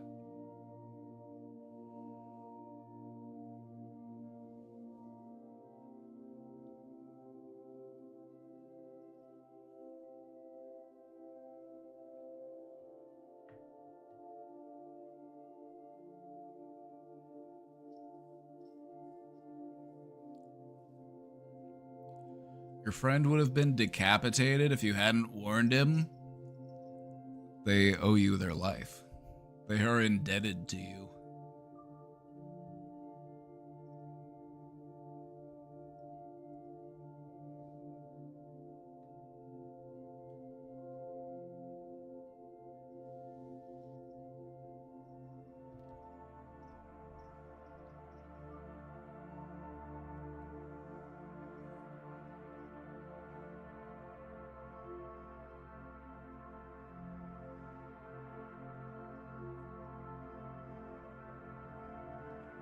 Confirming preconceived thoughts through non-existent external validation is just another way to justify your own perceptions of self. It's true. It's a reflection oftentimes of how we view ourselves deep down. Like, if deep down we don't like ourselves that much, then we tend to assume that nobody else really likes us either. Why would they? I've deemed myself to be unlikable, so why would anybody in their right mind like me? And if they do like me, it's just temporary. They just haven't figured out who I truly am yet, and don't worry, in time they will grow to dislike me. I've worked with a lot of people who carry that type of belief pattern, and you can tell that it's just very stressful for them to hold on to those types of beliefs. It's just very self-defeating.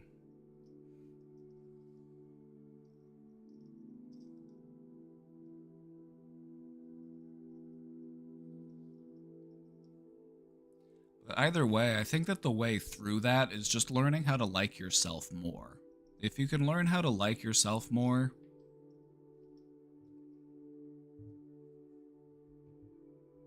treat yourself more fairly, then you'll have, more fair expectations of how other people will view you. It becomes less black and white.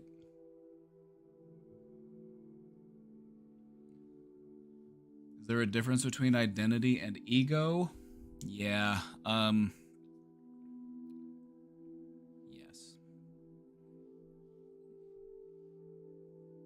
The way that I view ego, or the way that I would define ego, is your ego is active right now because you are aware that you're here right now and that I'm saying words and that you're hearing words, and, we're both just two humans doing what humans do. It's like, that's the ego. I am here, this is now. The identity is that's something that's a bit more ongoing. It's something that's always in the process of developing. It's your beliefs, it's your values, it's your perception of yourself. It's a lot. It's related to, but it's also distinct from the ego.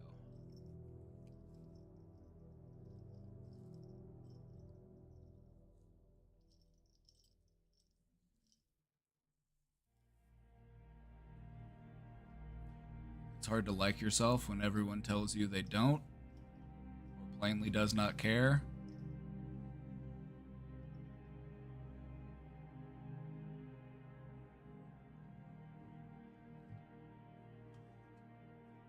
Well, then what do we do with that? If people genuinely don't like us, we have a choice to make. Is this somebody that I want to like me? Do I want to do things to try to make them like me more?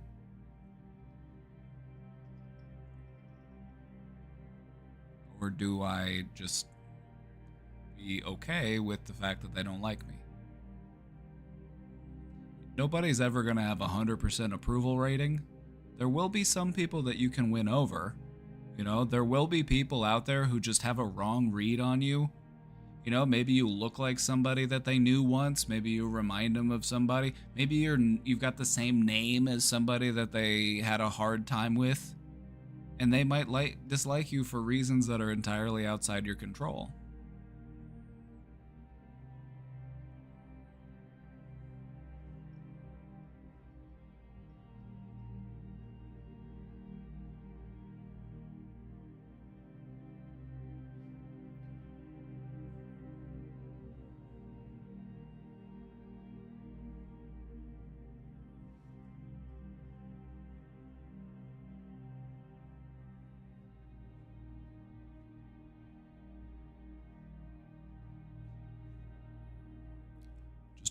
Try to find a reasonable approach. What would a reasonable person do by your definition? How would they respond to who I am? Like, have I really done anything that bad?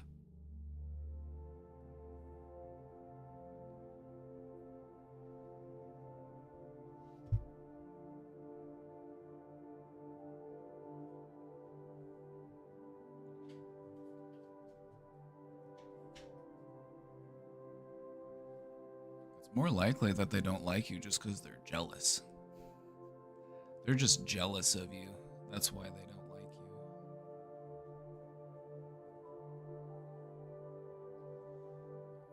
All right, back to personal identity.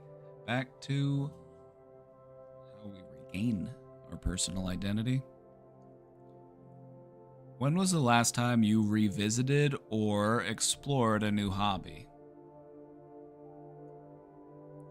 Is there anything that you've always wanted to learn how to do? Maybe it's something that goes all the way back to when you were a kid. And if you saw it, you were a kid and you saw this thing, you're like, holy crap, that's awesome. I want to learn how to do that one day.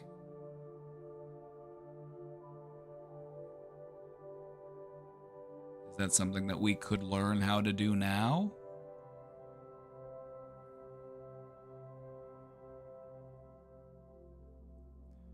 Or maybe we have old hobbies that we put down. Maybe we could pick those back up. Maybe life got in the way and we had to put those things on hold. Maybe it's a good time to revisit those things. Or maybe we can go deeper into things that we find interesting. Or maybe we could go out and try new stuff that we've always wanted to try. The point is, find things that resonate with your curiosity and with what you're passionate about. You'll feel it on a deeper level. You'll feel it in your gut. You'll feel it in your heart. It won't just be, you'll feel it deeply. Because it's in tune with who you really are.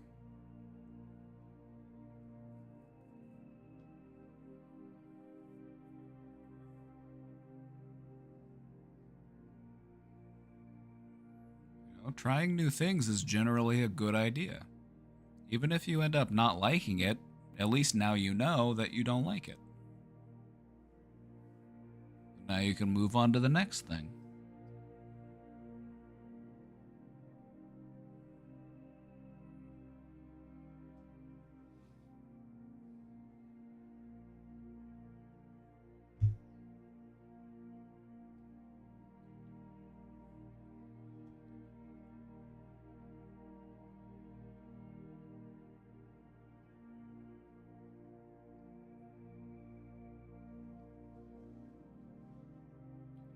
Another good way to reaffirm your personal identity is to clarify your values.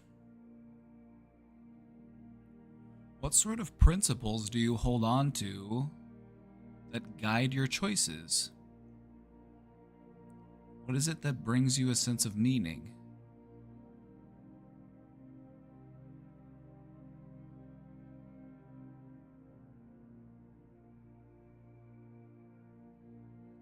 Be kind. Rewind.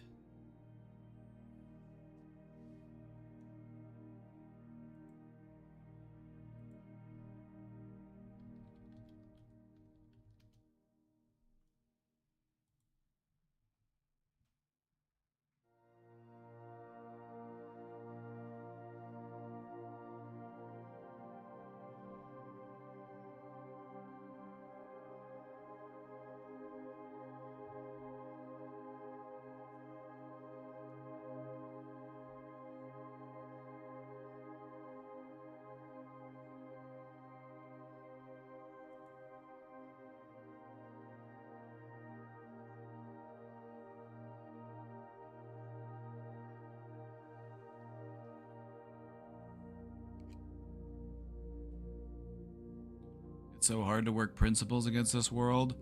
I think that one of the ways that we can really be more aware of what our principles are is to look out to the world and to see what is it about the world that bothers me.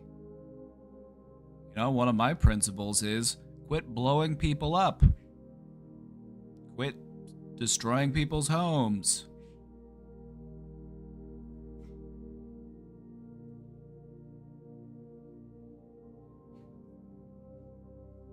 I like this new church you live in. It's this meditation playlist I've got. Some of these songs in here just sounds like I'm in a chapel. I need to find a new playlist is what I need. I might just go back to those meditative tones.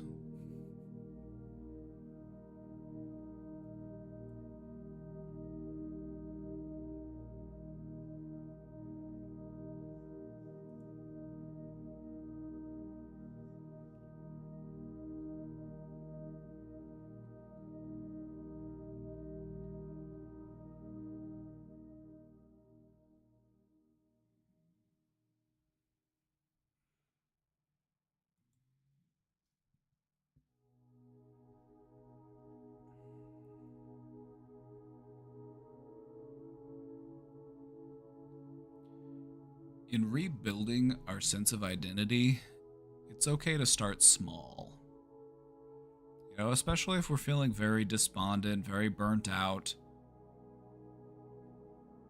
If the things that used to bring us pleasure don't anymore, it's okay to start small and build that back up. We want to set personal goals for ourselves that are reflective of who we want to be. And we celebrate our progress every step of the way. That's how we keep up the momentum.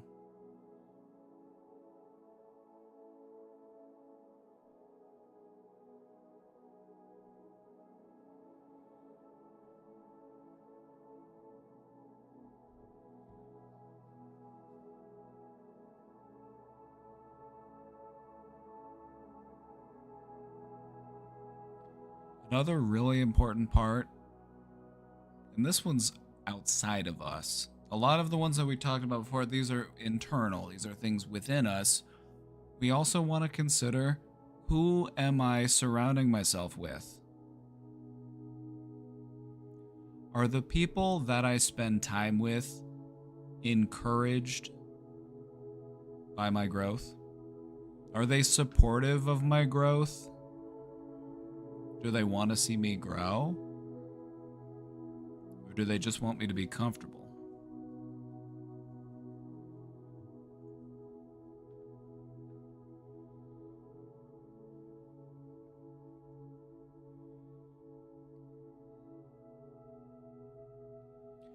Chat, who here celebrates growth? I just want everybody to see everybody who's cheering the growth. We like to have a growth mindset here. We celebrate growth here.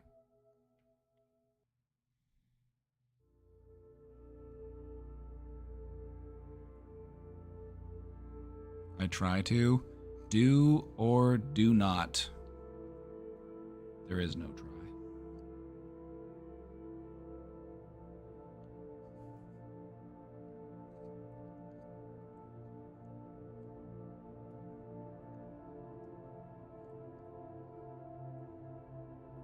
I am the people who wants nothing but comfort. The thing about comfort is that if you're able to push through a little bit of discomfort, even more comfort is waiting for you on the other side.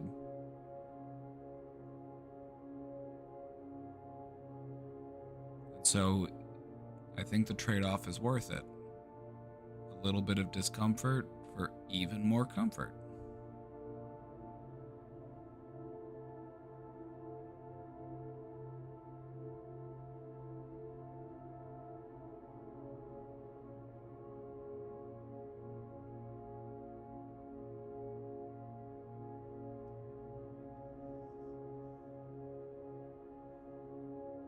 Like I just got a new pair of shoes. I gotta break them in a little bit before they get as comfortable as they will be.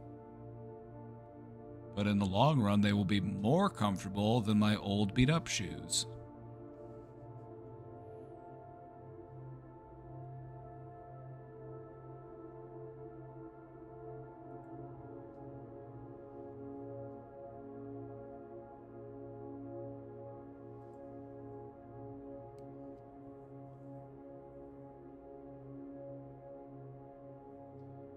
Anyway, the reason why we want to surround ourselves with people who support our growth and not just our comfort is why. Why do you think that? What do you think are some of the risks, I guess is the way to describe it. What are some of the risks that we might encounter if we surround ourselves with people who are just focused on our comfort?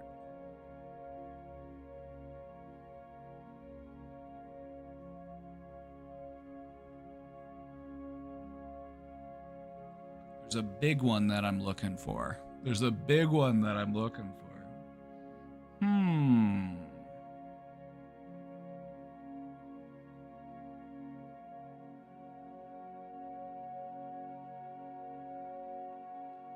Now, an important side note here is comfort is still important, but we want people who aren't focused on just our comfort. If somebody only supports your comfort and not your growth, what do we call that? We have a name for it. You want a hint?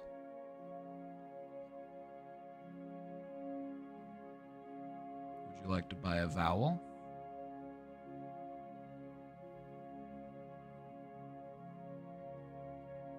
An enabler, exactly. That's the one. You got it. That's what enablers do. You know, if quitting drinking is hard and it would be uncomfortable for you to be sober, if you're surrounded by people who are only focused on your comfort, they're going to enable you. You're just going to keep going further and further into those habits. And so when I was talking about there's a big example, that's the one I was thinking of is these are the types of people who will enable you into things like addiction or other self-destructive habits because you're sacrificing your long-term well-being for the short-term comfort.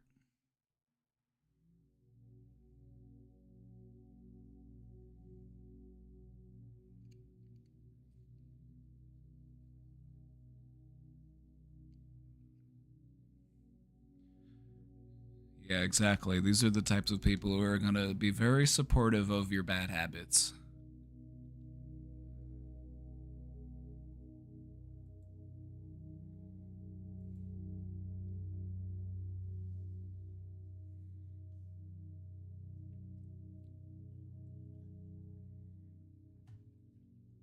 Like, you want to be with people, if you came up to them and you're like, "Hey, I've decided I want to quit drinking."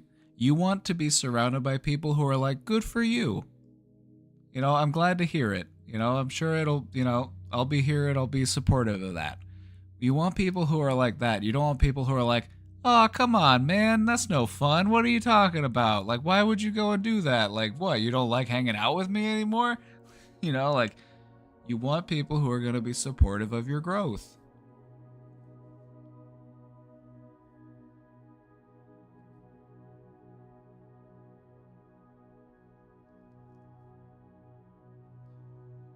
I remember getting so mad at my mom for enabling my worst habits as a kid, and now they're so hard to break. See, now you understand her struggle a little bit.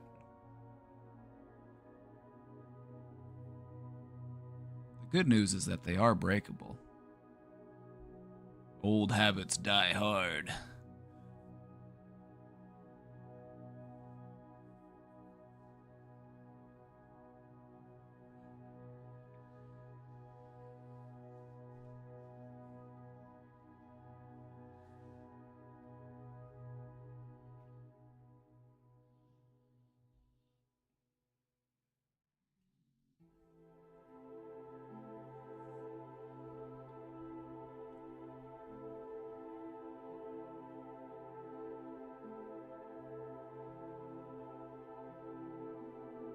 All right. Let's talk about. This is something that we kind of talked about a little bit earlier. We're talking about being focused not just on the destination, but on the journey. The thing about your identity is that it's not a fixed label, it's an active, ongoing process.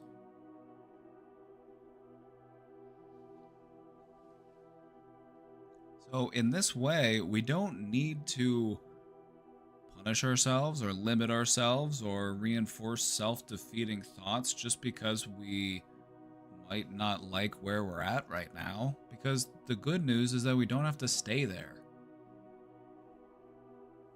We're only as stuck as we believe ourselves to be.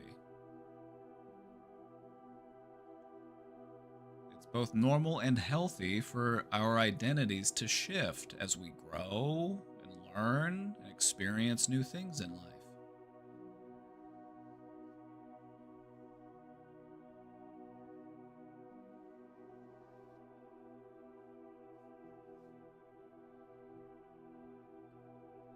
I've definitely become my own worst enemy when it comes to growth, pretty cynical these days.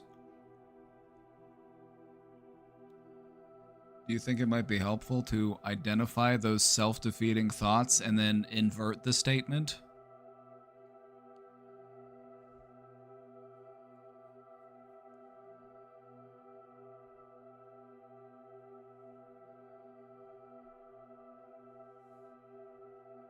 A helpful way to change your thinking is to practice thinking the opposite of whatever you might be thinking currently.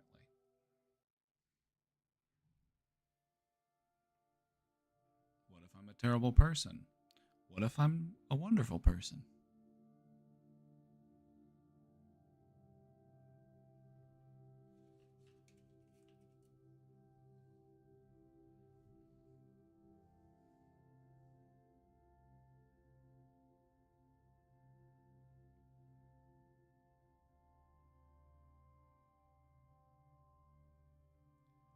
Not today.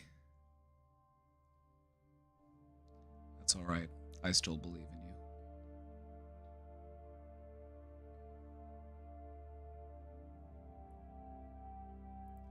I need everybody to give it up for Dirt or Bust. They're the #1 clipper on the channel. They've been working hard clipping stuff. That's our top clipper right there. Everybody give it up for Dirt or Bust. #1 clipper in the brain domain.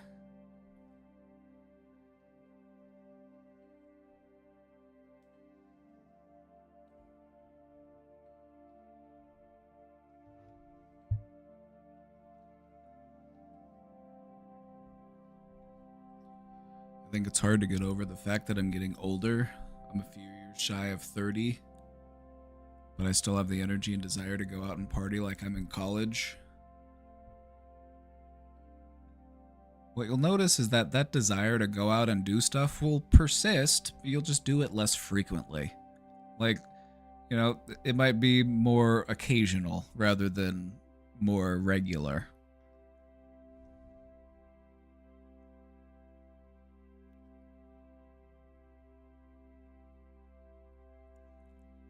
Honestly,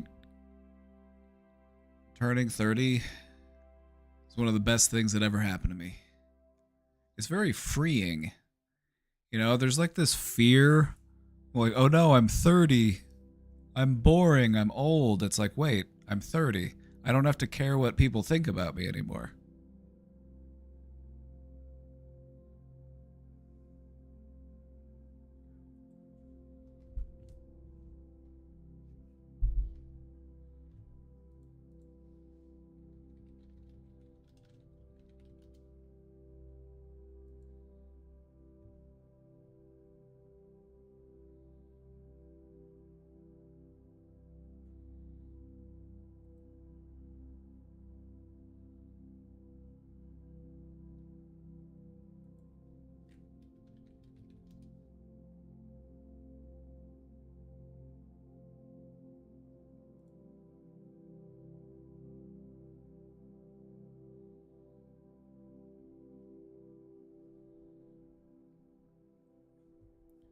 There's a comic about it, and I have it saved on my phone. I was trying to see if I could find it online, but a quick Google search did not pull it back up.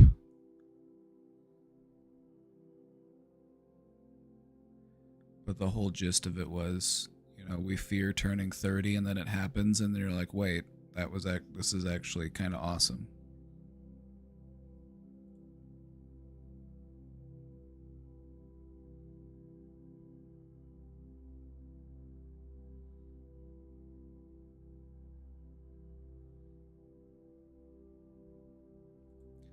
Being in my 20s was stressful. Being in your 20s is stressful because everybody expects you to act like an adult and like you've got it all together, but you're just like, I have no fucking idea what I'm doing here, brother.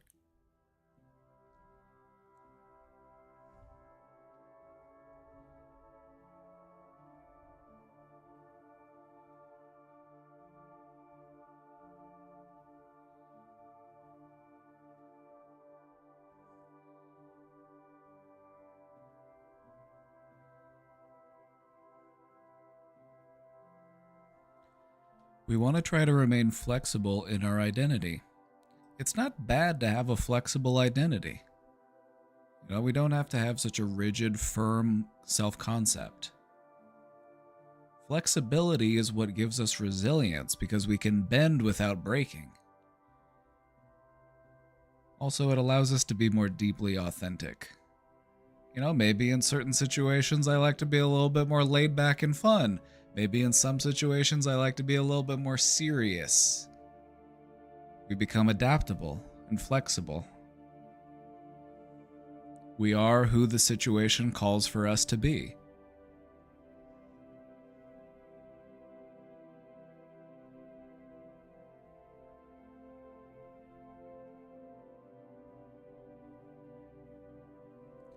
Sounds silly, but I have this fear of posting myself out and about on Instagram and someone comments, bro, aren't you 30? Get out the club and start a family. You gotta remember that they took time out of their day to do that. You know, what are they doing with their life? Why are they so worried about what you're doing? You're just here trying to have a good time, and they're out here trying to put you down for no good reason? Why should we care what that type of person has to say about us? The only thing that they care about is making us feel poorly about ourselves. Why should we value their words?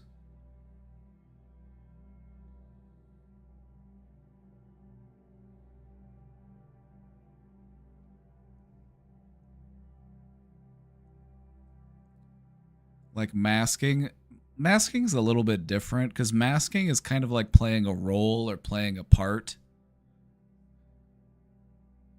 And it can feel a little less inauthentic because masking for the most part involves catering ourselves to other people's expectations of us. Whereas flexibility in our identity, it's more of a, I'm setting my own expectations for how I should carry myself across different situations.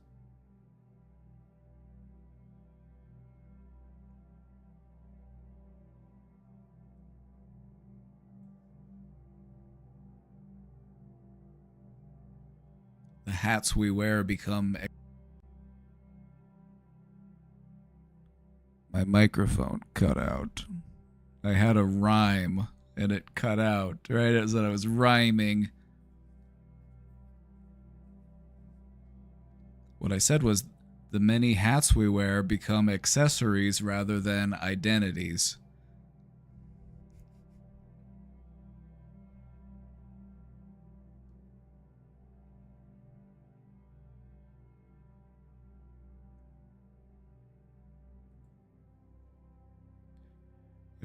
What I find to be helpful whenever somebody's, they go out of their way to just be hateful on the internet, I try to just imagine what are they doing right now?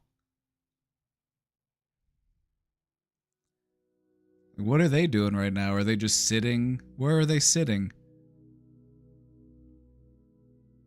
Are they happy? Probably not. Probably not. A safe bet, people who just spend time out of their day to just be nasty to strangers on the internet, it's like they're probably not all that happy.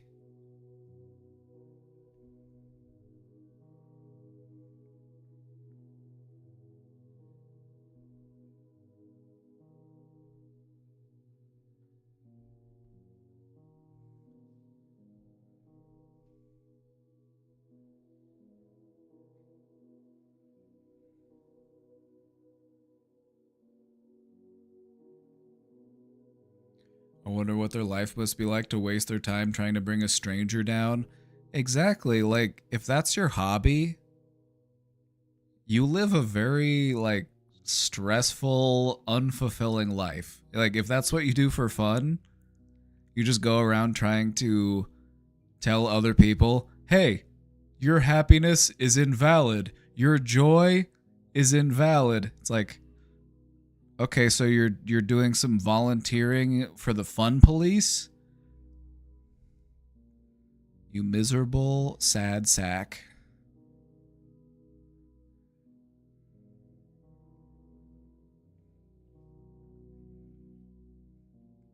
There should be people in your life that you care about what they have to say about you, but we don't need to give that privilege away to everybody.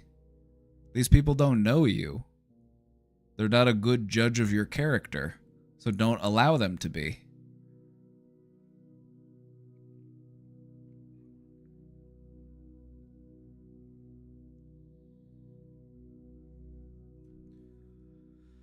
The cool thing about our shifting identity is that it allows us to let go of outdated roles while still remaining true to our evolving self.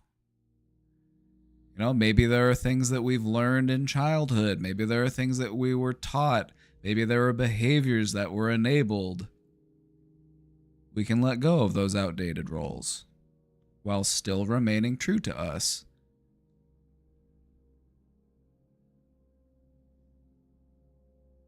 Can you repeat your hat rhyme again?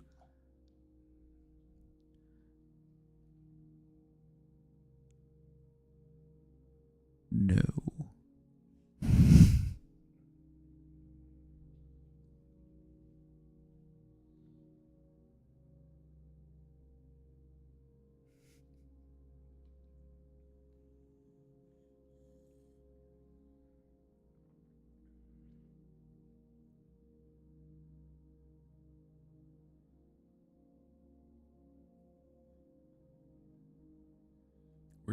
We're hats off.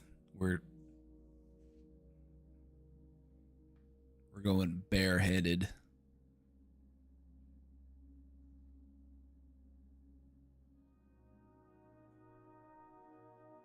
I forgot to clip it. It's fine. It wasn't that it was all right. You know, it was a moment. We had it. We were there for it, and you know, we enjoyed it, and that's what matters.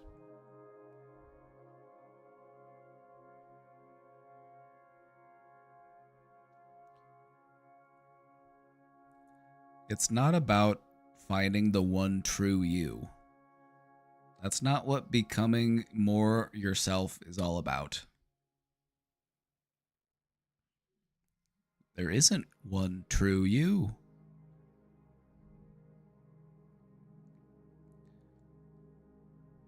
What it's actually about is embracing your change with self compassion. You know, maybe you let go of an old. Oh my god, this microphone cutting out. Oh my god, I'm so frustrated.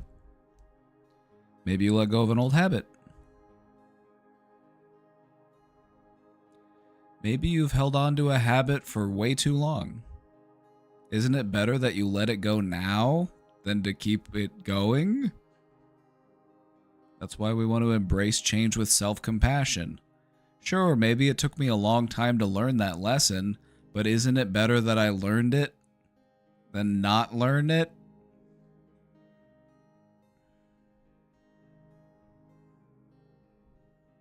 Censor that forehead. I got a 5 head.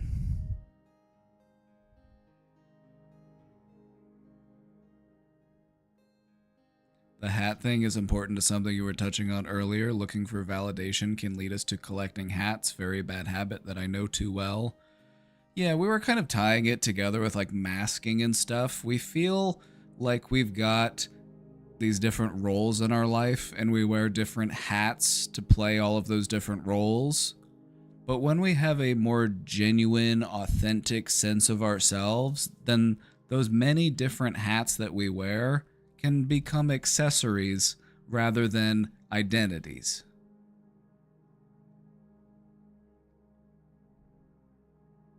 There you go. You got it.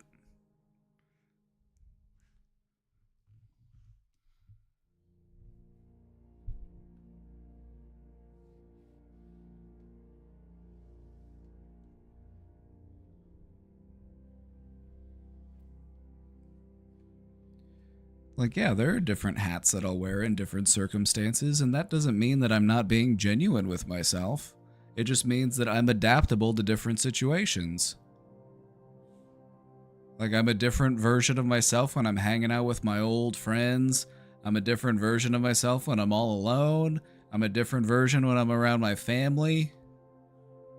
They're all me, and they're all genuine. I'm just showcasing my own versatility.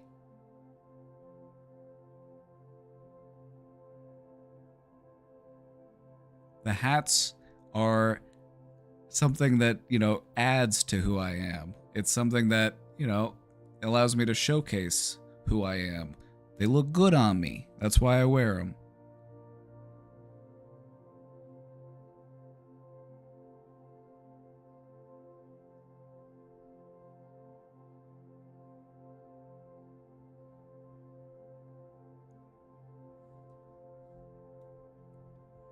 But in my reality, it's hard to find hats my sizes because I've got a big head, so.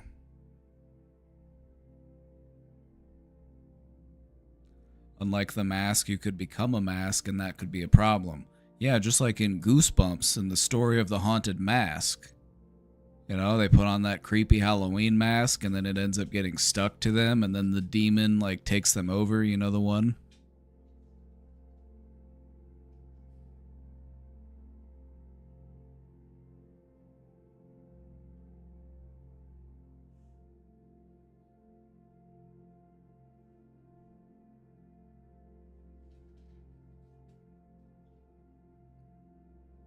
Anyway, your identity is constantly evolving, it's an ongoing process, and so it's natural to have those moments when you're trying to figure out who am I exactly. That's okay, it's part of the process. Revisiting these things, asking yourself those questions, returning to your values and your principles. These are all important parts of finding out who we really are right now. Not who am I 5 years ago, not who am I 5 years from now. Who am I in this moment? Here and now.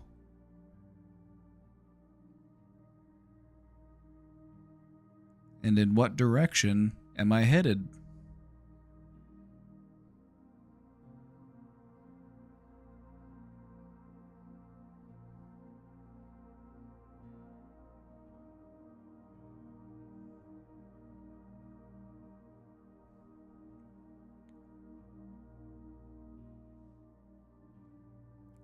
Let's wrap it up. You are not defined by any single role, title, or label. You are a dynamic, multifaceted being. Like a big diamond.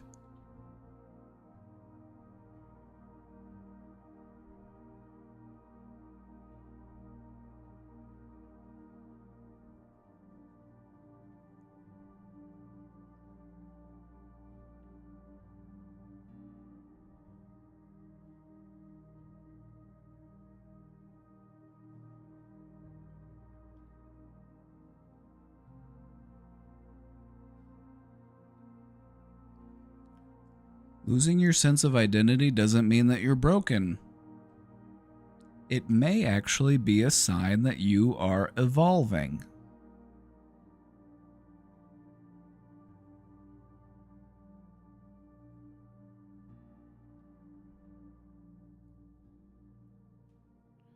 Sometimes feeling like you're losing that sense of identity is actually what needs to happen in order to reaffirm your identity.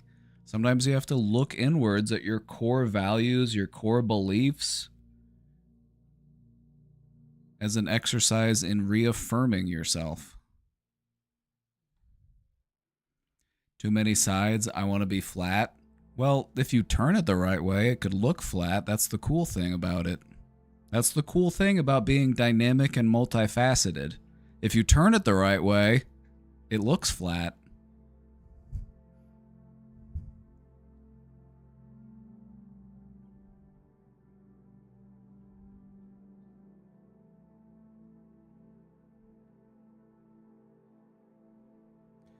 Either way, it's normal to revisit these types of questions from time to time, especially as we enter different life stages or we encounter certain events, certain stressors. It's normal to revisit these types of things and try to reestablish our sense of identity. So that's a normal part of figuring out who we are.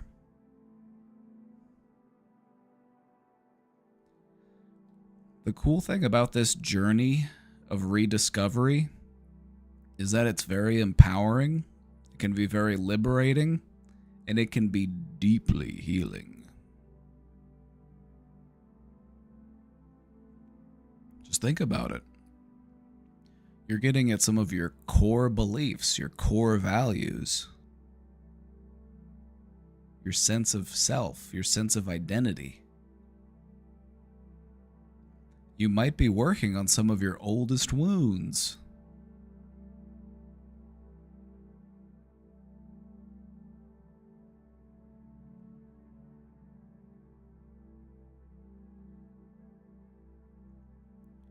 Have you ever had that feeling of rediscovery?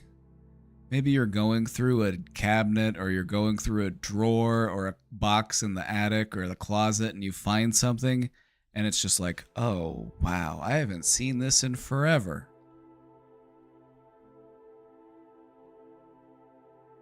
And it feels like it kind of awakens something within you.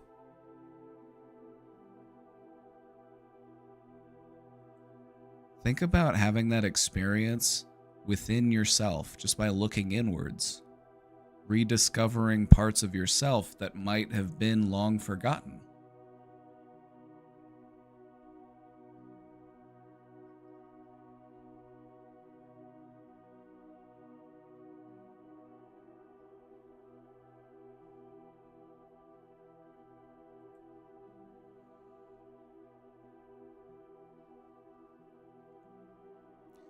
Ask yourself not just who am I, but also what kind of person do I want to become?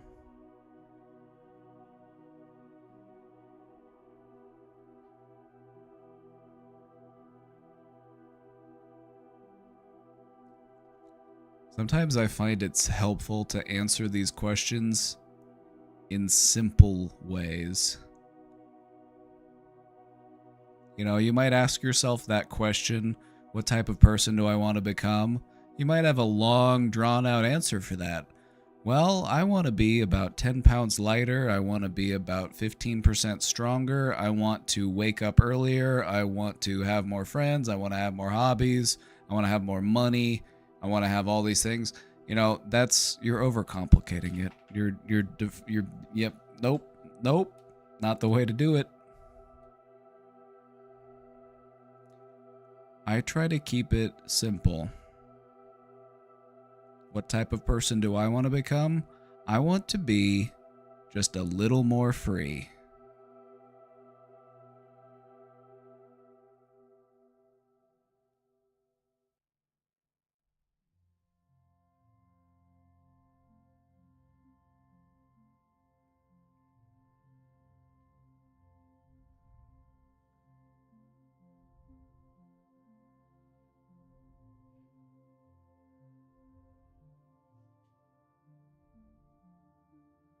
I want to be more aware.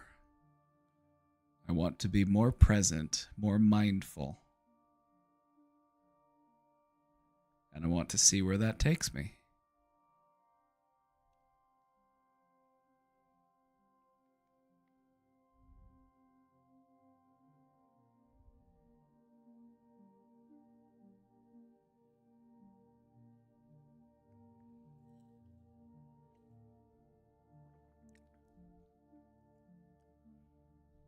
A series of tweaks is not an identity, though. No, but it helps me to set my direction. I don't want to be overly rigid with my definitions. I know what direction I want to go in, but I also understand that things might look differently when I get there.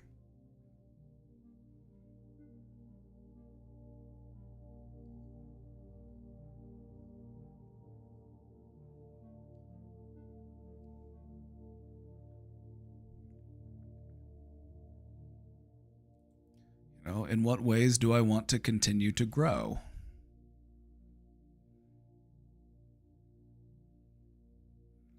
What things do I want to let go of?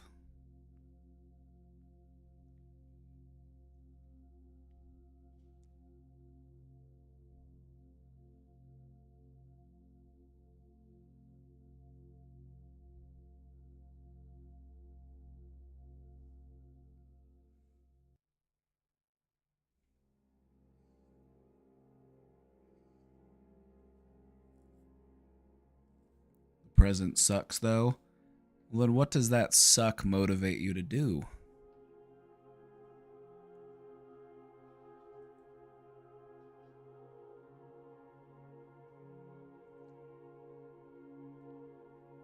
Our personal identity is not about having all the answers.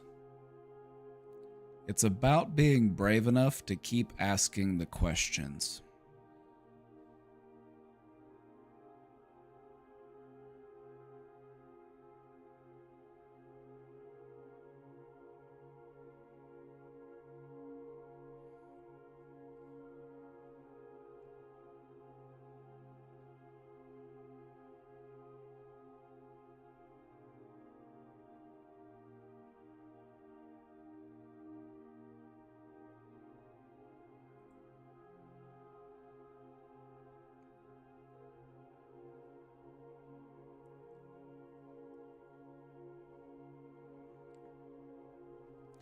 If it helps, just know that as a part of your personal identity, you're hanging out here in the brain domain, engaging in self reflection, thinking about growth.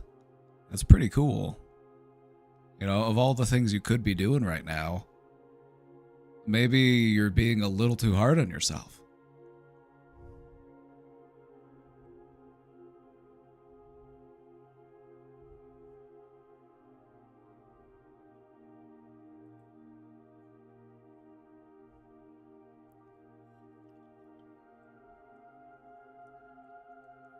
We've got the best people here in the brain domain. It's the best place on Twitch. Many people are saying this. Many people are saying this. I've heard it all over the internet. People can't stop talking about it. Have you seen the brain domain?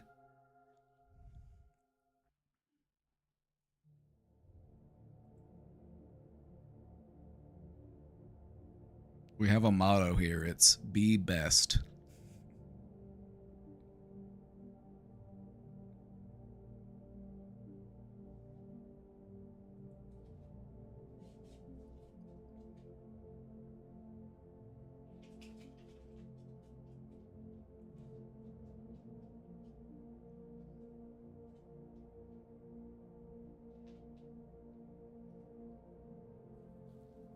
Alrighty, everybody. Thoughts, questions, comments, concerns?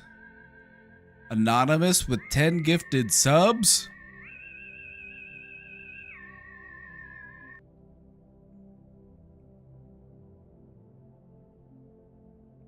Thank you so much for the 10 gifted subs, Anonymous. You're a real one.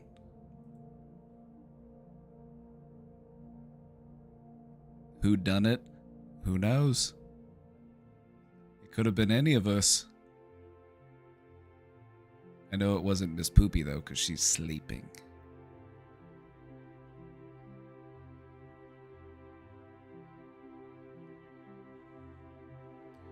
Best is better than perfect. That's a nice one. My favorite quote about perfectionism, or the one that I use the most, is don't let perfect get in the way of good.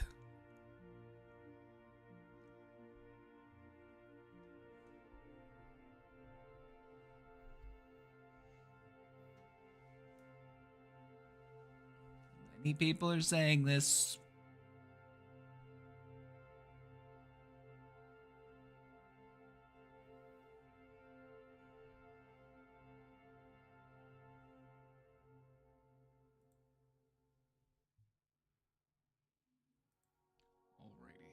I'm going to see if we've got something in the question box. Let's take a look. Oh, looks like we've got a couple.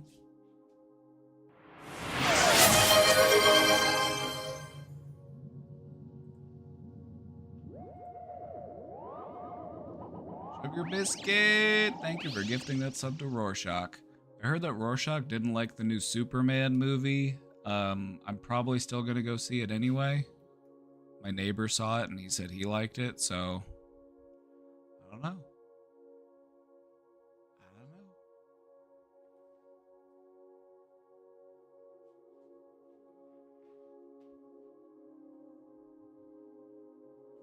I'm usually chugging more news than I really should. A lot of people find themselves doing that. I found myself doing that.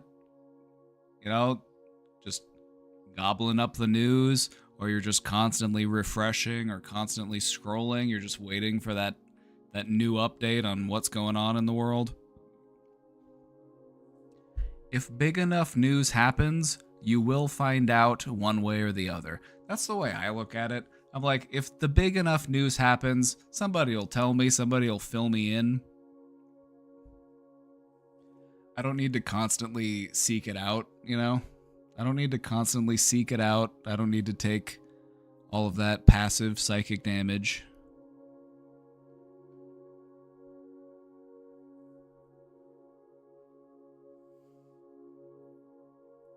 I've been trying to find a balance.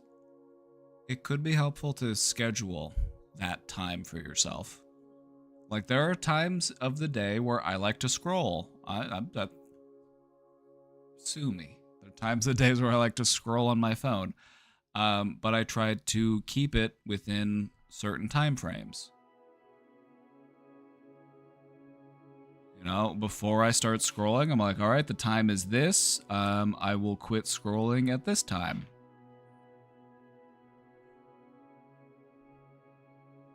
You know, just give my little monkey brain the dopamine it was looking for. Ooh, you know, just, and then, all right, monkey, recess is over.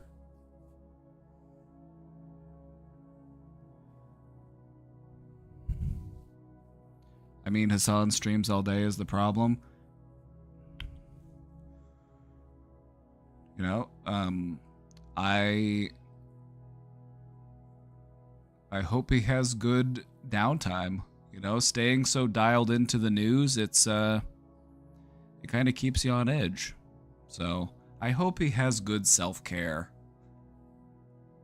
You know, any of the content creators that are out there like covering politics or talking about news every day just for hours every day, I hope they have good self-care regimens.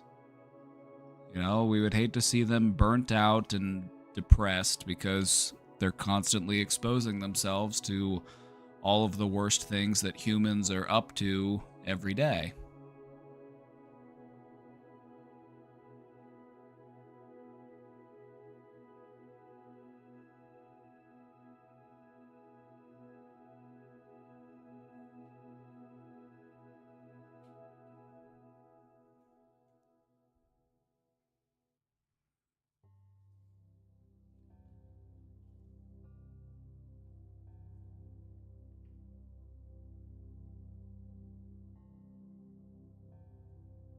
All right, we've got some questions in the box. This one's a YouTube video link. So let's roll the dice with this one.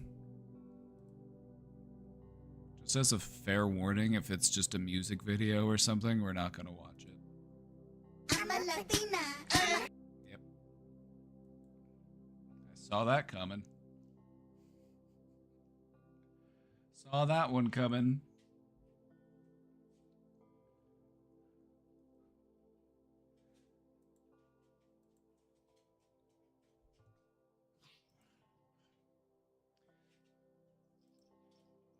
All right. We've got a question.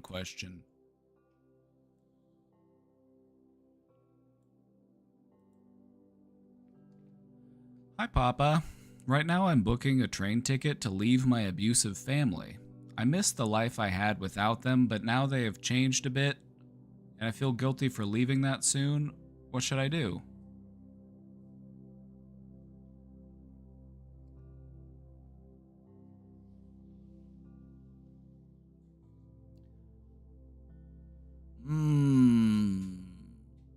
All right. All right. Let's talk about this. Let's try to put ourselves in this situation. Let's practice some empathy here. Let's think. Let's say that we stepped away from an abusive family. Some of you might even find this personally relatable. Maybe you've been in a similar situation. You know, your family was mistreating you and you had no choice but to just leave.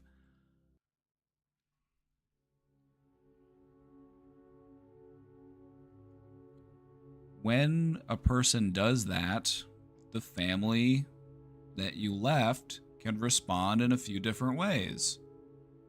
Sometimes they'll just say good riddance and they'll just, let you go without much of a fight. Sometimes they change their tune and they're like, "Oh, how could you leave? Oh, we miss you so much." Sometimes they might try to bring you back in. Sometimes they might try to guilt you back in. Sometimes they might... The point being here is you want to see them change, but you want that change to be genuine. And actions speak louder than words. And so if they have changed, good, celebrate that change. Acknowledge that change. Congratulate them on that change. Say, hey, good job on that change you've made. But it still sounds like they have some work to do, and it still sounds like they have some ways to go. And we want to see that happen. We want them to continue to grow and continue to change and, because that's what we want to see. If you have a family that mistreats you, don't you want to see them change and learn the error of their ways and to grow, right?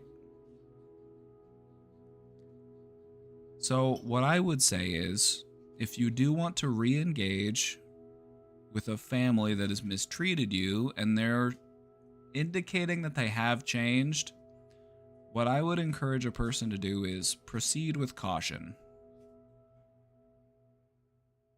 We want to make sure that their change is genuine and that they're committed to it. We want to make sure that this isn't just for show, or this isn't just an effort to try to lure us back in.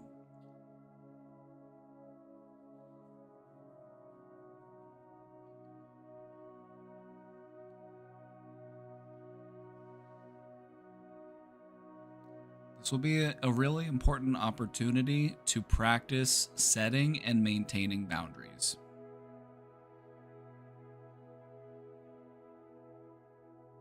You know, if you do want to have your family in your life, I feel like you can do that on your terms. You don't have to stand for mistreatment. You don't have to stand for abuse.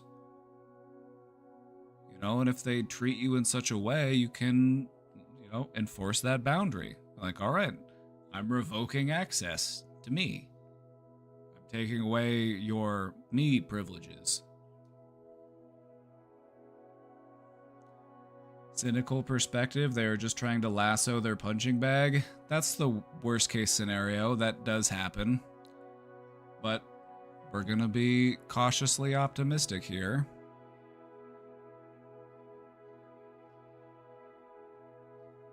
You know, you're not wrong. That is a part of why some people will do this, or they'll be like, oh, come on, things are so much better. Why would you leave? Like, they're trying to lure you back in because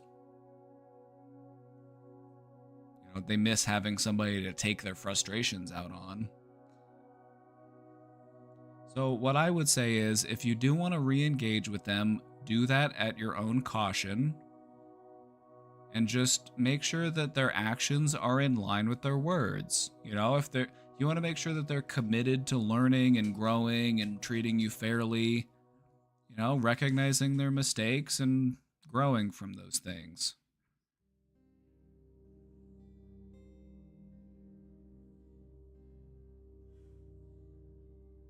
So just try to use your best judgment, you know? We want to make sure that they're not just talking the talk. We want to make sure that they can walk the walk.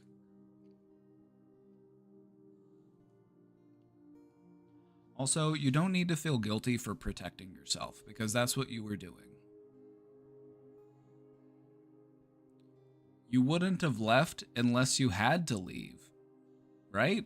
I'm assuming that the only reason that you left was because you felt like you had to. So there's no need to feel guilty for that. You were just protecting yourself. If there's anyone here that should feel guilty, isn't it the people who were abusive? Shouldn't they be the ones who feel guilty? Why should we, as the victim of abuse, feel guilty for protecting ourselves from our abusers?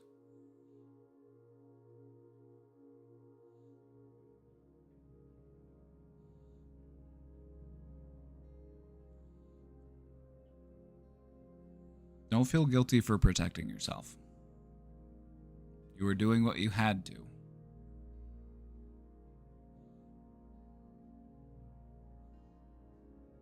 So just continue to look out for your own best interest, continue to protect yourself, and if you do want to re-engage, make sure that they're committed to change. Make sure that they will treat you better.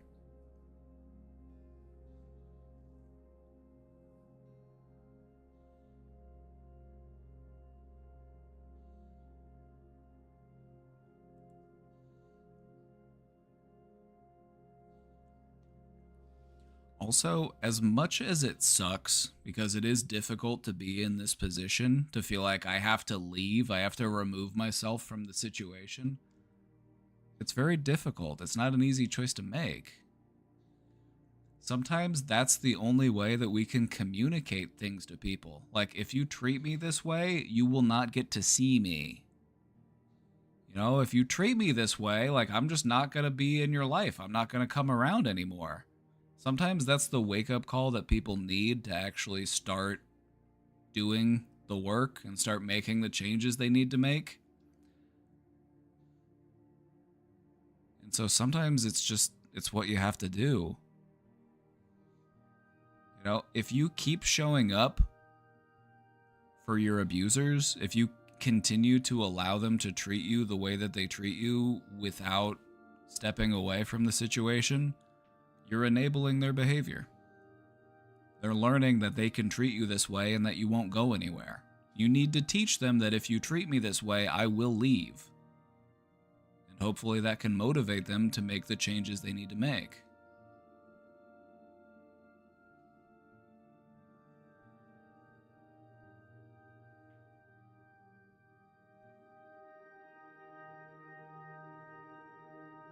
What Dirter Bus described as a narcissistic tactic, it's true. It's that love bombing. Like, aw, we missed you so much. How could you leave? You had so much fun when you were here.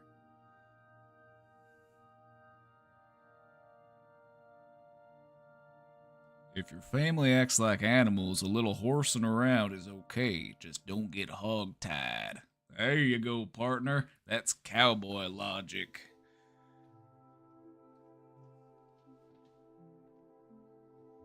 Nobody's perfect, and we don't need to demand perfection from our family, but we can at least expect fairness. We can at least expect compassion and care and love, right? Like, isn't that the bare minimum?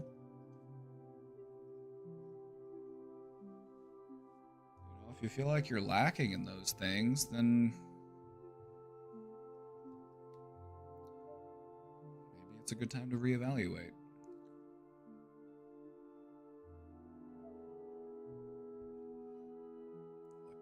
It's true, it's Miss Poopy. She gets up about every 45 minutes to an hour to rotate from her nap position. She's a little dark, so you can't see her all that well. Hi, Miss. She's sleeping. Look how fuzzy she is, though.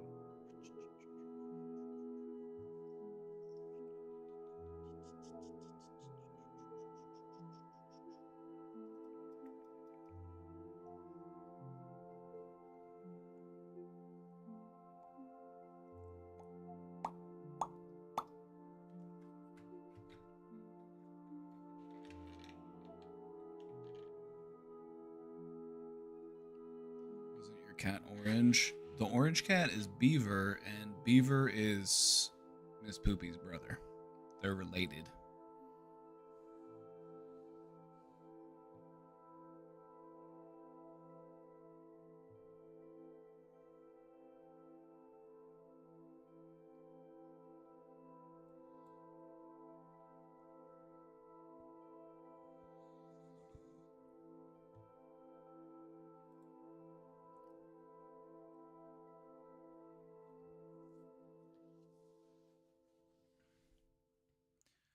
This question that we had has me thinking.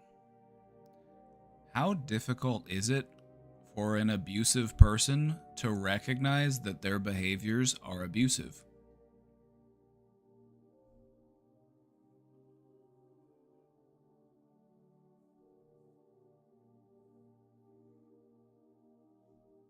It can be pretty difficult. It can be very painful. To recognize and acknowledge and be accountable for that. And so it's not easy. If you're going to re-engage with somebody who was abusive towards you, we can't expect that they just had this epiphany. They just woke up one day and they're like, oh my God, I get it now. I was terrible. Here I was being manipulative and controlling. It's like, just doesn't really happen that way. Oftentimes it takes time. It takes, a lot of thinking, a lot of introspection.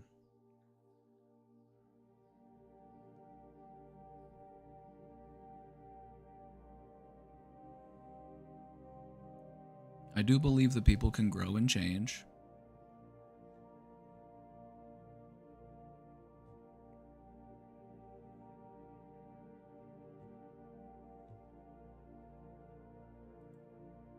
I also believe that we don't always have to sit around and watch them do it.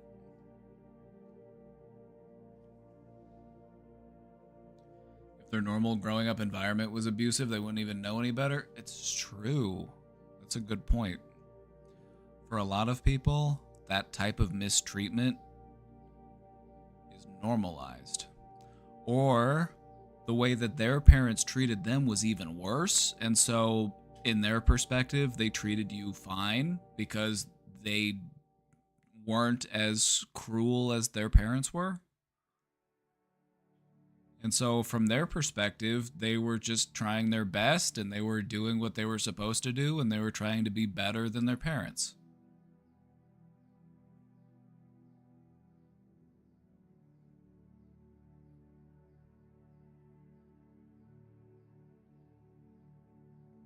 Do you believe in God?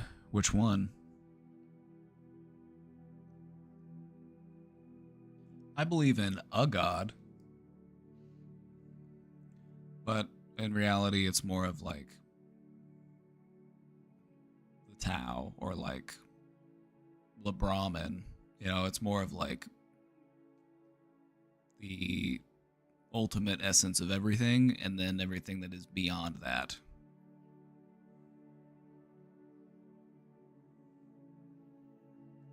Holy, what you mean, the creator of all things? Well, when you ask me if I believe in God, that's a question of like which God do I believe in? Do I believe in the Abrahamic God? Do I believe that, God's just an angry dad, you know? Or do I believe that God is pervasive through all things? Is all of this just a dream within a dream? Am I just the Atman, the individual expression of the light behind all existence?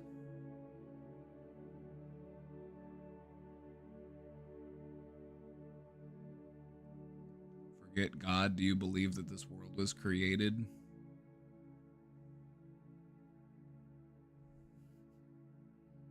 Or did it pop out of nowhere? I think it was created. Just like all of the other planets were created.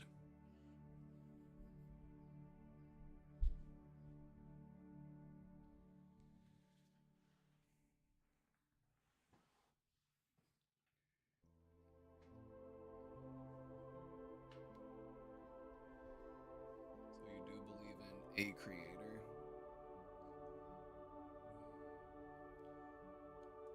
Things exist? Or am I just living in a mass hallucination? Who knows?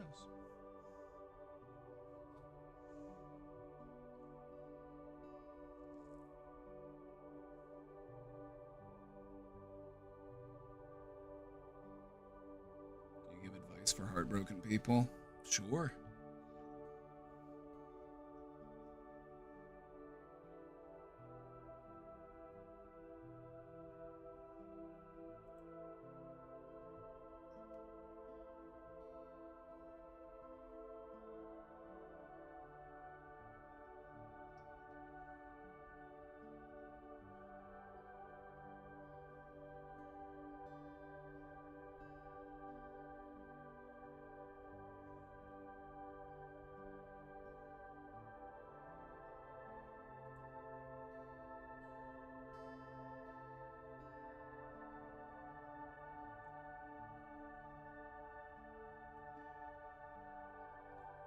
What hallucinations? You're real and I'm real? You could just be a brain floating in a fish tank for all you know. Everything that you see or experience could just be fed into you through electrical impulses.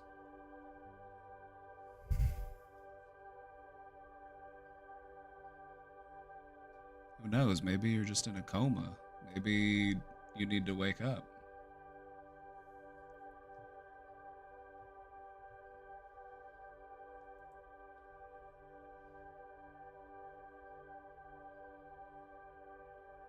Alright, we have a question in the box. Let's take a look.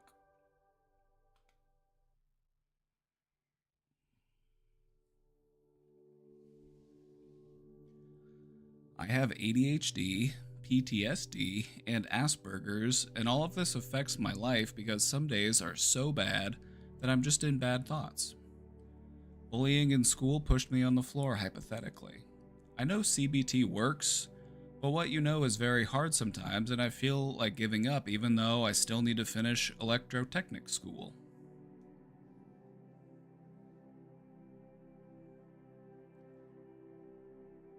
First off, Don't give up.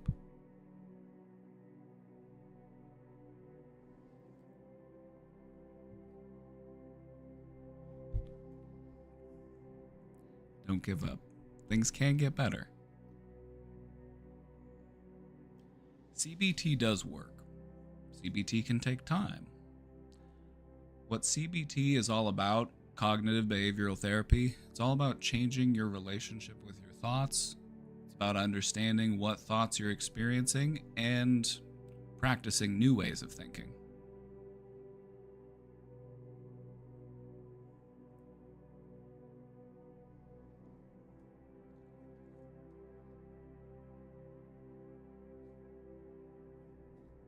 Doing this type of work, it is possible on your own, but it's a lot more manageable when we have somebody to help us through it, especially somebody who understands things like ADHD, PTSD, and Asperger's. So, who in your life do you have that you can talk to about those things? You can definitely make it through this, but it's going to be easier to do if we don't feel alone in doing it.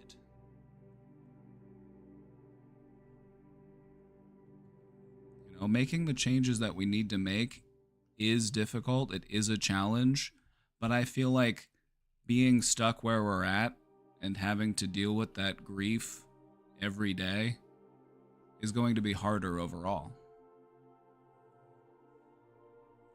We go through the hard work so that things can get easier.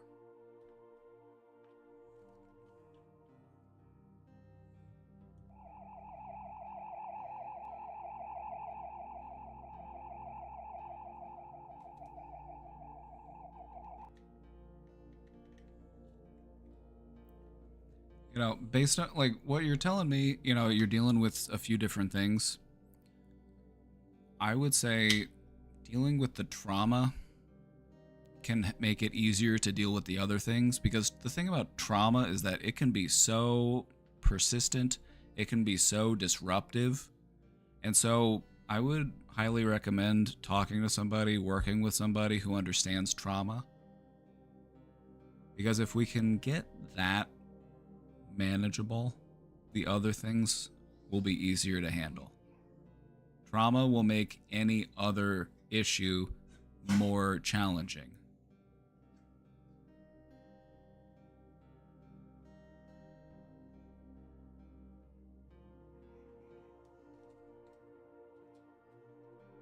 You know what I mean?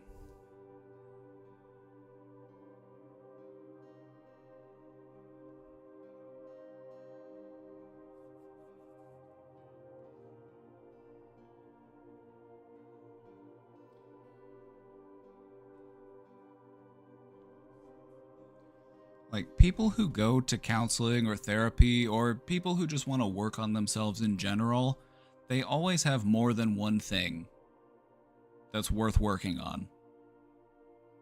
Where we get stuck and where we feel overwhelmed is when we feel like I have to work on everything that I need to fix right now. I need to do all of this at once so that I can get better. Focus on one thing. Work on one thing. In doing that, the others will get easier to manage.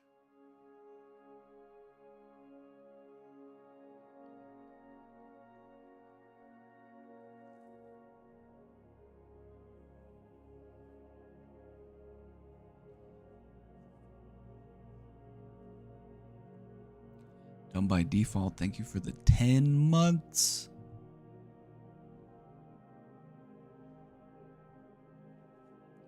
Pretty soon you're going to be smart by default.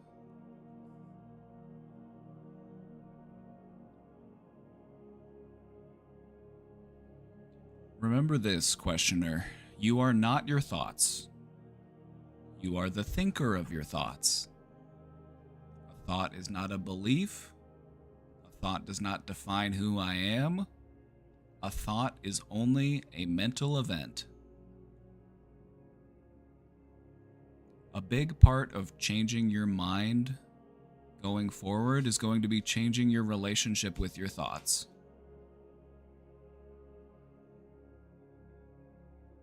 So throughout all this, don't forget that you are not your thoughts. You are the one who is experiencing your thoughts.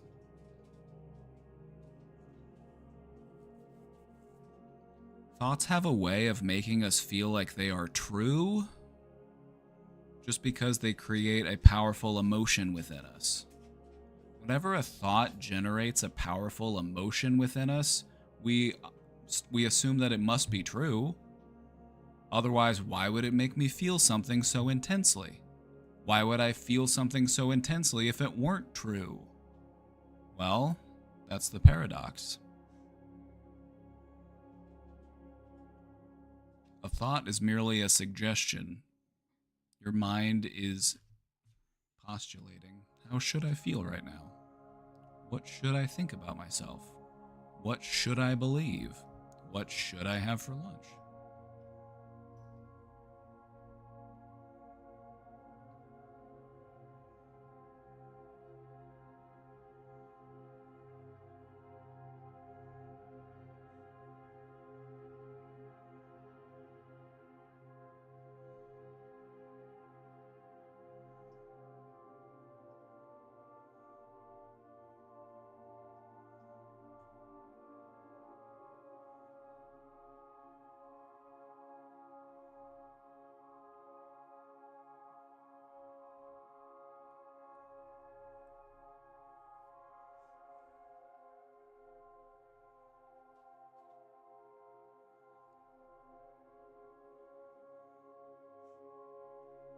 I think it's really great that in spite of the things that you've had to go through, you mentioned having a hard time in school, but it looks like you're still taking yourself in a good direction. You're working on your education. So, I feel good. I feel good about where you're headed.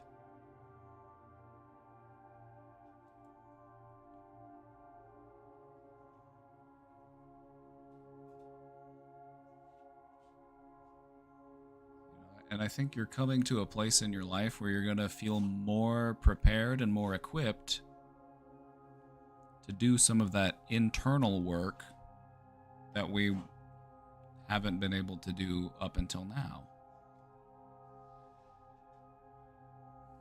It's totally normal for people to go through stuff in early life and then not really do much about it or not really focus on healing it until later in life. What you'll notice is that a lot of people won't start to do that sort of internal work until they hit their 20s. And so that's okay. You're where you're supposed to be right now, and you're doing the work that you need to do. So just take it one step at a time.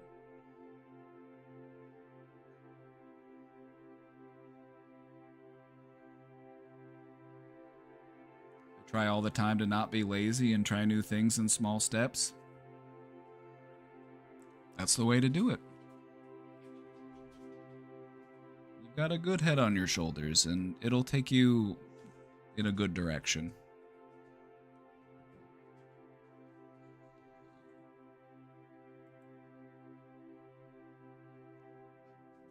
All right, gang, we have another question in the box. Let's take a look. Me and my sister had a horrible fight 8 months ago that really left me traumatized. I don't really want to get into it, or get into what she did, but it crossed huge boundaries.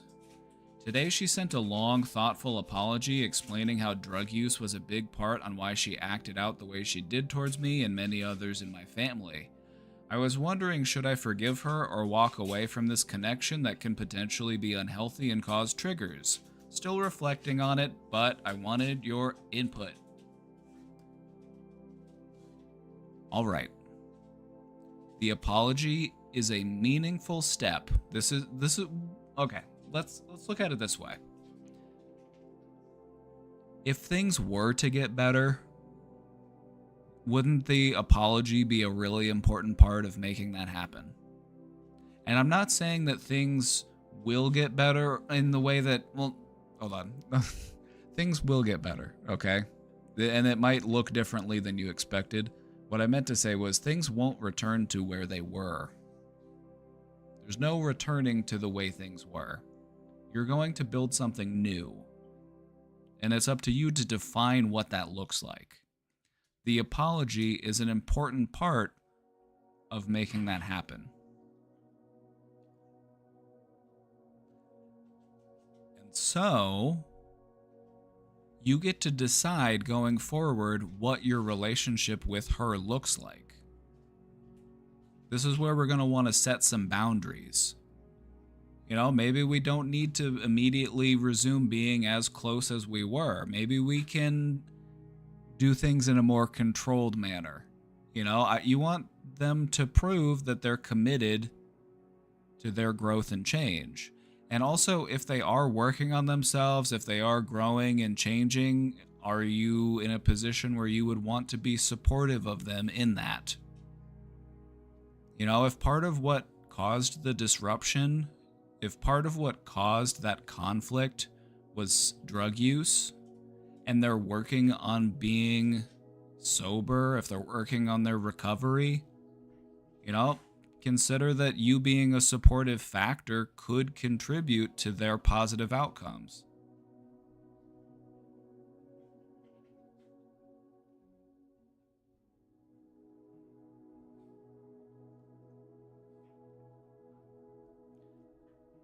The thing about this is you get to choose how you respond.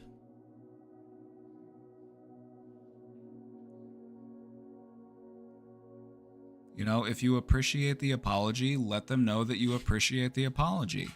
If you still need time to think about things, or if you're not ready to, you know, start, you know, engaging with them again like you used to, then let them know that. Just try to communicate it, you know? I wouldn't just leave them on red. I wouldn't just ghost them, you know, because we like to see that people can heal and grow and change, especially when they're people that we care about. You know, they've probably got a lot of guilt and shame about how they acted, and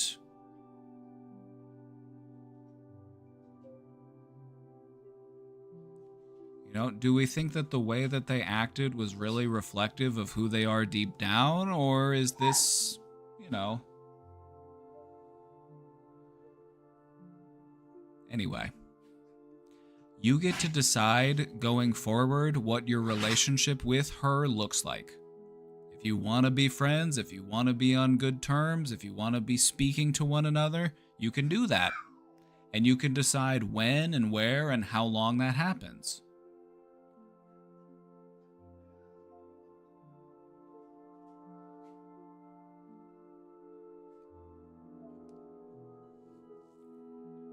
Think it's better to say something like, I appreciate the apology, but just need some time to reflect?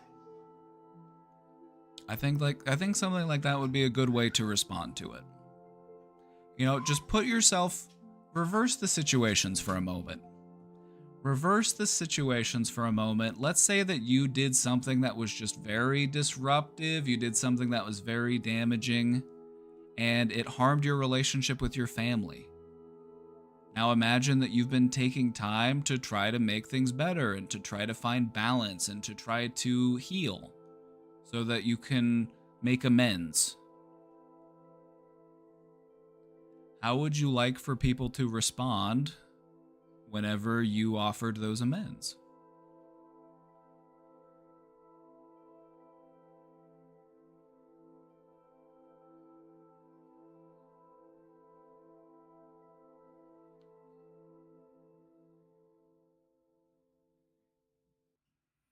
You know, I think just saying something along the lines of, I appreciate your apology. You know, I'm going to need some more time to think and to reflect, but I want you to know that I support you in your recovery.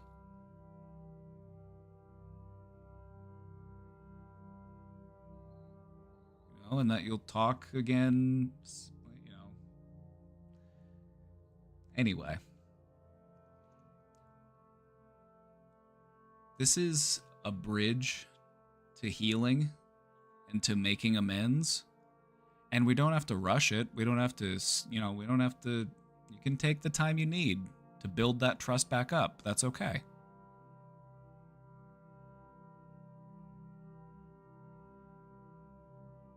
You You don't need to have the heartfelt conversation where you're hugging each other and crying and you're like, oh my God, I'm so sorry. Oh my God. We don't have to jump to that. It's okay. We can say, I appreciate you reaching out. I appreciate you apologizing. I still need some time to process and to reflect, but it's nice to hear that you're doing better.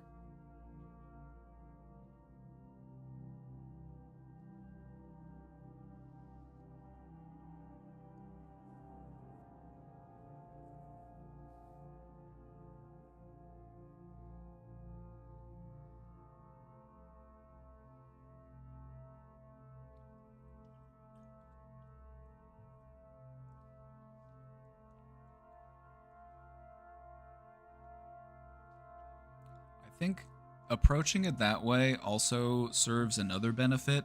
You get to see how they respond to your response. If they take it well, that's a good sign. If they don't take it well, that's also a sign.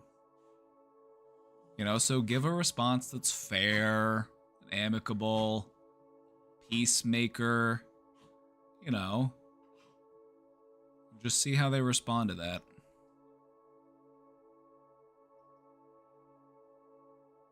You get to do it at a pace that feels right for you, so you don't have to rush anything, you don't have to jump into anything that's unhealthy or triggering. You get to choose when and where and how that happens.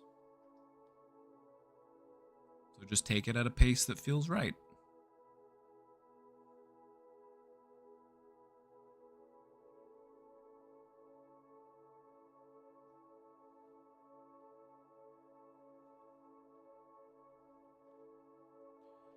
Drug abuse can put people in such messy situations. When your brain is operating under addiction, you are just completely outside of yourself. You are a different person. People will do stuff that is just completely out of character whenever addiction runs their life.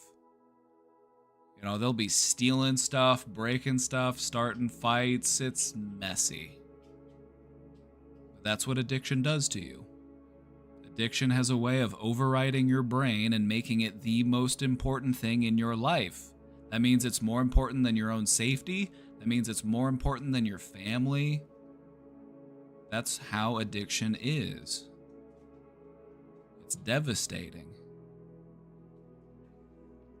But if they're committed to healing and getting better, we want to be able to support them in that because our support helps them to improve their chances.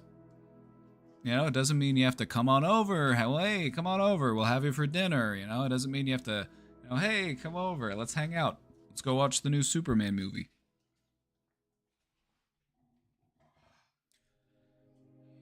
Just take it one day at a time. Just like in recovery, take it one day at a time. Hi, Atticus. You need to go outside? Alright, I need to let these dogs out.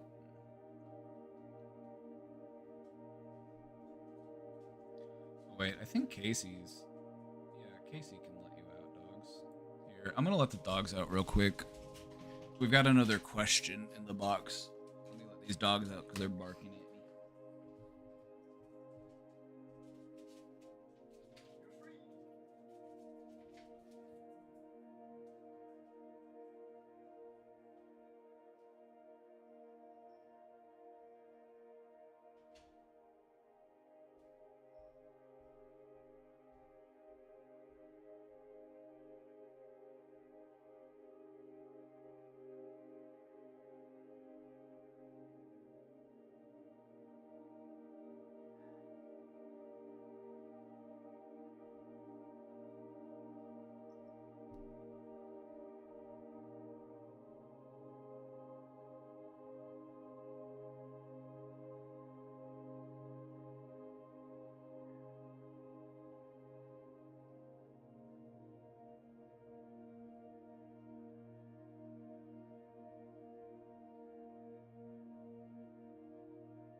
I'm back. I'm back.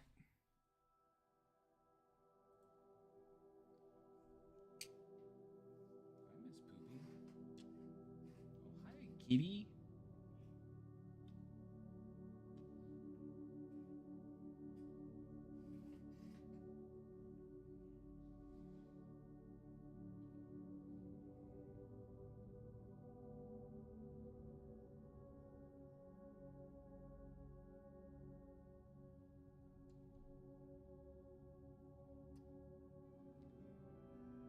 Gonna take my time and see how it all plays out and not be toxic to somebody that's already at a low.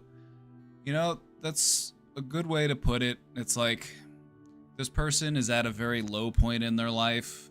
Addiction has damaged their relationship with their family. It's like they're already at a really low point. It's like, do we need to kick them while they're down?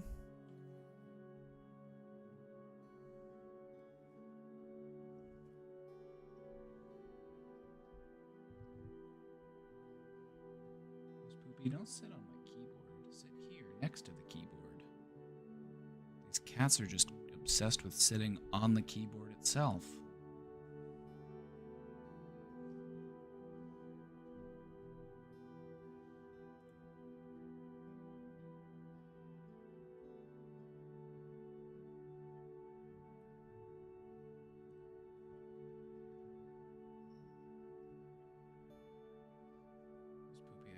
I can't see through you.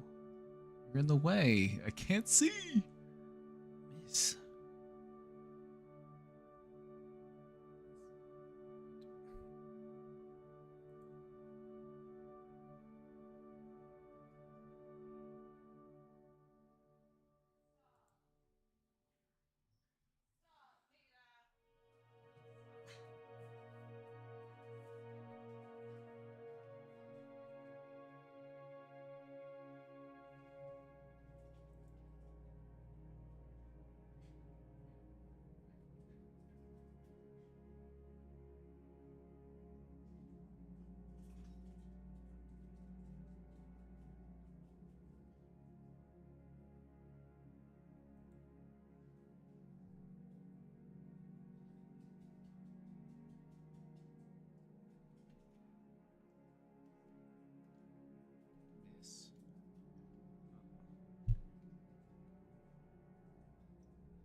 Thank you. Thank you for lying back down.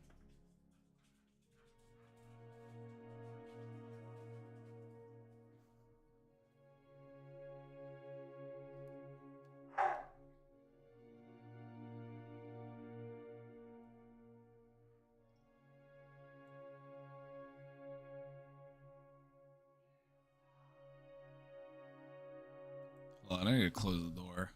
Atticus is out there getting fed dinner, and he's a very loud dog.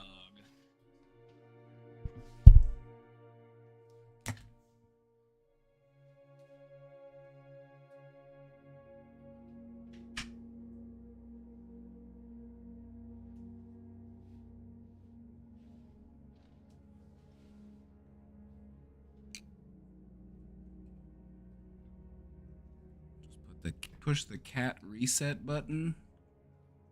It's somewhere on their forehead.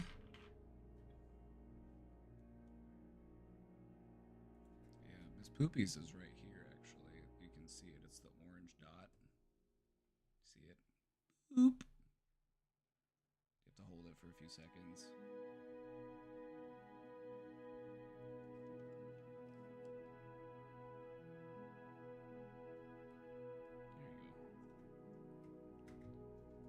Officially rebooted the cat.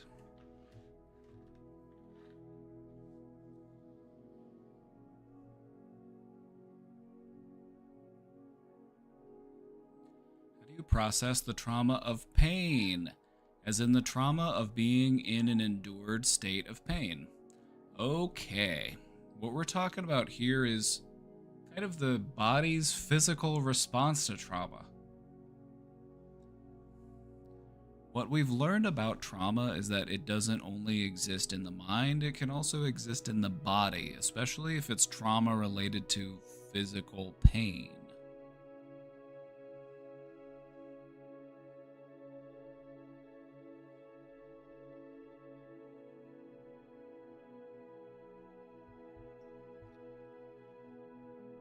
The best way that I've heard of or have been able to practice is to relax into it.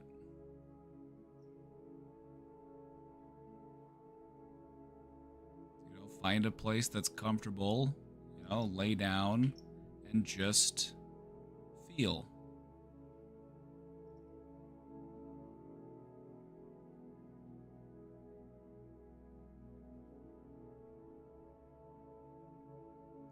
Just try to feel more and more relaxed.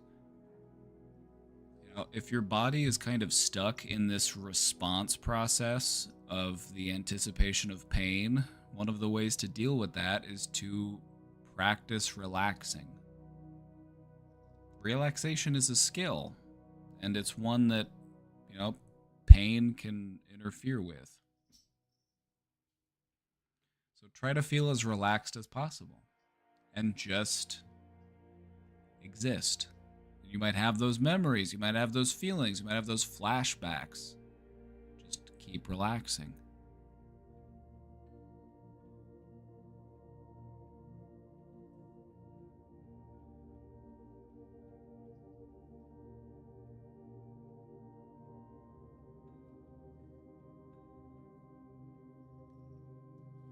What you're doing is you're changing your body's response to the pain. Pain is merely an impulse that exists in your nerves. And we can change the way that our brains respond to those nerve impulses.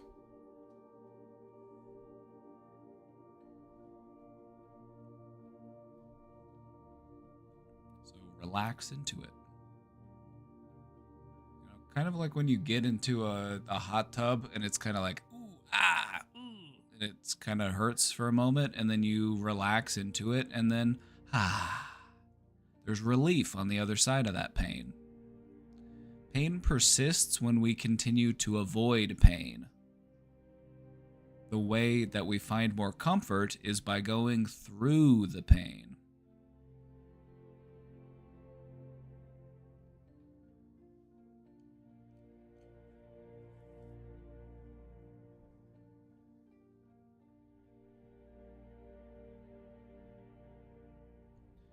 You'll find is that your body holds on to all sorts of pains and traumas. It's, it might be a tight muscle here, a clenched fist over here. It might be a little bit of asymmetry in your posture. It might just be a little bit of rigidity or stiffness. Just keep practicing relaxing. Pay attention to your tension. Try to find where you feel the most tense, and then try to relax that part of you. Just keep going through that process. You'll find that you are more and more relaxed. You'll find that you'll be able to reach levels of relaxation that you thought weren't even possible.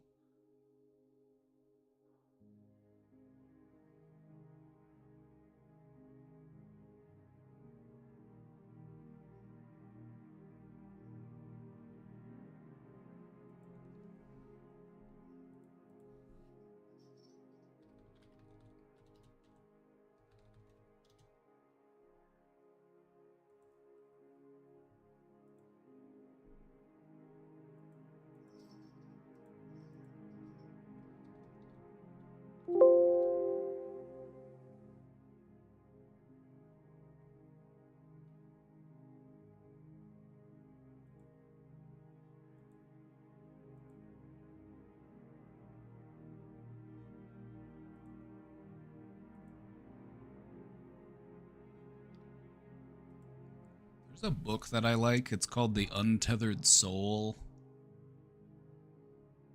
by Michael Singer. And there's this chapter that's called Pain, the Price of Freedom.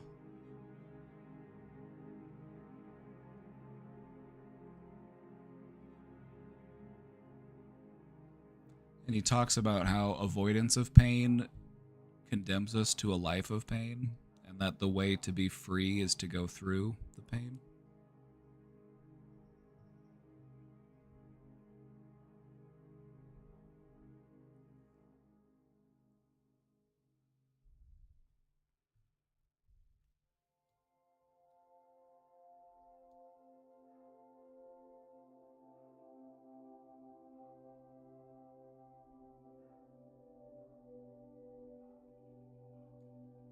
But no, he kind of describes what I was talking about here, trying to relax through it. When you feel pain, simply view it as energy. Just start seeing these inner experiences as energy passing through your heart and before the eye of your consciousness. Then relax. Do the opposite of contracting and closing. Relax and release. Relax and release. Relax your heart until you're actually face to face with the exact place where it hurts. Stay open and receptive so that you can be present right where the tension is. You must be willing to be present right at the place of the tightness and pain, and then relax and go even deeper. This is very deep growth and transformation, but you will not want to do this. You will feel tremendous resistance to doing this, and that's what makes it so powerful. As you relax and feel the resistance, the heart will want to pull away, to close, to protect, and to defend itself. Keep relaxing.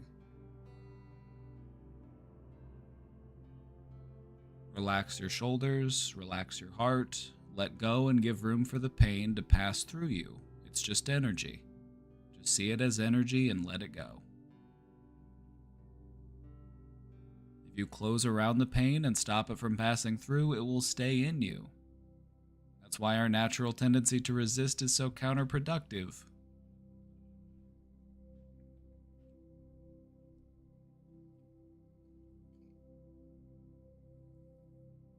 This book is getting the rounds. It's good.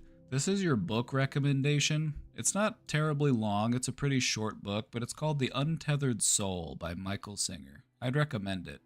And would you look at this? I found a PDF of it on the internet. You could probably even find audiobooks of it on YouTube or something.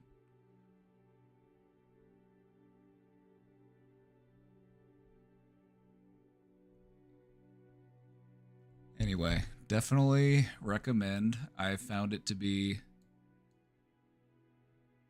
it was, he brings up a lot of stuff that I found that I was already, he was putting words to things that I believed that I hadn't really put many words to yet. And so I really enjoyed it.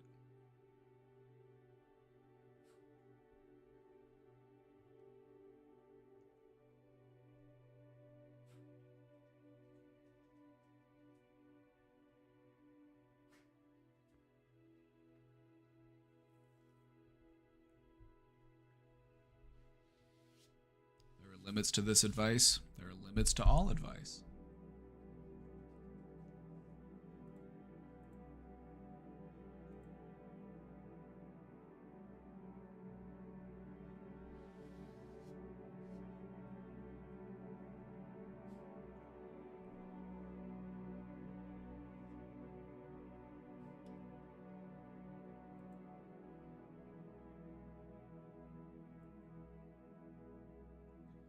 Hi, Papa. 15 here. Well, today we had the funeral for my nephew who died by suicide. A lot to process, and I had been dreading today so much, but we got through it. I don't know what to say right now, but so appreciate all of you all. So glad this stream is here. What a gift.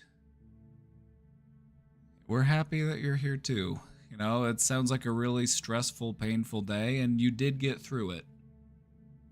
It's a good reminder that even on those hardest, darkest days, we can find a way through. You don't have to put any of those feelings into words, just allow yourself to feel them.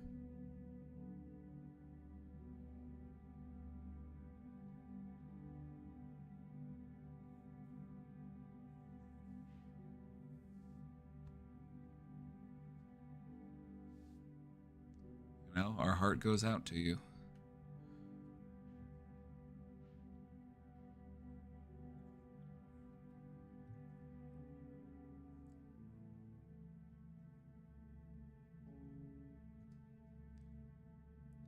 That's why I avoid funerals. I would rather feel the sadness and the grief of attending a funeral than feel the guilt of skipping a funeral.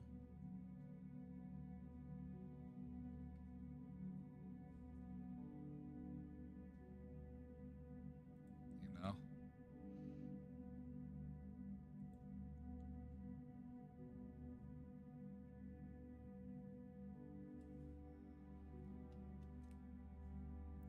Running from pain just guarantees more pain.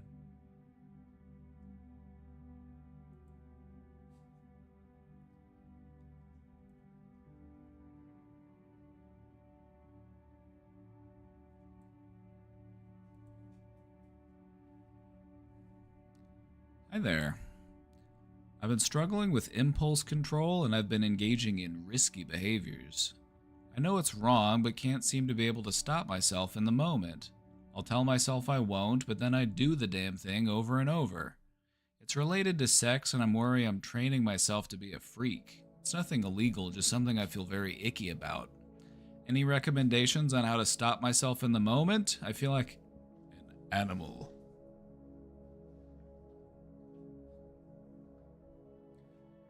Stopping yourself in the moment, that's going to be tricky. Because what you're finding is in the moment, that's when your mind is, your mind's telling you no, but your body's telling you yes.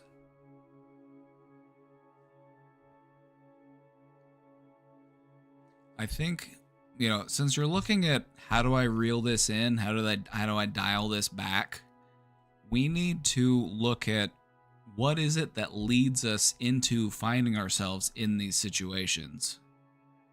We need to look at not just saying no in the moment, but saying no to the moment. If we can't trust how we're going to act in certain situations, we need to not put ourselves in those situations. If we were an alcoholic, we need to not go to the liquor store. We need to not go down the booze aisle. If we're trying to lose weight, we need to not go to the ice cream parlor. So sometimes we have to recognize, I cannot trust myself in that situation, so I'm going to prevent myself from finding myself in that situation in the first place.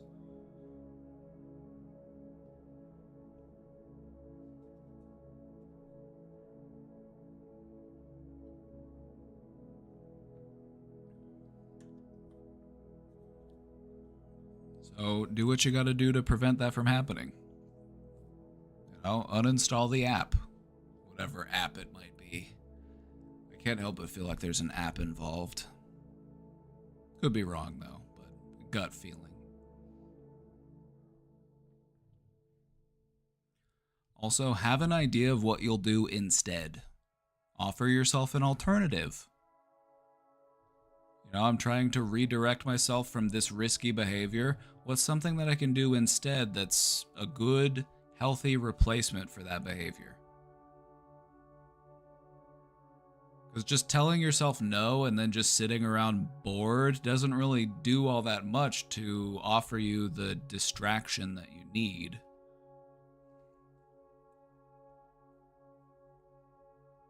So try to identify where this gets started. Is it with a certain time of day? Is it a certain type of mood? Is there certain associations I have that set me down that path? The earlier you can catch yourself getting into it, the better. The earlier you can intervene, the earlier you can redirect.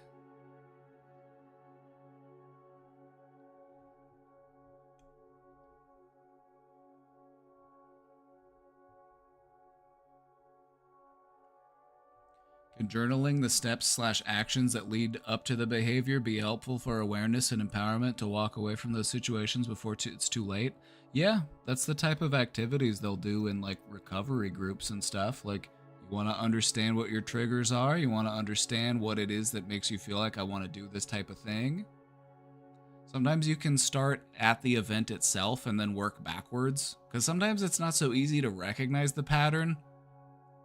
You want to maybe you want to identify the event itself and then work backwards. How was I feeling before that? And then what was I doing when that happened or when that feeling popped up?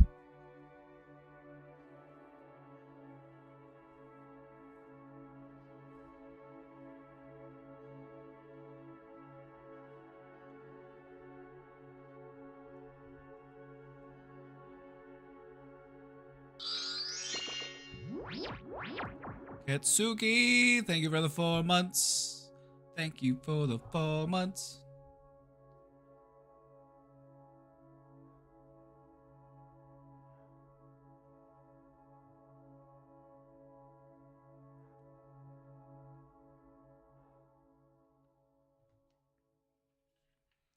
When it comes to managing impulse control, we have to recognize that we cannot be trusted in those situations where impulse takes over.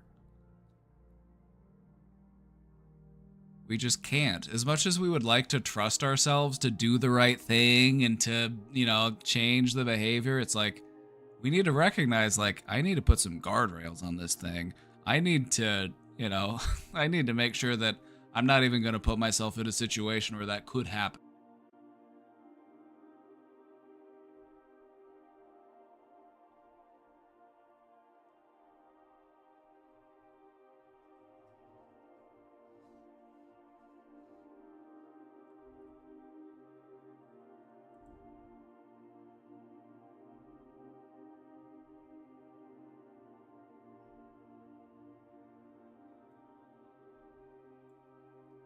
Bumper bowling's more fun, IMO. Yeah, especially if you like to roll gutter balls, like me.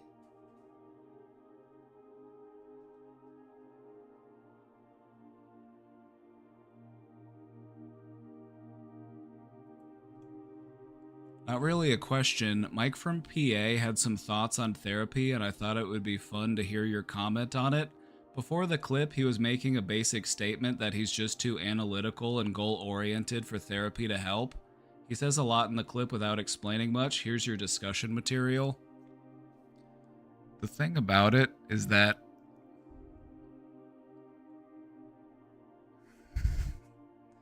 Mike's not the first person to think that he's too smart for therapy to work.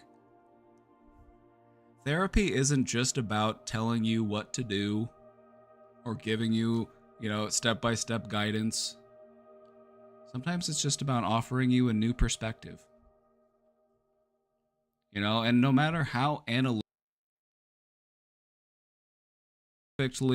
anticipate what other people are going to say or the perspective that they might be able to offer to you.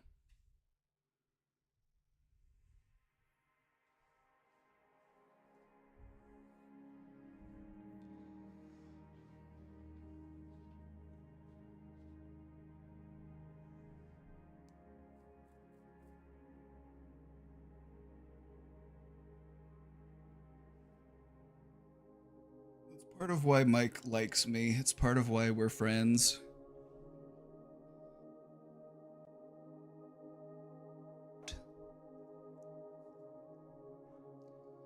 Sometimes it's not about getting the answers from the therapist, it's about getting the questions.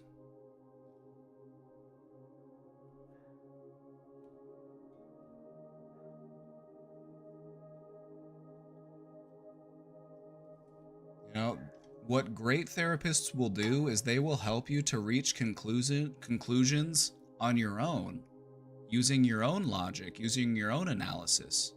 And so it's good that you can do the work. I don't want to have to do the work for you because that's not really going to help you.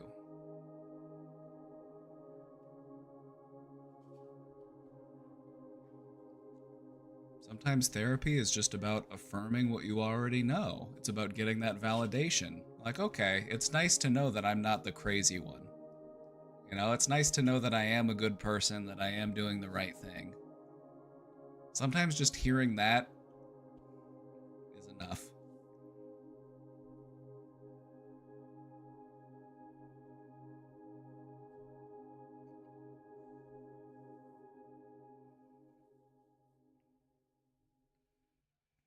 Sounds like he's expecting that he should feel some type of way to know how therapy works. The thing about therapy is that it can work in any number of different ways. A good therapist will cater their approach to you as the individual. You know, Mike's a very smart guy, but I still give him stuff to think about. You know, he also knows that there's stuff that he doesn't know. He knows that there's stuff that he still needs to figure out. And sometimes it's just about being there, being present, giving a shit. Sometimes that's all it is. That's nice. That feels good. You know? To not feel like I'm in this all on my own with my own brain.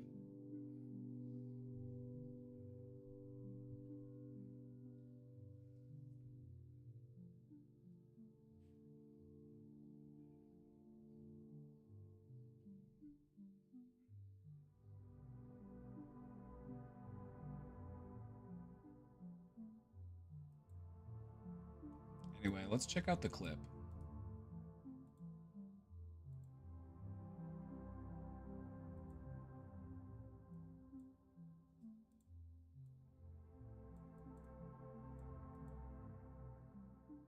Oh, I have Twitch muted.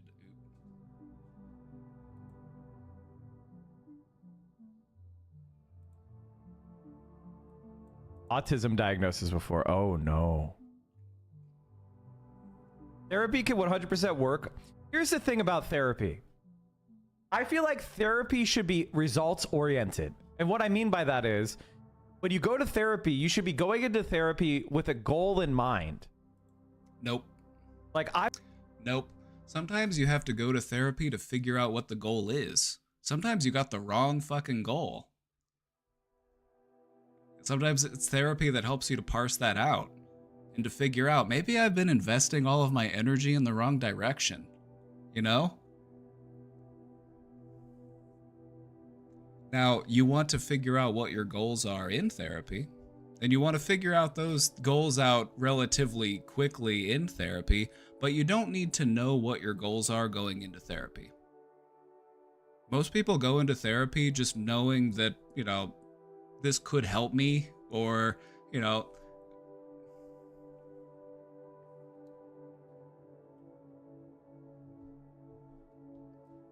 now, I have a solution-focused approach to therapy.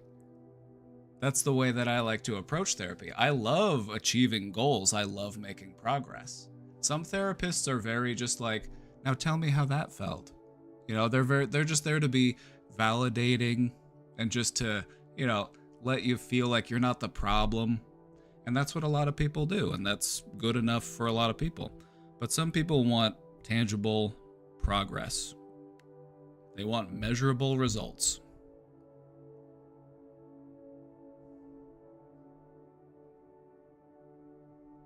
I want to learn how to handle this aspect that is giving me distress and build like coping mechanisms and have like measurable progress. I don't just want to have a paid friend that I go rant at. I rant at my friends and my family members. Yep. You know, the people that are biased in my favor. I don't want to like pay someone just to rant at them. I want to have it be results oriented and about building up, as I said before, there's like coping mechanisms and strategies to handle certain things that are challenging me in my life. Yes. I don't currently have anything like that where I need help. If I felt like I did, I would go to therapy. You could always talk to me, Mike. I'm here too.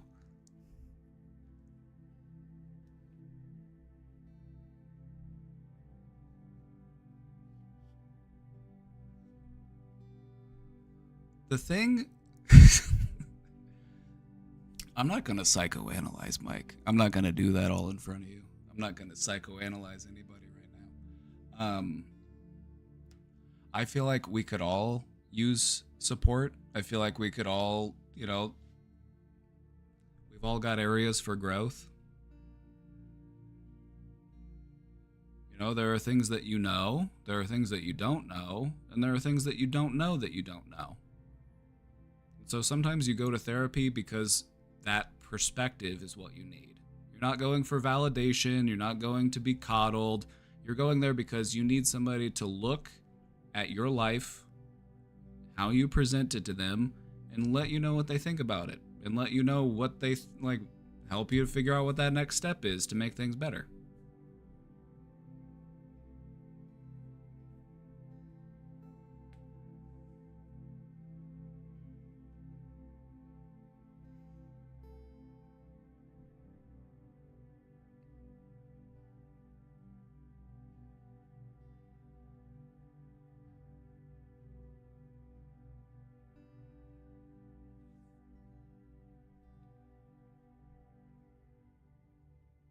Mike is why I found you. Oh yeah, Mike's done a lot to help boost the brain domain. You know, he's done a lot to help boost your boy.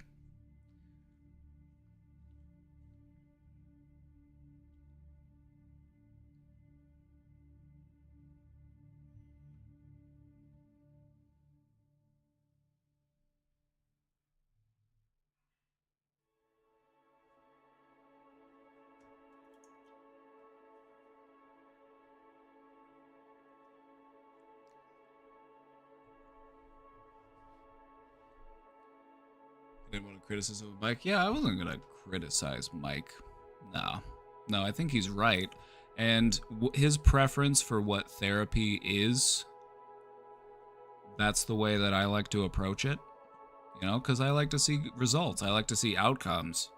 You know, but a lot of people go to therapy because they just want to feel heard and seen, and they want to know that they weren't the problem, and you know, that's basically, and that is okay that they do that because they need that, you know, and so I'm not going to tell them that what they're doing is wrong, but I recognize that I'm not that type of person. I'm not that type of provider.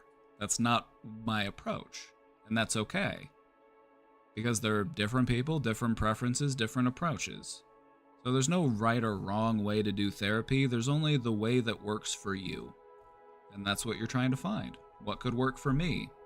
Even if you feel like there isn't anything that you could gain, maybe it'd be nice to sit down and talk to somebody about it and see just how mentally well you are.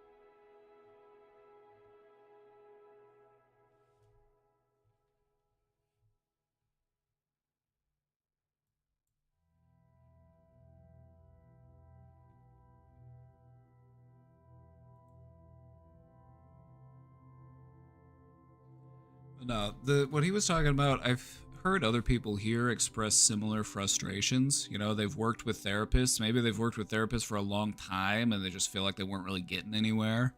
It's like, no, sometimes you need a little bit more direction. You need a little bit more assertiveness. You need some clear goals and some steps towards that goal so that you can start to make that meaningful progress.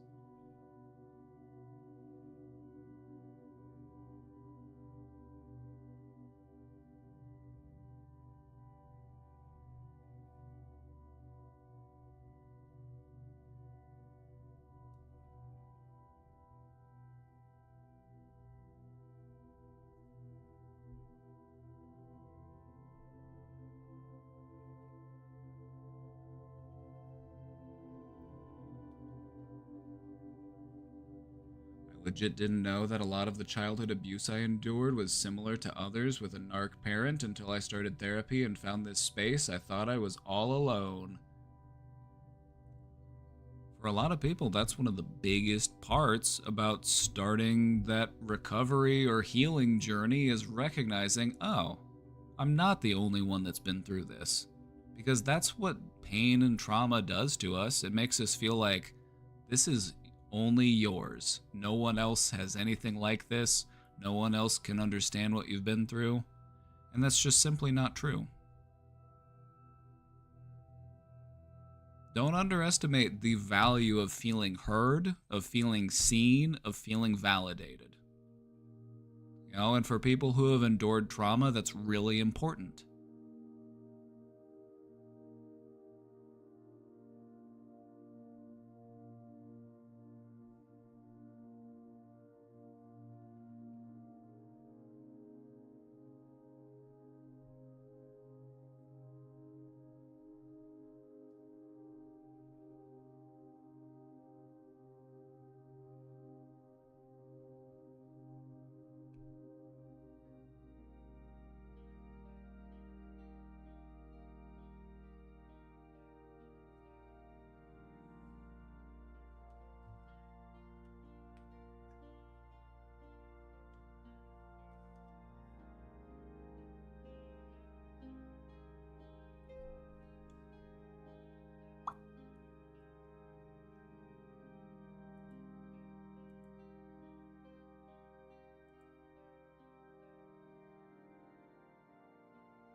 Anyway, what I think is everybody's got something they could be working on within themselves. It's just a matter of if now is the time that you want to work on it. You know, like maybe the thing that I need to work on isn't really that pressing or that urgent, and maybe now is just not the time for me to dig deep and do that reflection and to process those feelings. Maybe it wouldn't be the worst thing if I did it later in life. But anyway, everybody's got something. It's just a matter of when you want to work on it. You know, the human brain is just so wired for negative information, and it's so attuned to, you know, feelings of pain. It holds on to all sorts of stuff that it just doesn't need to hold on to. And, you know, there's always something to work through. There's always something to work on. There's always a project around here somewhere.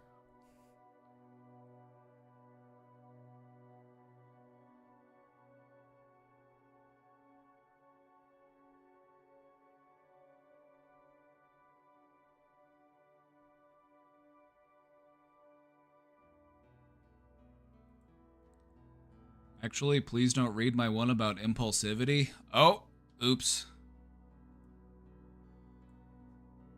Well, I didn't see this one. So we already read it. The cat's out of the bag. I'm just gonna do some dishes and think about what and hopefully that will work. And I will be taking deep breaths next time I'm at this juncture. Well, I'm glad I said it anyway. You know, because I feel like we did have some good insight on what to do with those impulsive feelings, so.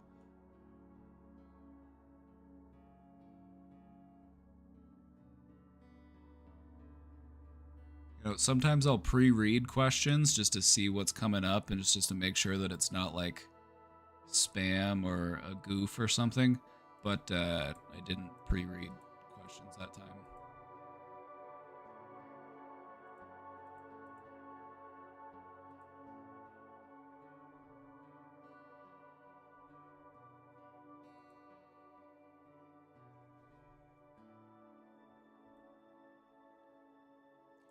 I feel like I'm in trouble at work and no one is telling me or keeping me in the loop, or like I'm about to be fired or something. How do I try to navigate getting ahead of it if I've been doing something wrong or if people are unhappy with me besides maybe asking for a performance review or something? Trying to be a good employee, but I don't think people like me here much. Anxiety!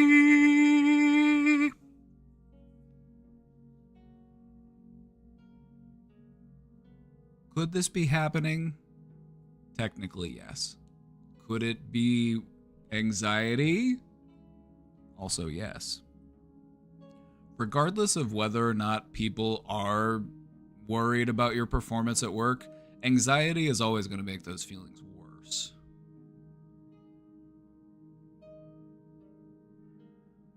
I don't think that you need like a formal performance review or anything. Just ask people like, hey, is everything going all right?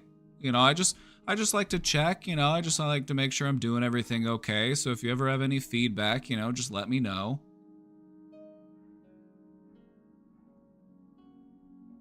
I would just approach it in a casual, conversational way with the people who matter, you know, the people who would make the decisions to hire and fire you. Just let them know, like, hey, I just want to make sure everything's going all right, make sure I'm doing well. You know, if there's any feedback or anything, any suggestions you'd like to make, I just want to let you know I'm open to them. Just want to make sure I'm doing a good job.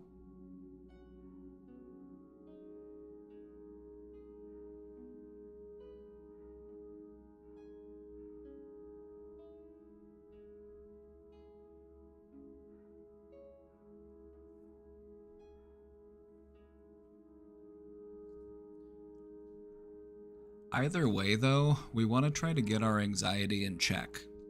Because what we don't want is a self-fulfilling prophecy. We don't want to make things come true just because we're afraid that they're going to happen. Now, let me talk about that for a second. I want to talk about that for a second. If we think that no one likes us, or that people don't like us very much, how is that going to change or influence how we treat those people? If I feel like nobody likes me, if I feel like everybody secretly hates me, what is that going to do to how I treat them? I might be a little more avoidant. I might be a little more standoffish. I might not talk to them as much. I might, I might give them indicators that I don't like them. And so, in a way, by acting out of fear of other people not liking us, we are actually contributing to making that happen.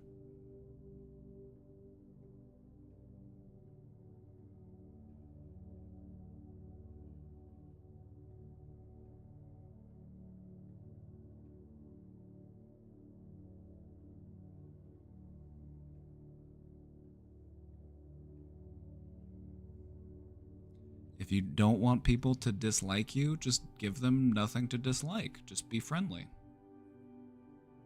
You don't have to overdo it. Just be, most people will be, ambivalent or neutral towards you. Unless you've done something to actively make them not like you, or if they just dislike you for reasons entirely outside of your control, like you have the same name as their ex or something, because that stuff happens. You have the same name as their ex, and now they just don't like you because they can't stand anybody who's named Jared or something.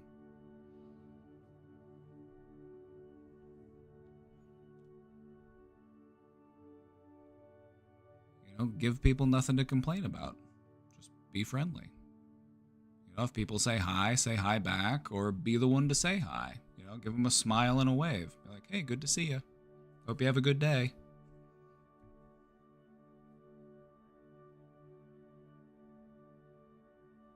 When I'm forced to interact, I tend to people please. Is that friendly? It depends. Other people might view it as friendly. They might say, wow, they're so giving, they're so kind. Other people might view it differently. Other people might view it as, what are they trying to get out of me? Why are they being so nice to me? They're just trying to get close to me. Other people might be a little bit more suspicious.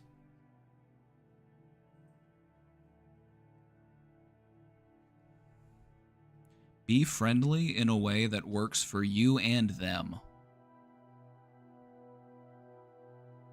If we're engaging in people-pleasing behaviors, are we being friendly with ourselves? I feel like there's a way that we can process this that works for everybody. I can be friendly with you, but I also don't have to sacrifice, my own well-being.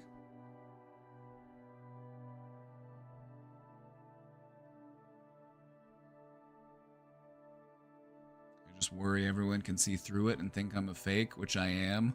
Then don't be fake. What would the real you do? Or a more real version of you, what would they be doing differently?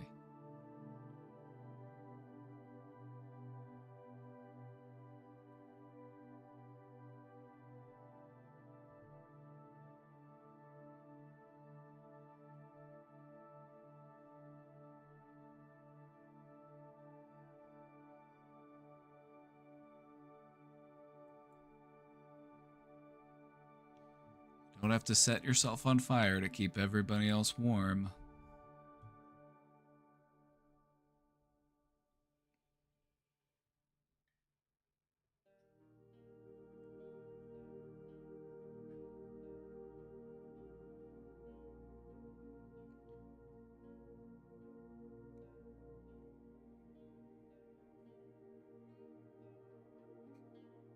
Still struggle with people pleasing, not as much as I used to. When I learned people really don't give a crap about anyone but themselves, that helped. Also, I feel like people don't do that because they're just so selfish. I feel like people do that because the society we live in just doesn't really leave people with enough left to be able to care about what other people think or feel. You know, they're so preoccupied with meeting their own needs, you know, paying their own bills, taking care of their own families. It's like they just don't have enough left to care what you think about them or how you feel.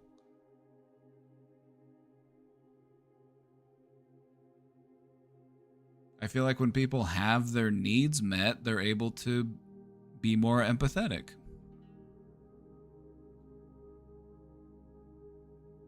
So I don't believe that people are inherently that selfish. Don't get me wrong. I feel like there are inherently selfish people, but I don't think that...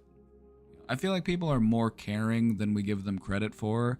It's just that we haven't really left them with the opportunity or the means to do that. Some of the most giving people I've met are some of the people with the fewest things in life.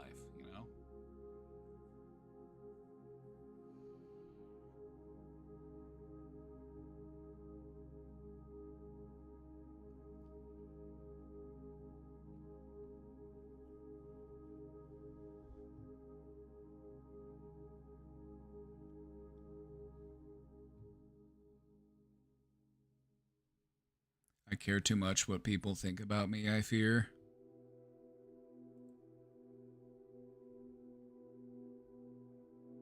But why? They're only saying good things.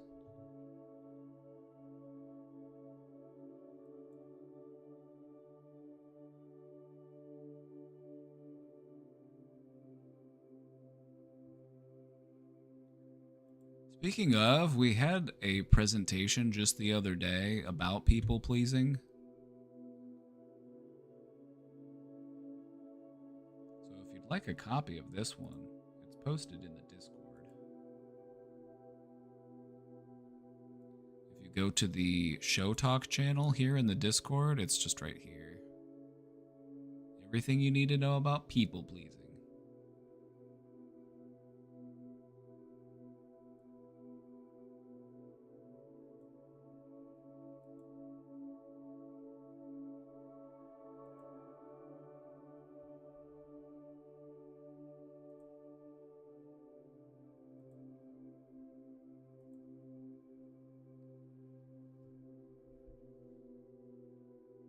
One of these days I'll have a presentation for everything. And then what will we do? Philosophy, I guess.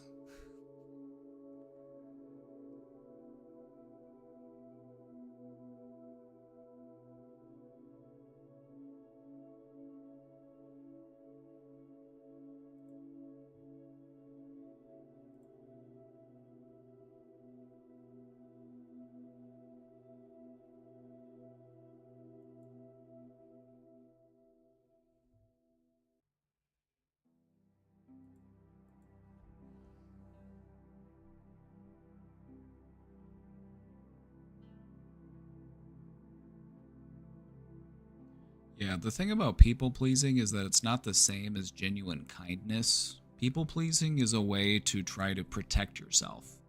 You know, if I just give people what they want, they will not be mean to me.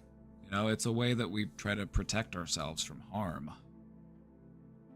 So as a result, we have a hard time saying no, and then we end up compromising our own values and we deprioritize our own needs.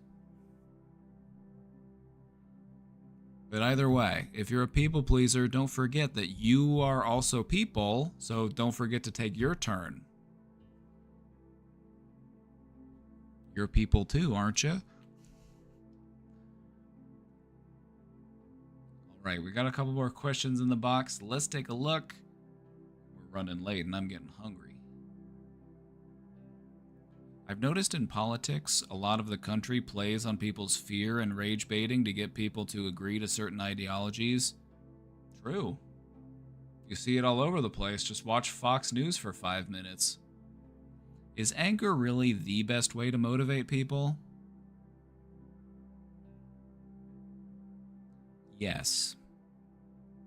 Unfortunately, yes. Well, there is another one, but they're probably not allowed to use it on mainstream TV, if you know what I'm talking about. Uh-huh. Mm-hmm. Humana, humana, humana. Awooga, awooga. There are other things that can also be incredibly motivating for people, but they can't just show it to your grandparents on the news. You know what I'm talking about.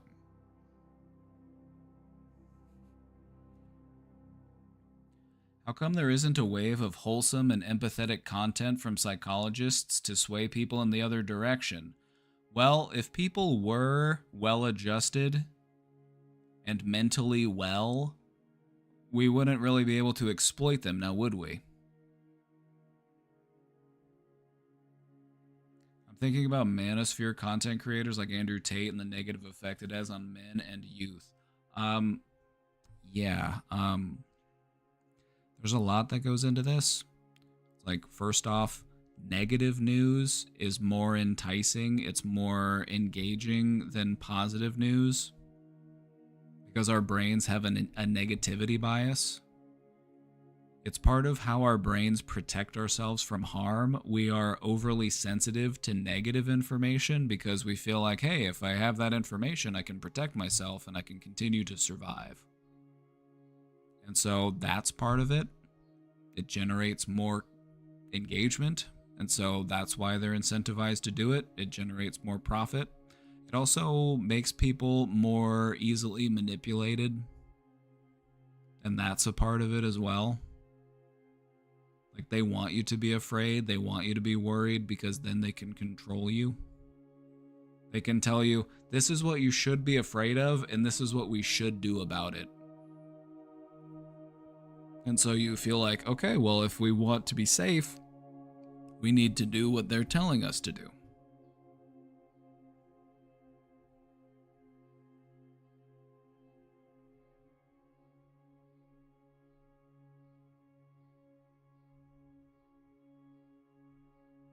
You know, I think that we would be much better served as a society or as a species if we spent more time teaching people to be brave than we do teaching them to be afraid. But unfortunately, that's what is happening. And so that's why I'm trying to be a part of that shift. You know, you say, how come there isn't a wave of wholesome and empathetic content from psychologists? It's like, well, you're here. So go tell your friends.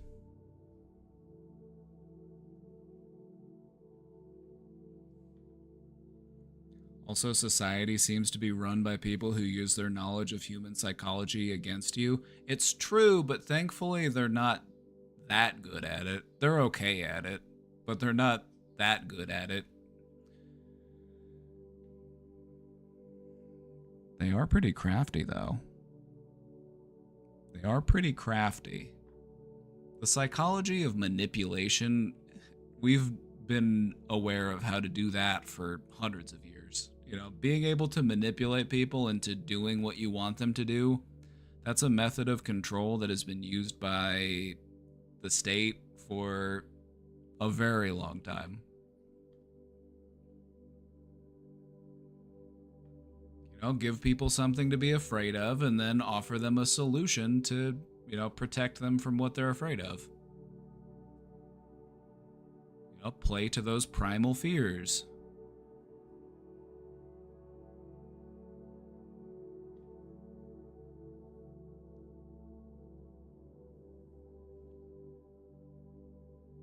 So anyway, you're here, and I like to feel like we are a part of that. You know, we're trying to make more wholesome and empathetic content to sway people in the other direction. I want to see people doing well. I don't want people to be afraid. I want people to feel, you know, optimistic.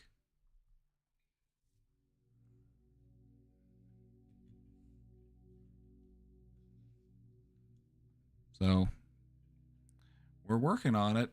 We're working on it. Maybe the wave will start with us. Or maybe in the long scheme of things, we'll only be a splash in the puddle. But either way, we can say we tried. And that's what matters.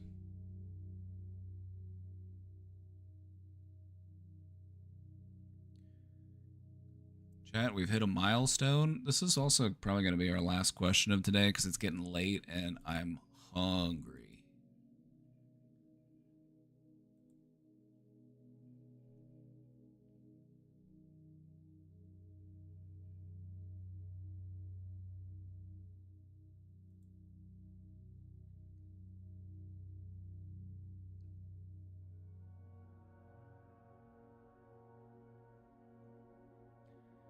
hit a milestone.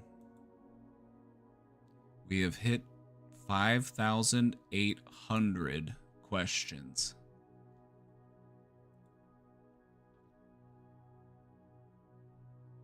We're almost to 6K.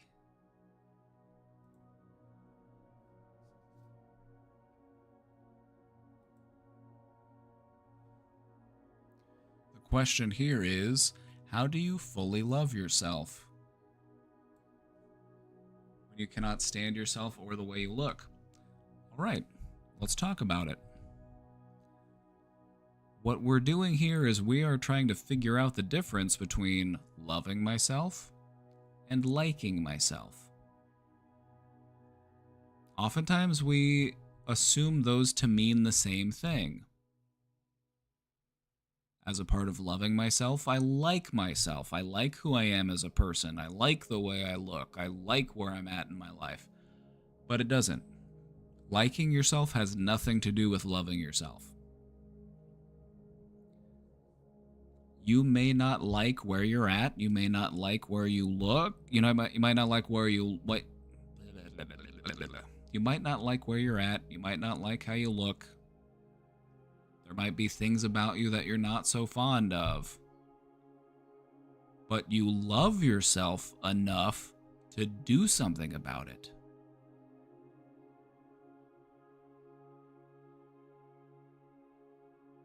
You feel me?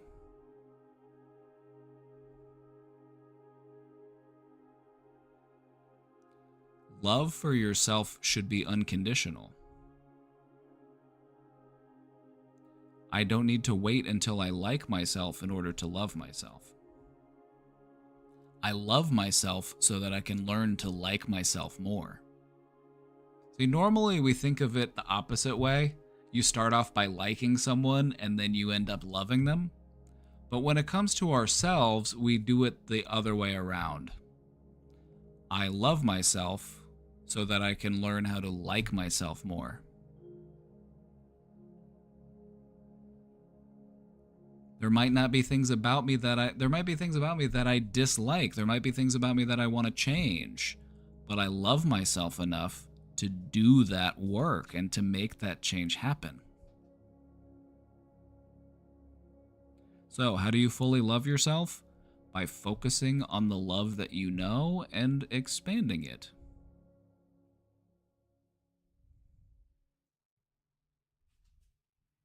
Think about what you love and just go deeper and deeper into that love.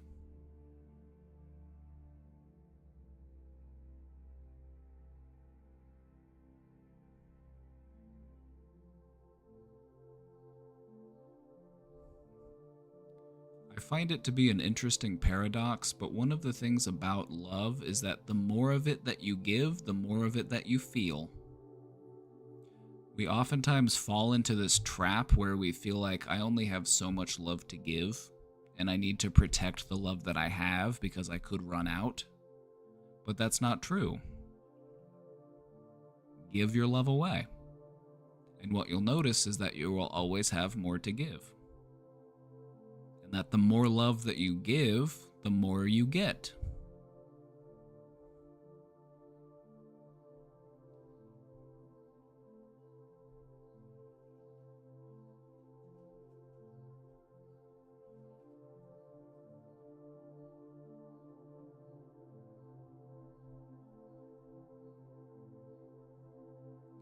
I think that when it comes to learning how to like ourselves more, we need to have that foundation of unconditional love for ourselves.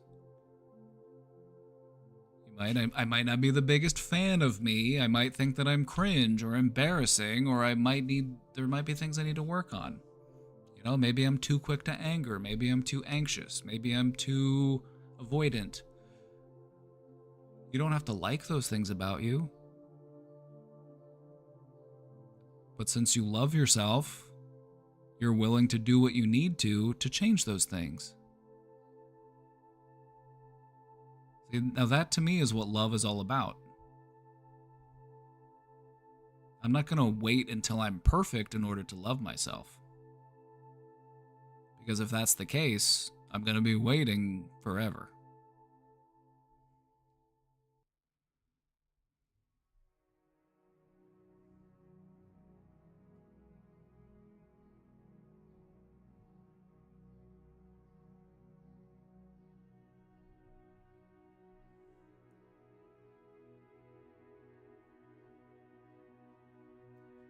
I heard something random from Hassan one time. Just because I don't know how to dance doesn't mean I don't deserve love. I feel like that can apply to a lot of things you don't like about yourself.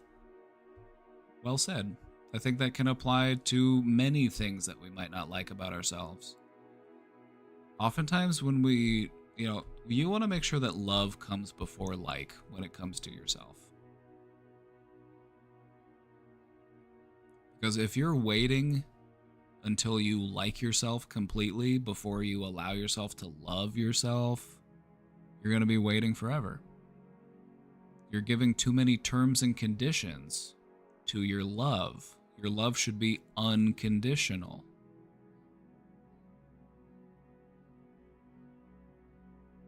Loving yourself doesn't mean that I approve of everything I've ever said or done. It doesn't mean that I don't have room for growth and change. It doesn't mean that I don't have work to do.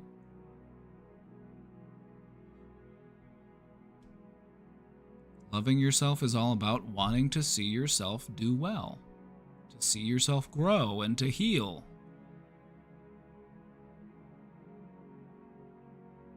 To live in a genuine and authentic way. Something that gives you a sense of purpose and meaning.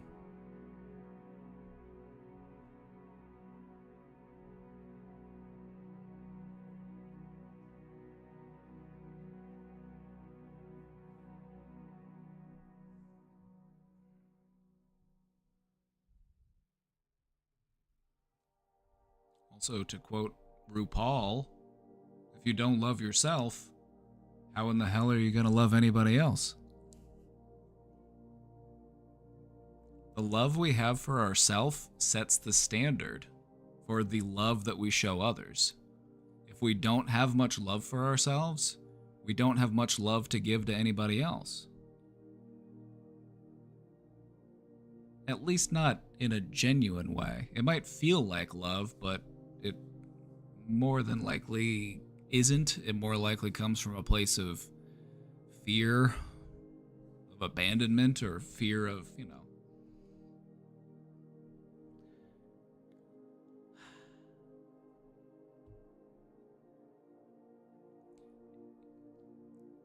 We need to learn how to accept the love that we have for ourselves, because that is what allows us to accept the love that others will send our way.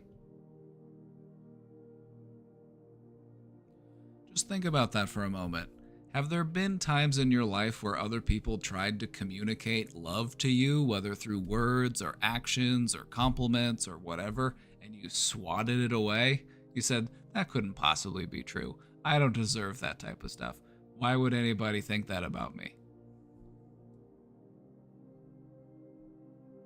If you don't have that love for yourself, you're going to have a hard time accepting the love that others are trying to give you.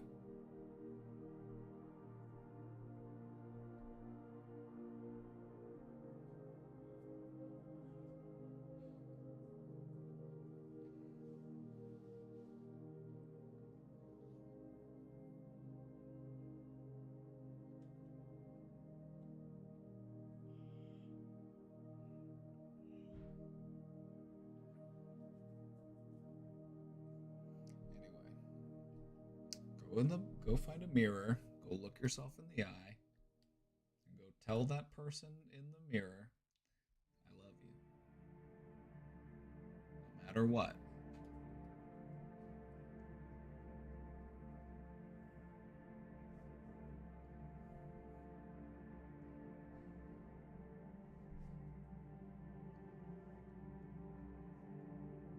Practice.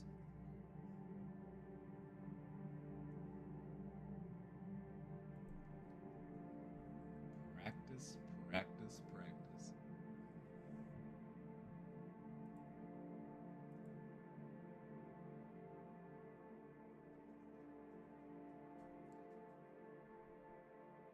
Being able to express and communicate love is an important skill to have.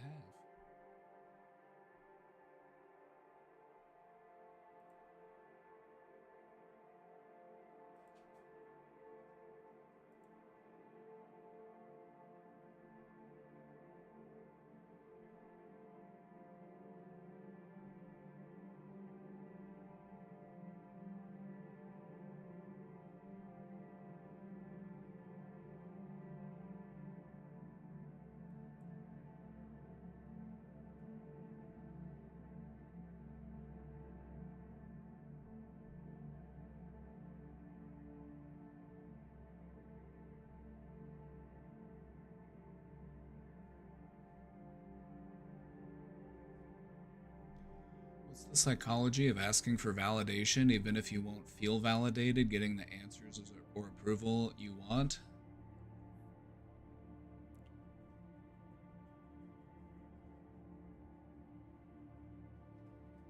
It's kind of like going up and filling a plate of food and then throwing it away. You know, the psychology behind that is if we have a hard time accepting those things, it doesn't stop us from craving those things. And so we'll still seek them out. We'll still look for that validation because we hope that it will help us. So it doesn't mean that we're doing something wrong here. We just need to try to open up to accepting those words that people offer to us.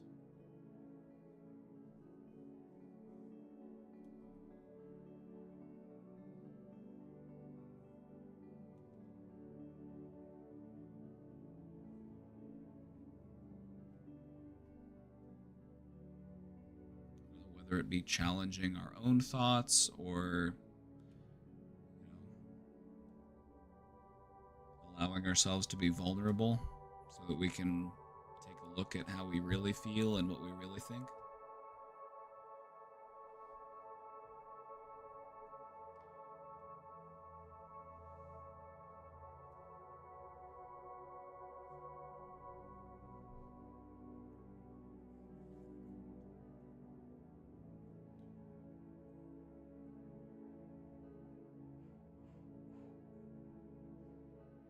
Chat, I'm hungry.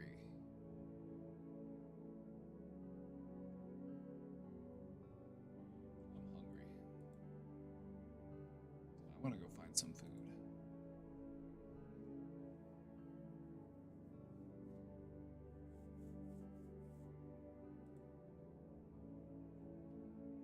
Time for dinner? Oh, yes. It is time for dinner.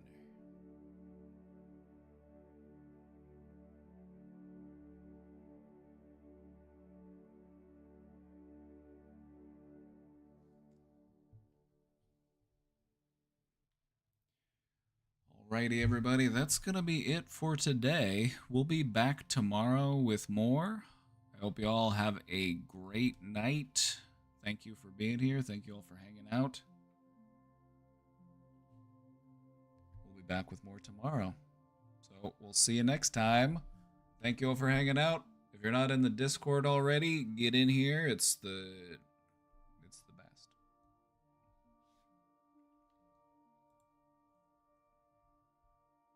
Just ask anybody.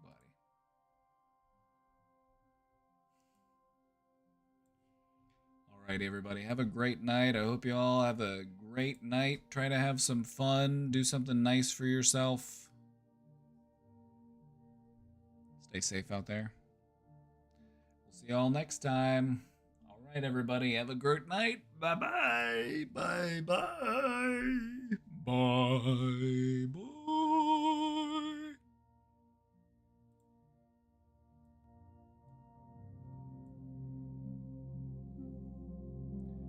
Bye bye.